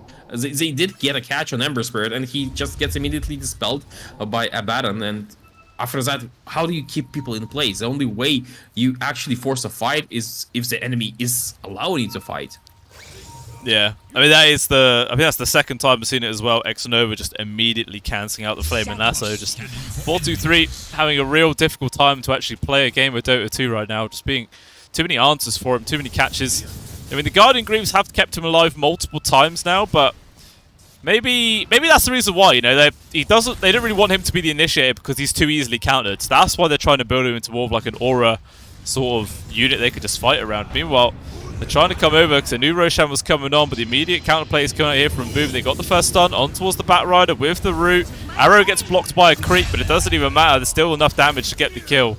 So Batrider down for 42 seconds. And Boom just going to run straight back into the pit. And I don't know if QWE really have the capabilities to try and take the fight. It looks like they're going to try and force it though. 4-man smoke is here. I mean, Roshan's still relatively healthy, so they have time to go for this rat play. Zephyr's going to be one they bump into. Not an easy kill to find. The jump forward is there from Ace, but it ends up whiffing completely with the Requiem, pushing them all away. They are just disintegrating right now. Sanctity in full retreat, but they're just going to chase after him. Vipage on the case with the root. Poor Sanctity trying to just sort of waste as much time as possible because there's no way to survive. He is dead. And that's 4 people gone there for the side of QWE. And then they just roll straight back into the Roche pit and going to claim the first Aegis. I mean, in this game, the Spirit Vessel makes sense, right? That's the biggest difference, like, between the itemization. Many things are kind of weird right now outside of QWE. But I think this game is not going to last that long, honestly, at least.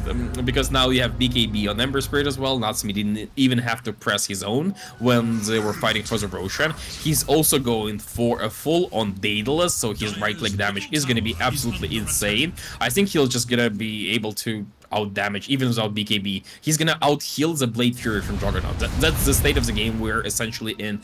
And yeah, we see that there is no play right now for QW. Does he have a blink on Tiny at least? Yes, they do. Yeah, it's pretty rough. And Krish, I mean, I think kind of realizing he needs to be able to hit people with the spin, has decided to buy out for it rather than you know, trying to save up and go for the Manta style, which will help, but whether if that's actually going to make enough of a difference, I just don't know. It's looking pretty damn bleak. Already 5k gold behind. Currently sitting at a 75% win probability as well there for Boom Esports. Obviously with the Aegis into the hands of the Shadow Fiend as well. They're a very, very comfortable position to be in. They're trying to find somebody with the smoke, but see what they do end up bumping into. 75 is actually a lot less than I assumed. Then I would give them a C. Will be burned down as the arrow won't come in time. And yeah, he'll be able to disengage at the very least. Top lane, they know that Natsumi is isolated because a lot of heroes have shown mid. But Natsumi doesn't even get that phased. Just goes forward with a plan to take out this tier 2. Yeah, I mean, to be honest, QWE actually get a tier 2 of their own in response, which isn't that bad considering the position they're in right now. And maybe they're just waiting to see if someone from the side of Boom Esports comes back to the base to try and take this and they can farm it. Instead, they're going to show Krish. There's only Yopaj nearby. With the Moonlight Shadow, they might actually spot him. Scanning for enemies.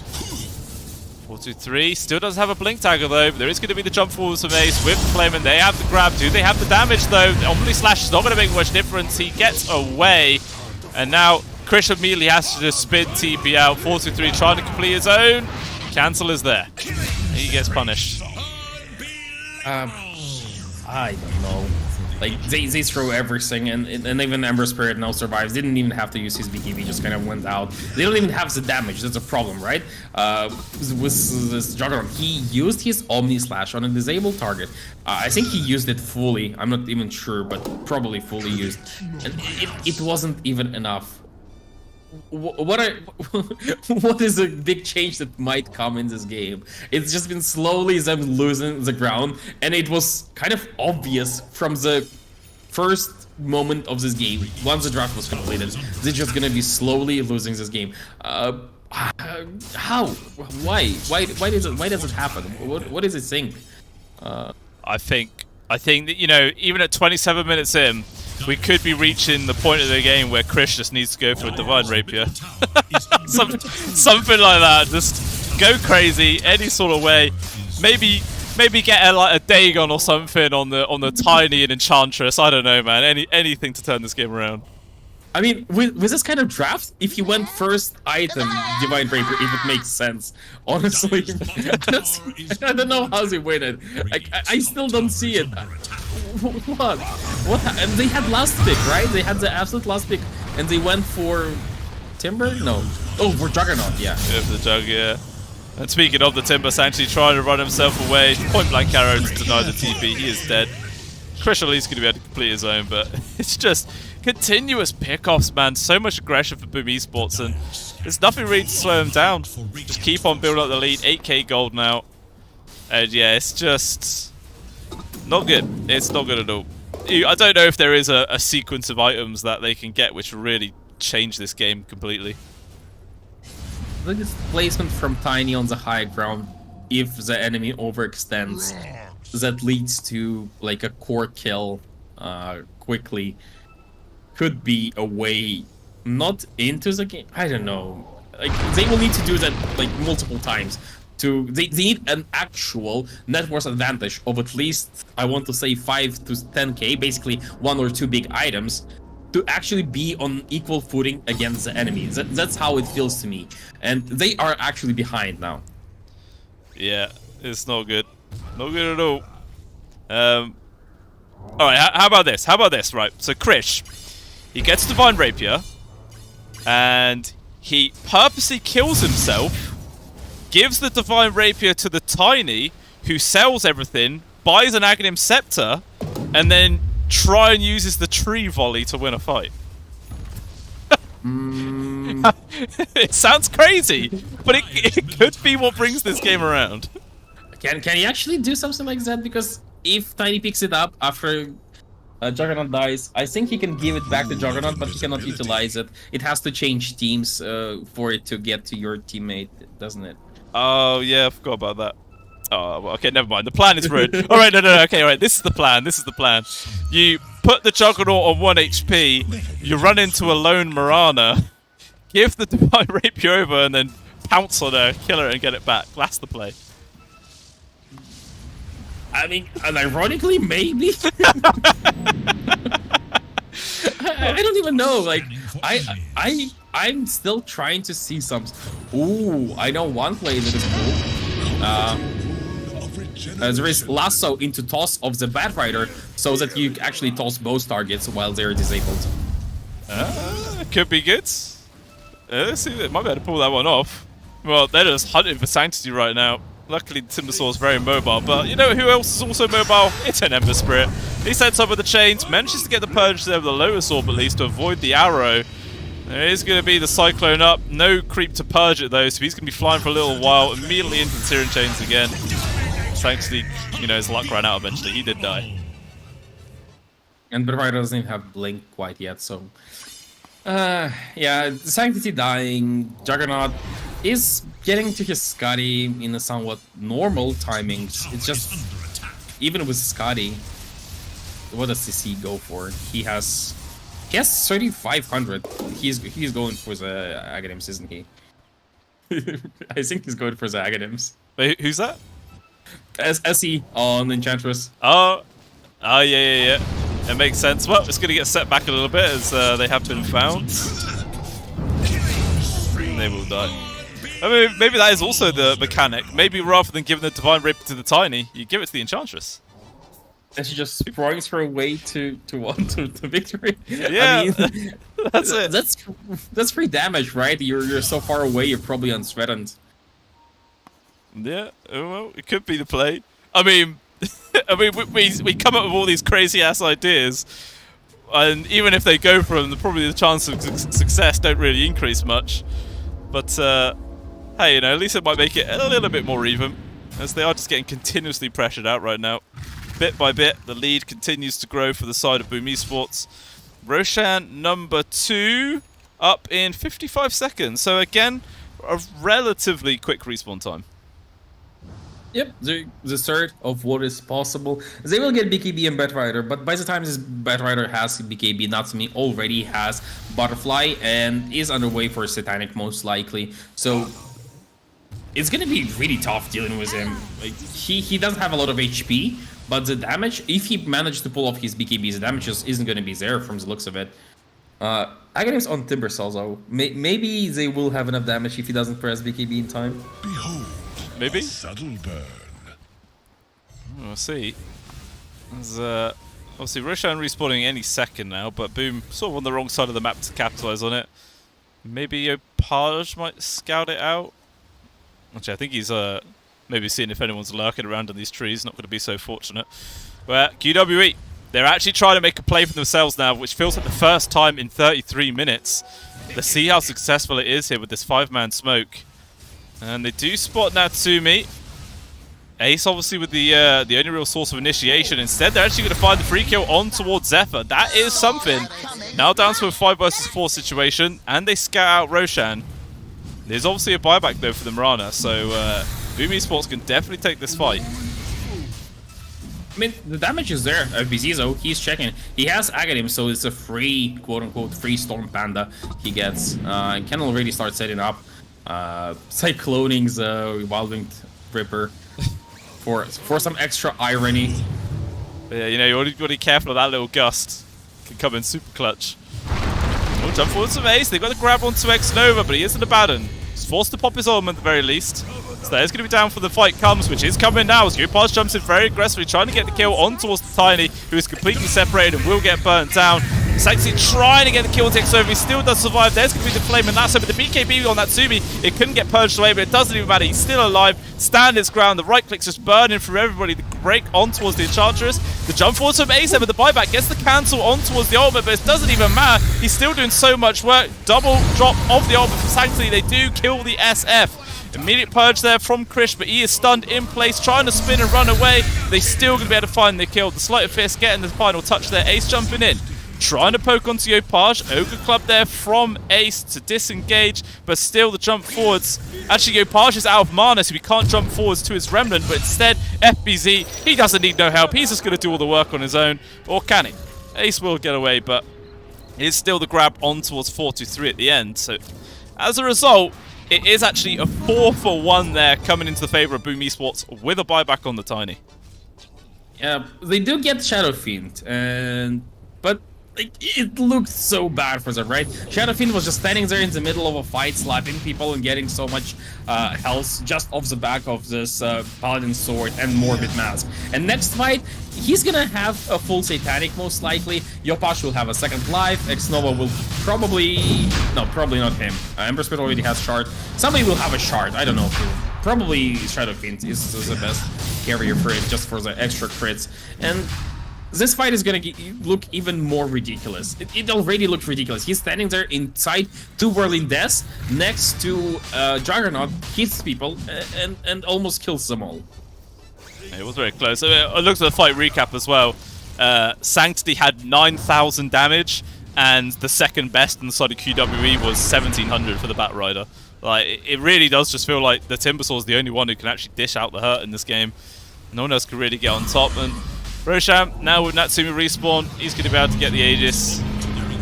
And immediately QWE like, okay, we've lost our opportunity. We just got to run right now and see if Boom can get a grab onto anyone. Doesn't look like it, so they will be able to disengage at the very least, but regardless, against that 2 lives of Natsumi, it's a hard ask. They probably go high ground off the back of that. FBZ almost getting catch here on Enchantress, but it almost doesn't matter, right? It almost doesn't matter that they don't get a catch because they don't really need to. They can just go high ground. They even have the Paladin Sword for the lifesteal, and they will have Satanic gain 500 gold, so maybe Natsumi just farms this up. But he is going for a play. He might be isolated here, actually. Yeah, he's going to try and go for it now. It's a good amount of burst. Try to drag him out of position, but the BKB is immediately there. Natsumi will survive. Just have to pop the BKB. He heals up pretty damn quickly there due to the lifesteal from the Paladin Sword. And he is fine. That was a good opportunity there from QWE to maybe get that Aegis burn away, but, you know, the cards were not on the table. Sonic Shield cannot be used on targets in BKB, on allied targets in BKB, right? It does not go through that. No. So Yeah. maybe that's how they can play it. Like, Natsumi presses BKB, that's when you engage with Lasso, because then the Lasso cannot be dispelled. But then you need physical damage to go through, because obviously the enemy is spell immune, and you don't really have a lot of that. I don't know. This is It's like the mathematics. the only physical damage they have is Krish, and unfortunately he doesn't really have too much. Like, even his one actual damage dealing item is magic based as well, so it's just not ideal. He's nearly completed the Skadi. I think he's got a point booster on the courier, right? And yeah, he's going to have this complete up now in 40 gold, which is there. Immediately now get a run out, or if his courier dies with the item on it, that's going to be really rough. Okay, we'll get it at the very least. So 4-2-3 in a very awkward spot, but there is the Cyclone grab on towards the Enchantress. Is there an arrow coming anytime soon? Actually, Zephyr just a mile away, so the Enchantress will be able to survive. I mean, Skadi is nice and all, but it's I wouldn't call Skadi physical damage item. It's good. It's good against Titanic, actually. Maybe in that regard, it can be considered a huge DPS boost, at least like effective DPS. But all in all, it doesn't look like it's gonna be enough. He is keeping up there in net worth. For a team that's losing 20k, having only 5k differential between you and a hero that farms just naturally faster than you is a big deal. But you know, it's still a weird choice for a character, and I was expecting them maybe going for a Path Fury build on this Juggernaut for like a full physical. It probably would have worked maybe better. I don't know. They lift Tiny. Maybe we can set up for an arrow there from Zephyr, but the Brew Panda there from FBZ is taking a lot of damage. Will die? Actually, no, it gets 4 staffs out. Keeping it up. It's not bad. I mean, meanwhile, all that was going on just over the Storm Panda. The tier 3 nearly drops. Only 50 HP remaining. And it looks like QWE, though, they're not deterred. They're still going to try and stand their ground. Natsumi takes a lot of damage at the start, but pops the Satanic immediately back up to full HP. And with the spin used, sort of has to run away right now. Oh, these builders drop so damn quickly from this SF, man. Just tears them to shreds. And so with the Firefly used, trying to go, jump in, out of position. Ace gets grabbed onto Natsumu again, pops the BKB, still alive. Flame and Lasso is there. Krish is trying to do the work, but he's doing literally 0 damage. Now out comes the Omnish Lasso. They do get the first wipe onto the SF, jumping over towards Zephyr, who disengages, but the Brute Ultimate has been used. FBZ going to be able to stand his ground with the Requiem coming out, forced everyone to disengage. They got the grab on towards Krish, who's trying to now spin and run away. Those right clicks from the SF just too damn strong. With the Satanic again, heals back up, and QWE crumbling at part right now. Sanctity not even able to escape. They all died. Multiple buybacks expended, and aggressive TP in as well. Sanctity wants to try and force this fight. Will at least get the grab on towards Zephyr, who also buys back.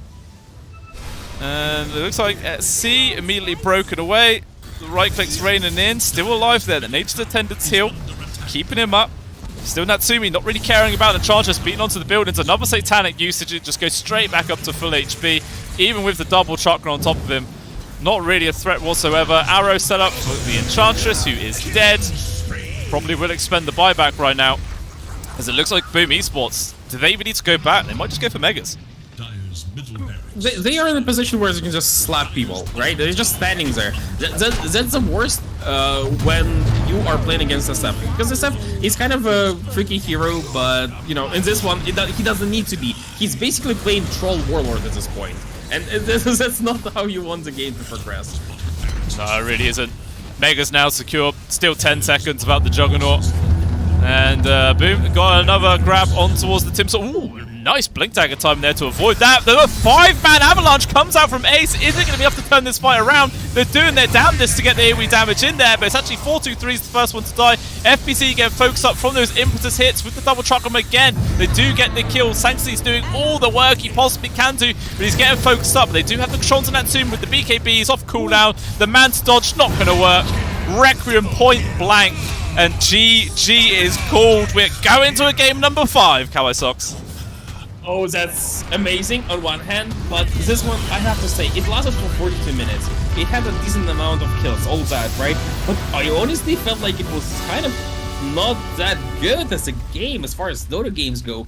I feel like even though they've lasted for so long, QWE, they kind of drafted themselves into not just a corner. Like that was just another galaxy. That draft is still mind blowing to me. Yeah. I don't know what it tried to achieve. It achieved nothing. So maybe that's exactly what it was going for. But I do hope they change it up for the last game of this grand finals.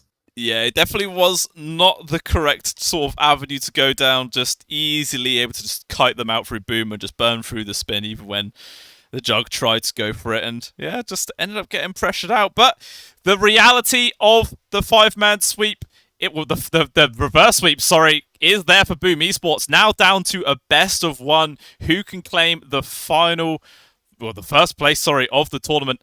Only time will tell. 10 minutes, guys, and we will be back for the conclusion of the Arena Anthem tournament. So don't go anywhere.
Destruction.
Destruction.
Welcome back on in, ladies and gentlemen. The conclusion for the Arena Anthem tournament by Moon Studios is here. The final game down to a best of one, and who can declare themselves the victors of the tournament, and who unfortunately only walks away in only second place.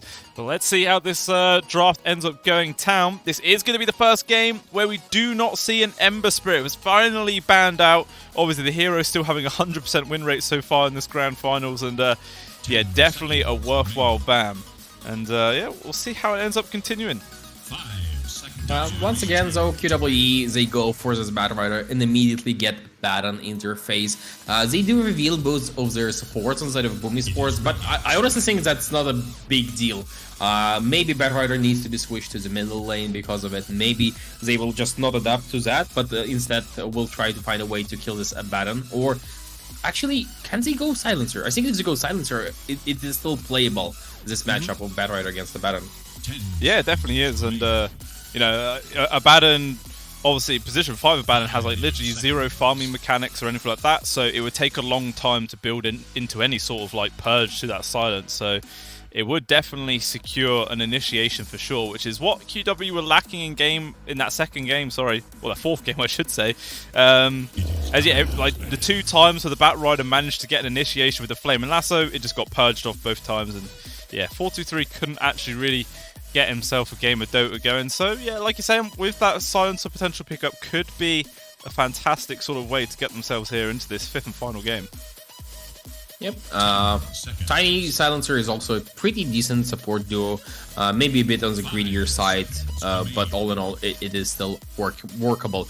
QWE also once again get both the last pick and the dire side, which is statistically slightly favored, but I don't think it matters all that much. It's just in the long distance it kind of shows sometimes, but all in all, I don't think it's that big of a deal. They will have the opening pick in the second phase. We're still waiting for what they're gonna ban. So Ursa is gone, Monkey King is gone, Stark is gone, so they're just going for carries here. Yeah, pure position 1 focus right now. Obviously, Slark versus the Bat Rider has always got to be an essential ban right there, even though there's already a purge mechanic on the Abaddon. You don't want to be playing against any more. That is for sure. And okay, they actually also decide to drop a ban towards the Death Prophet. And not really like the normal playmaking style of hero that your Page is used to, but could definitely still been a potential go for there. Could be like an off lane, or could be a core for the mid lane. I think one of the reasons why Death Prophet is so popular is because she's quite flexible. They are still having an option of the silencer. What else is there to maybe do something to a Baron?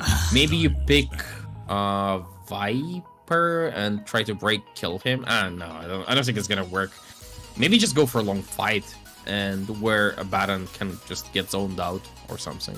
Yeah, that makes sense. You know, the break mechanic is quite nice. You know, if you can burst him down before he can react and press his ult or something like that, it can actually be a fantastic way of getting rid of that very, very annoying position 5. Sometimes used to see people actually taking the PA to get the shard against him. Literally, you know, all you need then is one crit and the Abaddon just disappears. And yeah, like I said, there is that silencer pickup. Definitely a much, much better start to the draft here for QWE. Yeah, that makes sense. Like, these 3 heroes already make more sense than the entirety of QWE draft in the previous game. That is just good, solid stuff.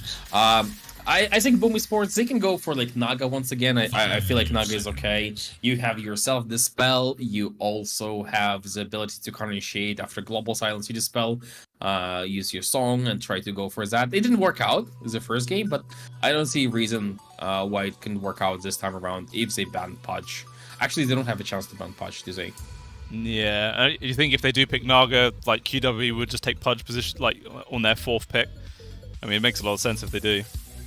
Yeah, I don't see a big problem with it. It didn't work out beautifully. Just splendid in game 1 or in game 2. I don't remember exactly. So maybe they'll just try to save it for later. For now, they just reveal their mid and their off lane. Yeah, so it's going to be FBZ on the Brewmaster here in this 5th and final game. And yeah, like I said, most likely going to be the mid laner pickup right now.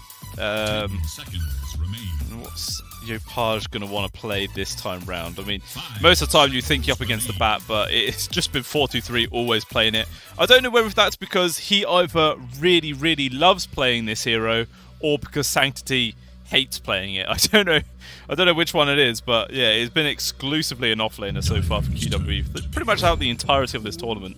And they go for the Queen of Pain.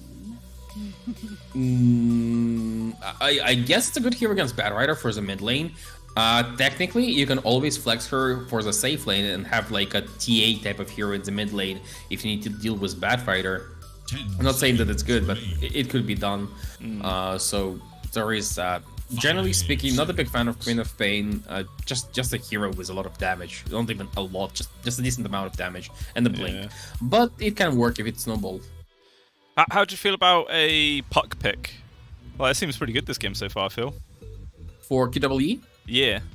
I would love it. Yeah, I love Puck. I think Puck is one of the most powerful heroes, just conceptually. Having this big team fight ultimate that can at some point start breaking through the spell immunity. It's just way too good. This is brilliant. This is what I wanted to see from the last games of Grand Finals. Both teams having good drafts with a bit of their own flavor. Yeah, definitely, and it does seem like both of them sort of got a kind of an idea what's going on. I kind of like the idea between QWE slightly better so far. Like, they got clear sources of initiation. Obviously, the global silence followed with the flame and lasso, as well as the waning rift, as well as the dream coil on top, help as an extra catch versus the Queen of Pain. And again, another silence to help deal with the Abaddon is going to be kind of essential. I quite like it. I think it could be a good game. Unless, right, here we go. Are you ready? This is the game where they go Abaddon carry, because you've got the global counter to it. Carry Abaddon doesn't really care about that. He just wants to right-click people anyway. The spells do not matter. If he gets caught by Flame and Lasso, he'll survive. If he gets caught by the Puck, plenty of time for the rest of his team to come on in.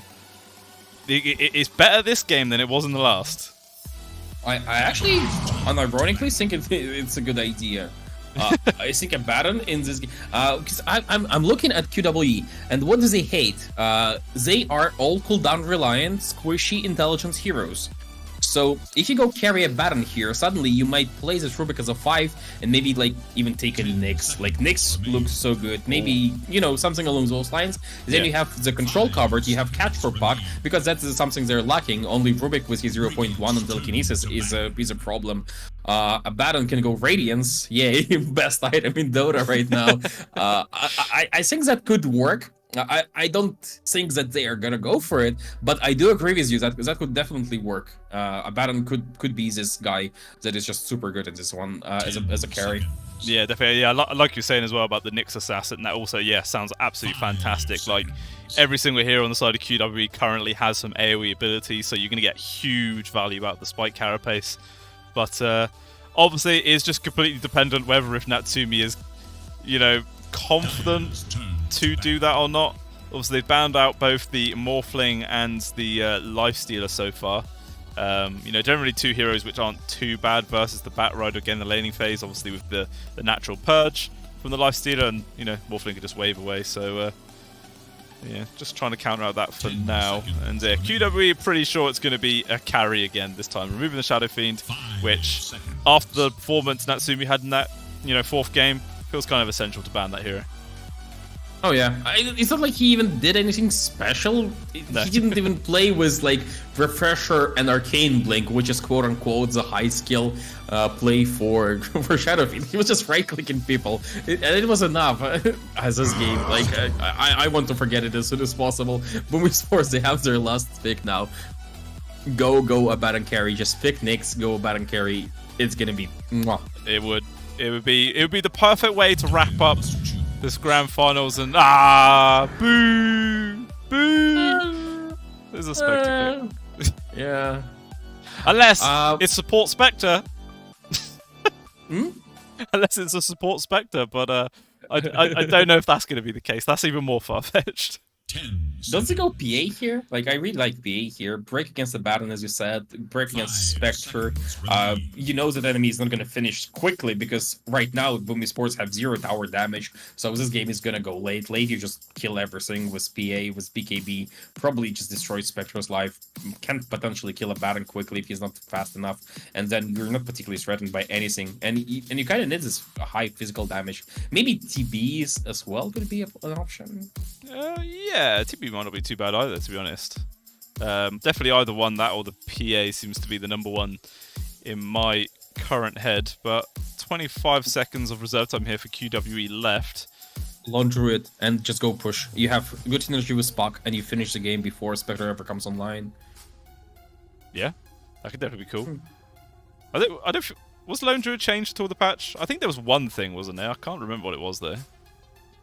I don't remember, but it's like you have so good of a matchup against Brewmaster, you don't really care about him all that much. Yeah. So you're gonna go Doom. Okay. I suppose it's, you know, if you land your roll on top of the Spectre, it's gonna be quite nice. And okay, this is actually the first time where we do not see 4-2-3 on the Batrider because they're playing carry back. Why? I don't know. Actually, they did actually do this in one game, I remember, but they decided to put 4-2-3 on the Lycan, and they put Krish on the Batrider, and they did actually end up winning that game. They took it quite convincingly. So we'll see if this sort of idea to put 4-2-3 on the Doom instead ends up panning out or not. It's an interesting choice, but it's high risk, high reward. Does position 1 Batrider just go for, like, I don't know, a shard where he right-clicks people and applies napalm as well? Or is it just regular Batrider just played from the safe lane? I think it was just regular Batrider. I don't think I remember seeing the shard in that game, but it was actually quite a while ago, so my memory's a little bit hazy. I can't remember everything. But yeah, we will see. Do you think they can buildings? Where you gone? Like I don't know, like how does he kill buildings on QWE though?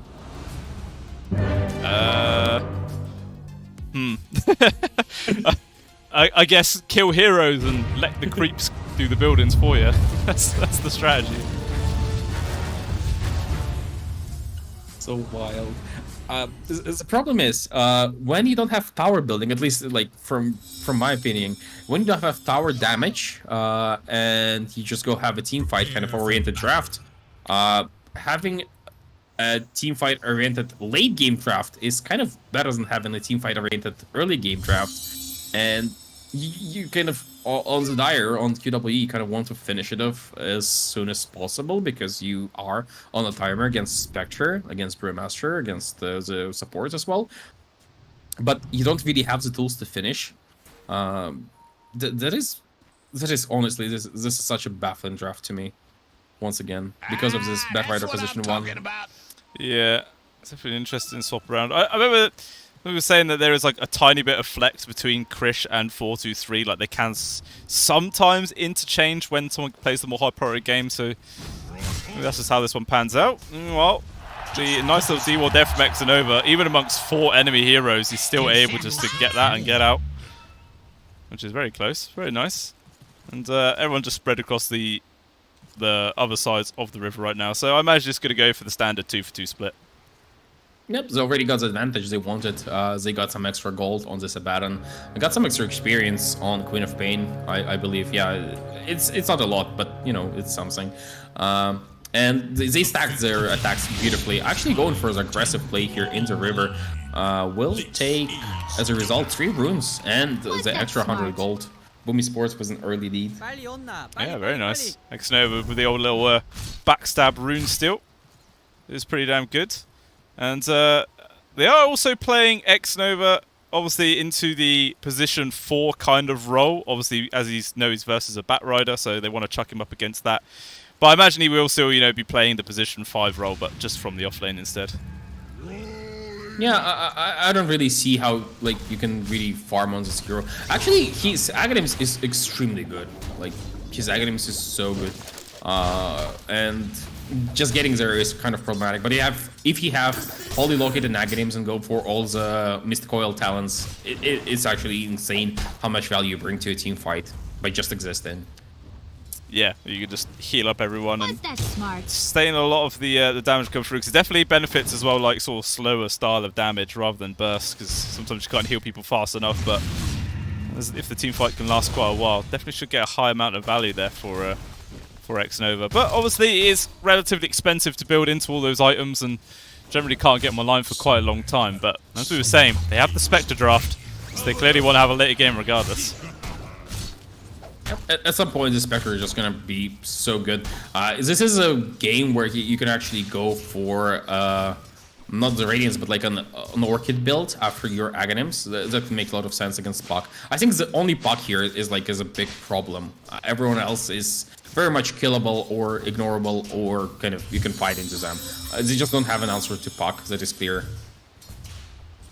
Yeah, it should be a relatively free game here for Sanctity. And if you have seen, you know, generally when a puck goes unanswered in the draft, they can just fly around and do whatever the hell they want in the majority of these games. Unless, of course, you know, each team fight, the Brewmaster just sends the Storm Panda after him and just continuously cyclones him up. But then that will obviously mitigate a lot of the control QW will be able to bring on out. So it ends up panning. We want Krish up top, taking some little pokes and prods there. We'll get by the tier 1. Should be fine.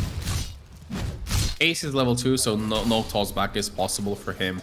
But this is such a nice lane. At least this time around, they didn't pick Batrider into Abaddon. Abaddon was a counter pick, at least that is there. But, you know, he's having fun here on Xanova. Yeah, it is always nice playing a hero which counters someone in the laning phase. Just feels like you're actually having such high impact early on. It's a real good little confidence booster, shall we say. Meanwhile, pretty much all the CS is relatively equal. There's actually only 2 separating top and bottom right now at 3 minutes in. So everyone just having kind of equal time hitting creeps for now. Obviously, we'll see if that changes once the level 3 power spikes come on up. And then maybe we could see either squad start getting a little bit more aggressive. I think there's a power spike in every lane except for the bottom lane for Boom. I think Natsumi, he's just gonna play with Dispersion level 2, right? Like, and just max out his farming capabilities. Even though technically, no, he's actually going for Spectral Dagger. Interesting. So technically, Desolate as a value point, its value has increased drastically ever since they changed the Spectral Dagger, so that it applies the Desolate now. But the problem is your farming speed is slightly lower, and you own Xnova will burn down top lane. Okay, do find a nice kill there. So hit the level 3, 2 points into the Napalm. Easily able to rack up enough damage to bring down the Abaddon. Must have caught him just as he had like used his shield aggressively or something like that. And it's a good opportunity to punish him in those sort of brief windows of opportunity. Meanwhile in the mid is actually Yopaj winning quite nicely in CS so far. 19-8 compared to the 15-3, so getting a large amount of denies on the board. Gonna help sort of win this XP war. He did get extra 2 damage on Queen of Pain in the last patch. And I know a lot of people were laughing about it, but it's such a big deal in the mid lane. It's like unironically big deal in the mid lane. Because this leads to some denies and leads to more. Zephyr will probably fall here because he used it under Arcane Curse. And the Seas this time around, he will be stacking up permanent intelligence from the get-go. Yeah, that's going to be nice. Already starting off with +2. And his right clicks are going to be really, really painful now. And maybe if they step out of position, could also see 4-2-3 get involved. Obviously, just has the Frost attack level 1. We'll see if he manages to get the old Chain Lightning creep and just start zapping people. I think there's even a better one. The one with the mana aura.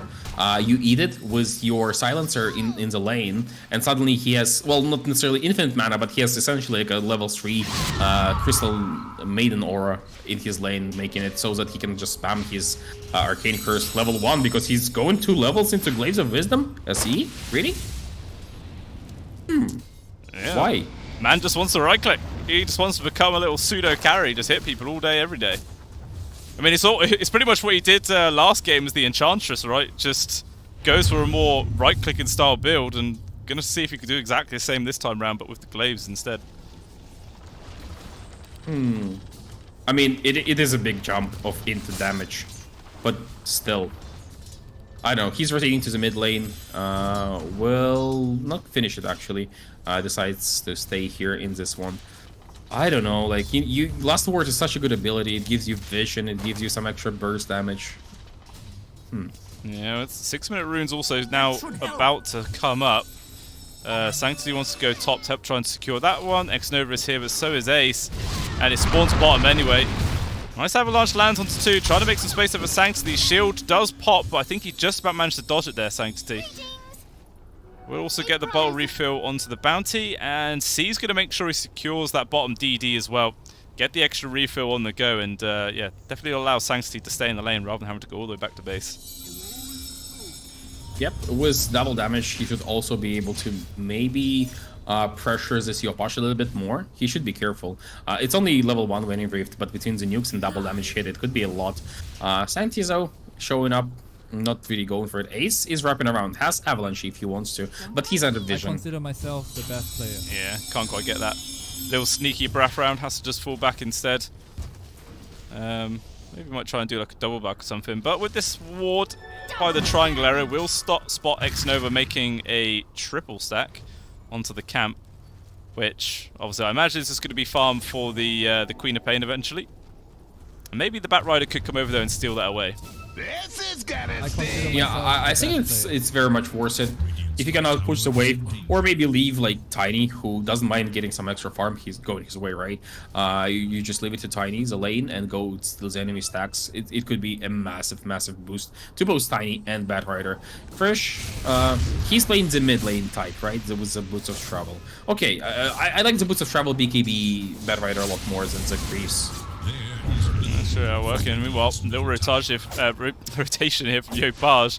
It's 4-2-3, trying to juke himself through the trees. Can't quite dodge out the Sonic Wave, though. They will guarantee the kill onto the Doom, and even the Silence Interval danger. Yopaj not going to give up. Looks like they want to give the kill to Natsumi. No, they won't. They'll just make sure Yopaj guarantees it. Double kill there coming out from him.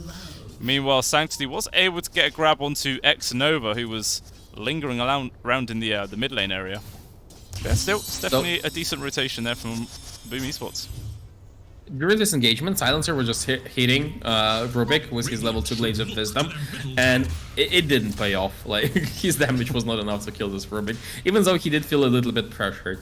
Last Word could definitely seal the deal, or at least gave maybe some breathing space for this Doom. The end result is that by the end of the laning stage, sure, Doom is the first place, but Queen of Pain is doing well. The Spectre is doing a lot better than she should have technically been doing against Doom lane, and even Brewmaster is having a good time. I feel like this draft on the side of QWE is kind of dependent, really dependent on having much better start. Top lane.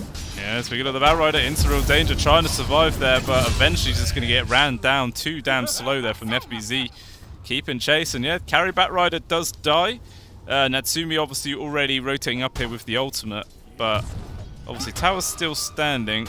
Looks like he's just going to go hit neutrals instead for now, but definitely going to need to start applying a bit of pressure to this tier 1 to make a bit more space for the Spectre to get the farm on the go. Yeah, he has TPs. One good thing about Spectre is that she doesn't necessarily need to use TPs to get to a lane. So she now can see where exactly the enemy is going and where she can be and she can be. They're actually going for ace, but the slap will miss from what I'm seeing. Commit the ultimate though. The Avalanche just holding back for now, but I think eventually the Tiny will just die as the Opage also getting involved. And there's going to be the Cyclone throwing up the puck. Also a TP coming in from the Silencer as well. Chris trying to do what he can here. The Dream Core will connect on towards the Queen of Pain. It's going to be a good kill, but he just drops the ult instead. Gets the kill onto the Silencer as well as Bat dropping down. The Opage does get traded away at the very least. And Sanctity, can he survive this one? Technically to try and hold him back. He was silenced though, so he couldn't actually jump over towards the orb.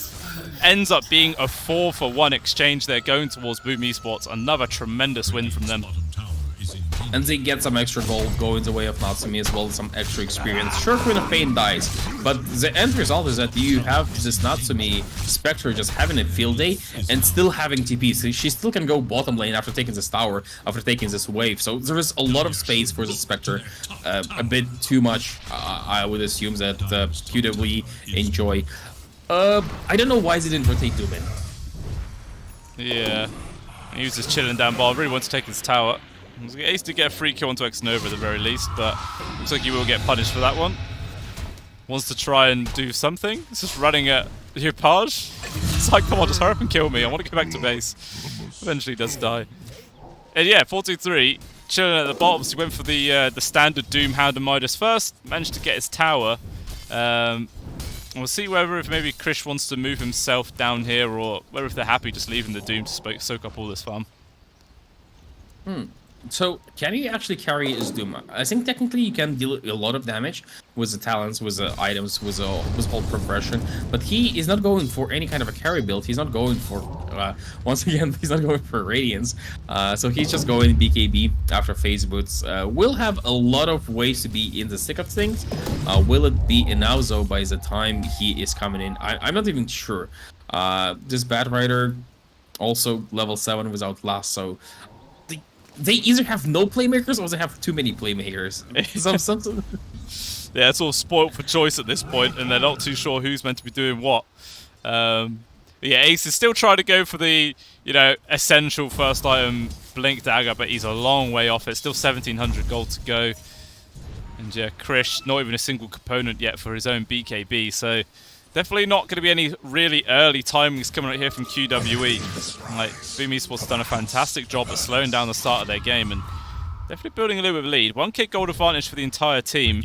Obviously, it's still Doom at top of net worth, but it is a Doom at the end of the day. Like, he's pretty much always going to be top of net worth. And but he's quickly followed by pretty much the entirety of Boom Esports. It's not even about the gold on the Boom, it's just the gold on QWE themselves. It's kind of really non-existent. Bach is struggling, doesn't have his Witchblade 12 minutes in, which is, well, really bad. Krish on Batrider has Boots of Travel, but that's about it. Usually by this point, at least you want to have an Ogre Accent like halfway towards BKB as a mid Batrider. They are struggling financially currently on the side of QWE, and that's not a position they ever want to be in, but especially in this game, they need Doom to make a play, what I'm trying to say. Like, they need to group around this Doom and find a good play. They will find a Baron for now. gonna try and go for it. 43 getting involved. Obviously, Xnova having. He hasn't leveled the ultimate yet, but he's not even gonna need to. He's just running away. Meanwhile, at the same time up top, Krish actually ends up dying there just from the Spectre and Brewmaster combination. So a 3 versus 1 against a position 5 doesn't find a kill, but 2 versus 1 against a carry does. That's really not good. Not good at all. Oh, even Sanctity getting pressured. Okay, Yopaj fake pumping the ult there, maybe trying to bait something out. Maybe Sanctity skips the Witchblade. Probably not, but you know, like getting an earlier blink just to make sure that they have a play. Because right now they have Global Silence. 0 points in Last Word, maxed out Glaze of Wisdom for some reason, but they do have Global Silence at least. At least he's not skipping that ability. Maybe they can go for a play off the back of that. Yeah, it feels like it's kind of essential at this stage. You've got to make something work with these ultimates and timings. And yeah, like maybe the idea for C with the max Glaive of Wisdoms, maybe hope that would have netted some more kills early on, gained some more permanent intelligence, which could have increased his actual damage output, but as a result, it just feels kind of not there. Like he's just he's a global silent spot at this point. He's basically like Enchantress, what you're trying to say. Yeah, yeah, pretty much. I was trying to make it sound a little bit better, but I couldn't figure it out. It couldn't be done. Oh dear. Well, they are. I think they're attempting to see if they can find a grab. It looks like they're going to try and go for FBZ right now. He's pretty tanky. TP response is going to come in, but it's going to be too little, or is it? Yes, it is. Flame and Lassie there to guarantee the kill. 2 supports come in there for Boom Esports, but the deed is done. And finally, it feels like that's the first kill for QWE this game where they haven't lost anybody in response. I mean, they just used Doom and Lasso on a single target to Brewmaster just to guarantee a kill. It's a victory. It's in its way, right? But it's a really small one. A lot of resources have been used, and I think they know on the side of Boom because they are hunting. They know that there is nothing really stopping this Yopaj Queen of Pain from just jumping in forward. As long as he's outleaves the 4 seconds of Global Silence, he's gonna be fine. Yeah, they're going to jump straight on towards 4-2-3, but his BKB literally just gets delivered. He pops it straight out of the courier, and yeah, he does manage to run away. But obviously that is his 9-second BKB charge being used just to run off. Not ideal, but hey, at least it did keep him alive. So he's live. His next item is going to be Blink Dagger. In the meantime, they will find SC. It's going to be a solo frag for Natsumi, who is now on the way to a 17-minute or so Aghanims on the Spectre. That game is way too good for him. Sanctity will also be caught. How? I'm not too sure there, to be honest with you. Just ends up getting caught out. Now they even go for a Telekinesis spell to 4-3. They know the BKB is still going to be on cooldown. The involvement of the Spectre. The Avalanche trying to make space. Stolen one away, but that one does miss. But they don't even need it, man. They find the Q anyway. Now Ace, just going to be a +1 grab. Another kill there for Natsumi. And already this game number 5 looking very, very scary here for QWE. 2,000 gold advantage for Boom Esports. Gonna take down the mid-tier 1. And, you know, that reverse sweep, it's looking more and more likely. I think they had a meltdown a little bit here on the side of QWE. They had really, really convincing game 1, game 2. And in game 3, they just kind of went into an idea where they need to overthink the enemy. Just try to develop, like, reinvent the wheel. And that result is that they are finding themselves now in a position where they don't really get to play regular Dota. And I feel like they can play regular Dota. Like, they are really good at regular Dota. But right now, because they have like 3 playmaking heroes and no actual carries, it's just not working out. Like, this is way too experimental. It really is, yeah. Like, they're playing mind games against themselves and they're still losing, which is not great. Looks like a mid though, making a rotation, trying to get this grab onto FBZ. The nice Sonic making space, but the Doom was already connected. They do manage to bring down FBZ, but Sanctity, takes a lot of burst damage. Can he survive? No. Immediately gets picked off, so offlaner for mid. But at the very least, the Brewmaster was worth about 50 more gold of value. They also stole this as intelligence from him by Silencer with his level 4 Glaives of Wisdom. That's it. That's what it's all about. Stealing that intelligence. Oh, looks like they maybe found Zephyr. But no one's quite going to commit onto anything there. Obviously, With the Doom still on cooldown, no blink daggers available for any sort of real initiation or catch. QWE, yeah, kind of strapped for choice about how they can take these fights. Meanwhile, on the side of Boom, they aren't. They just jump in, get a free kill on towards the silencer. No matter how intelligent he is, he still dies pretty easily. He's going for Shard next. I don't even mind Shard at this point. Top lane though, they might be chasing down the Spectre. They have a battle now behind Natsumi, so yeah, tough luck. Probably not gonna happen. Maybe they could wait 8 seconds for the silencer to be up. Maybe they could go for the grab, but just Boom Esports catch wind of the gank potential coming in. They do back off in time. Oh, Philosopher's Stone at least picked up there for QWE, so a little bit of extra money for the supports. Always gotta love to see that item. Meanwhile, Boom, they're gonna try and make a play right now, so looks get broken. Spectre in the front, there's the Queen of Pain, sorry, pops the BKB immediately. Global Silence comes out, but it's not really gonna accomplish too much. As C still dies 4-2-3, gonna follow him shortly to the grave. And Chris's BKB about to run out as well. And it looks like that'll be the end of that fight. Ends up being a 2-for-0 exchange. Global Silence was committed as well with the Flame and Lasso. And just can't really get any real window of opportunity here, QWE. No, this is quickly turning. Yeah, Chris saying that was lame. This is quickly turning into a really lame game. A bit anticlimactic. I think maybe there is still a way for them to get back into this.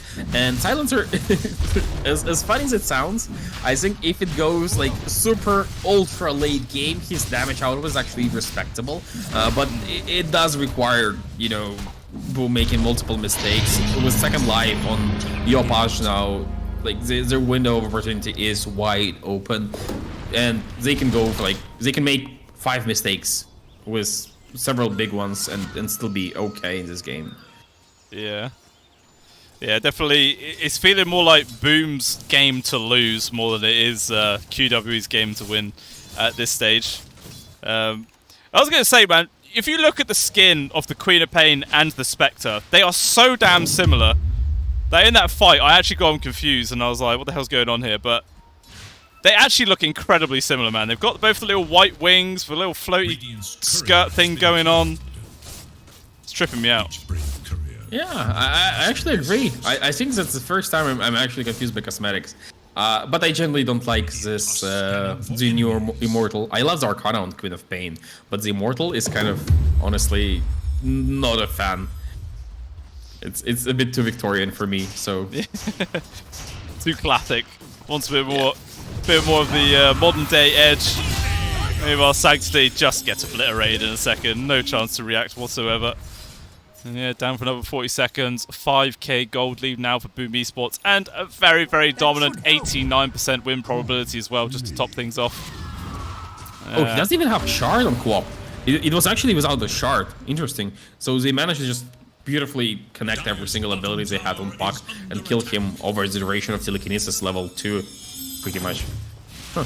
Yeah, just good timing with Zephyr coming in behind, and yeah, I imagine probably the Shard's going to come out event soon for Yopaj. I mean, he's got a Lincoln Sphere queued up first, maybe just give him a bit of protection versus either the Doom or the Flaming Lasso. Even the Global Silence also gets blocked by it, so 3 pretty important ultimates all getting blocked. It's just the Rift, the Dream Core, sorry, that pierces through it.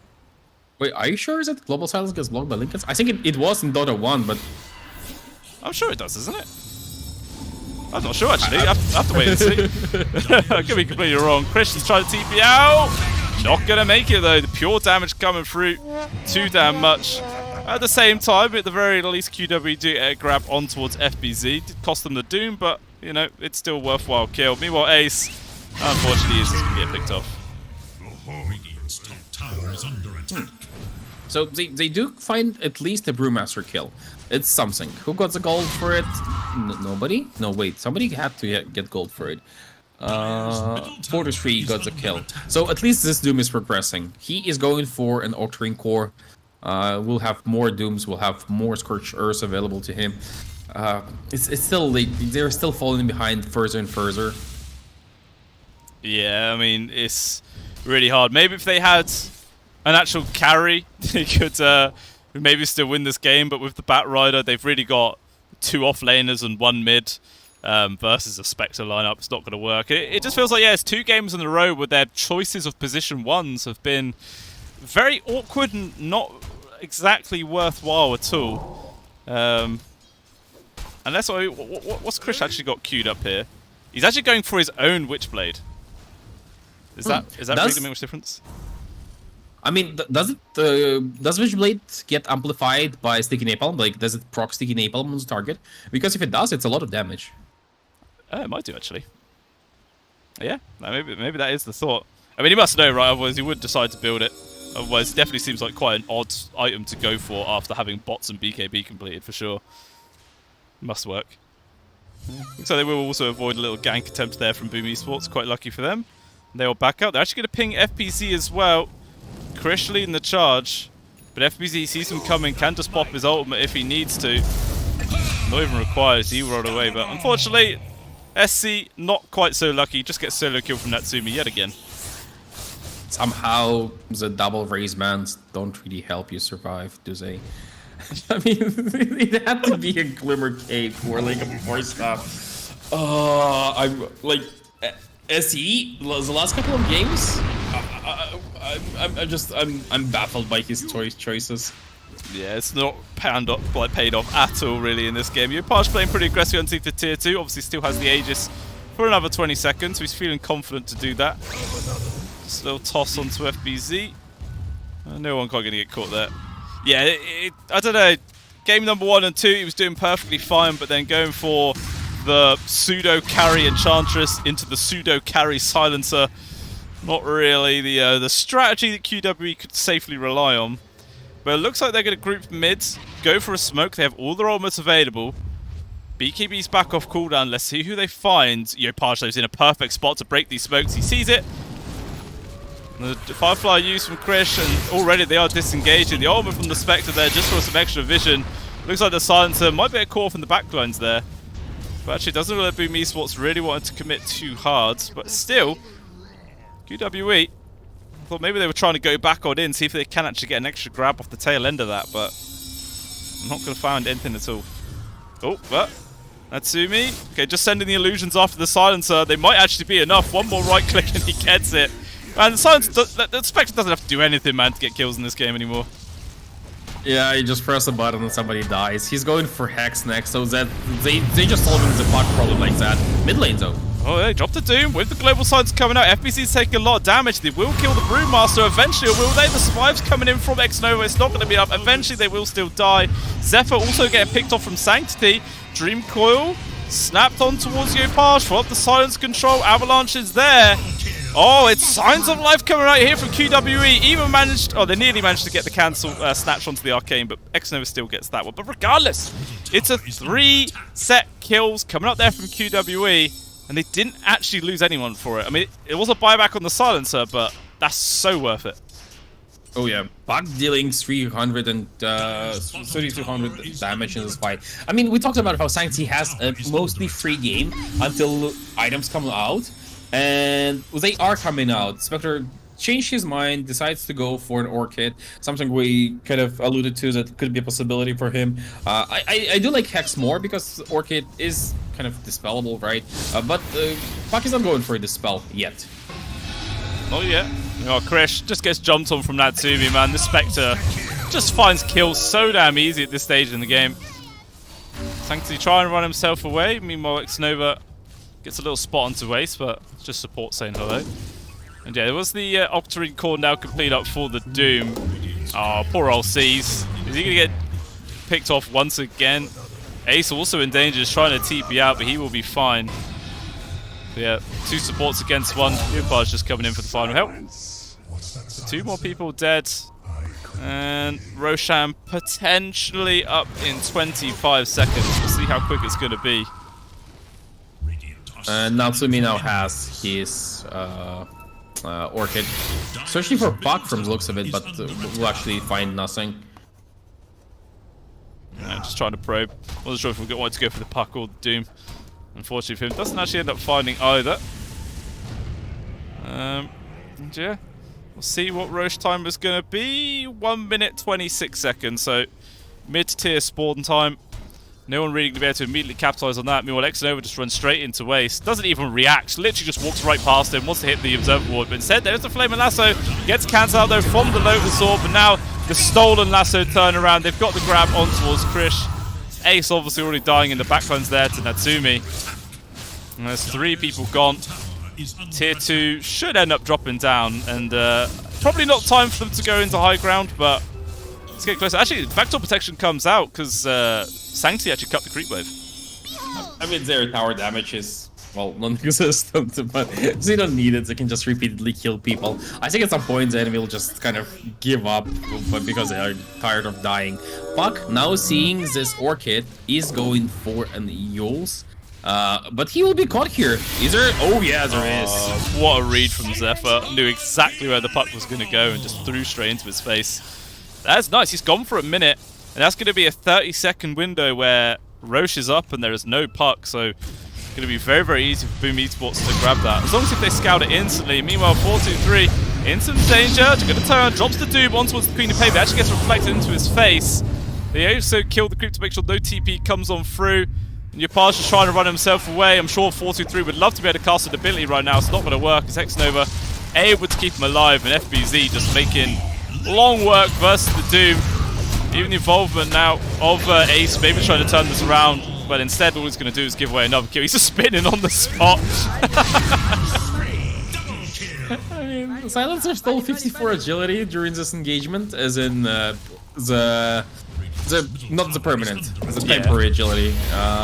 But you know, does it even matter? I think if his last word is maxed out, they actually get a kill on Queen of Pain. I'm like 95% sure about it. It's not working out for them, is it? And that was without Hond on Spectre. Now she will have this big ability as well. Almost has her mana as well because of the Orchid Malevolence giving her regeneration. And while their push is slow, it's really consistent. Xnova has Lotus Orb. Will probably go for next item, something like Vladimir's Offering, and they will just have some extra oomph to transition from fight to push. Yeah, and I might actually be able to start taking some more objectives off the map. Where, Roshan has now respawned. Obviously, I don't think either squad has actually scouted it out yet, but you know, it will be coming.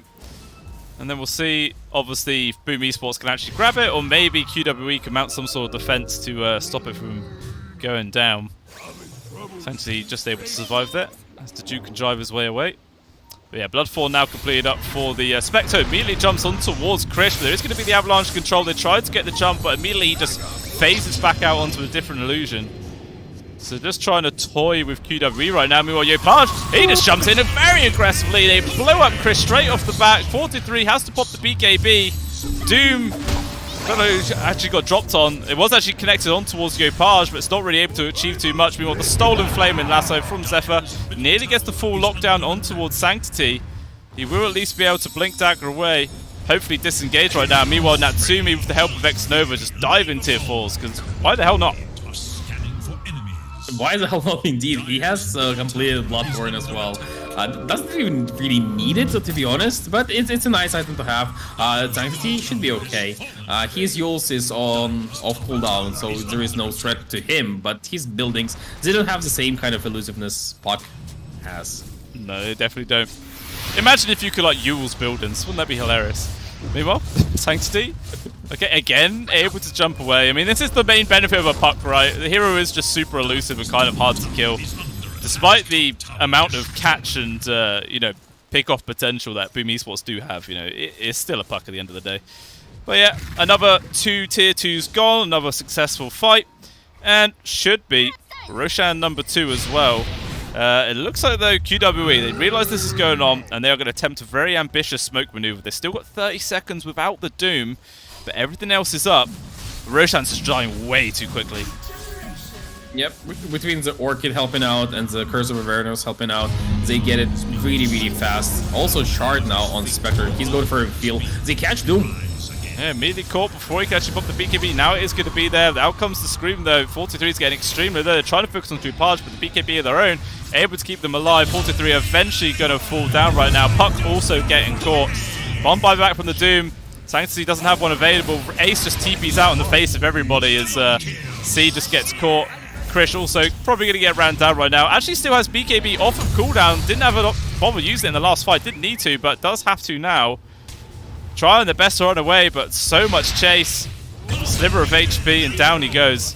3 people gone, and they just call it. GG is called, and Boom Esports are the Grand Finals winners of the Arena Anthem tournament by Moon Studios.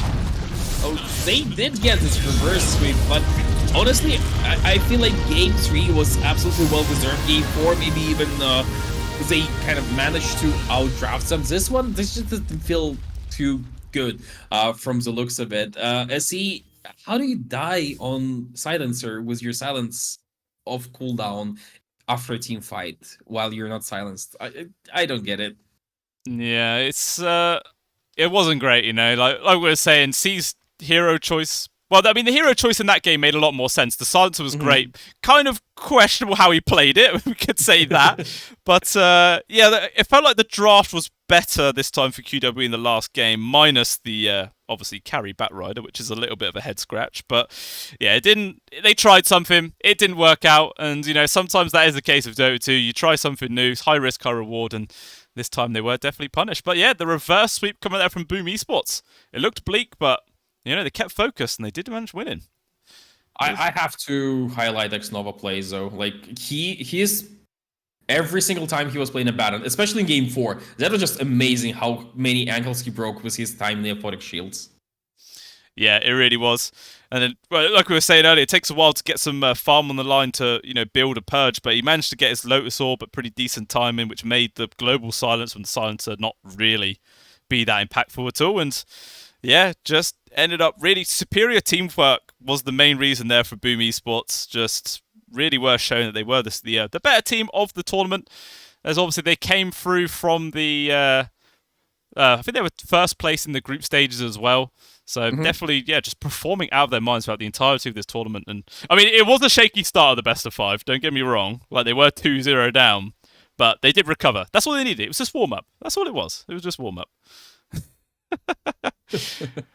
But yeah, that is it, ladies and gentlemen. The tournament is now done. That was 2 weeks worth of games going down, and eventually Boom Esports, they do claim the victory, first place for them, so they are going to be happy about that.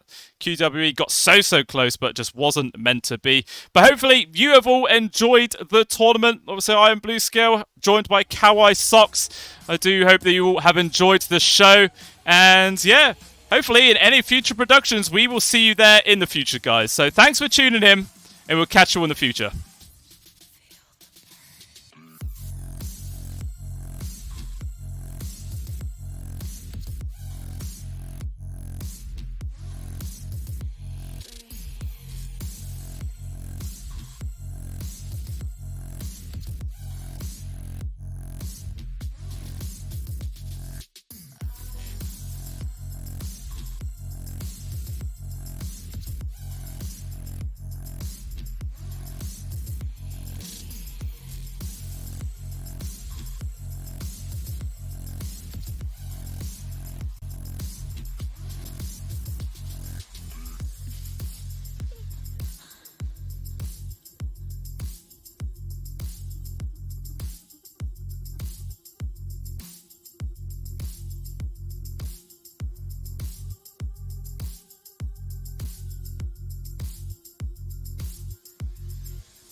you.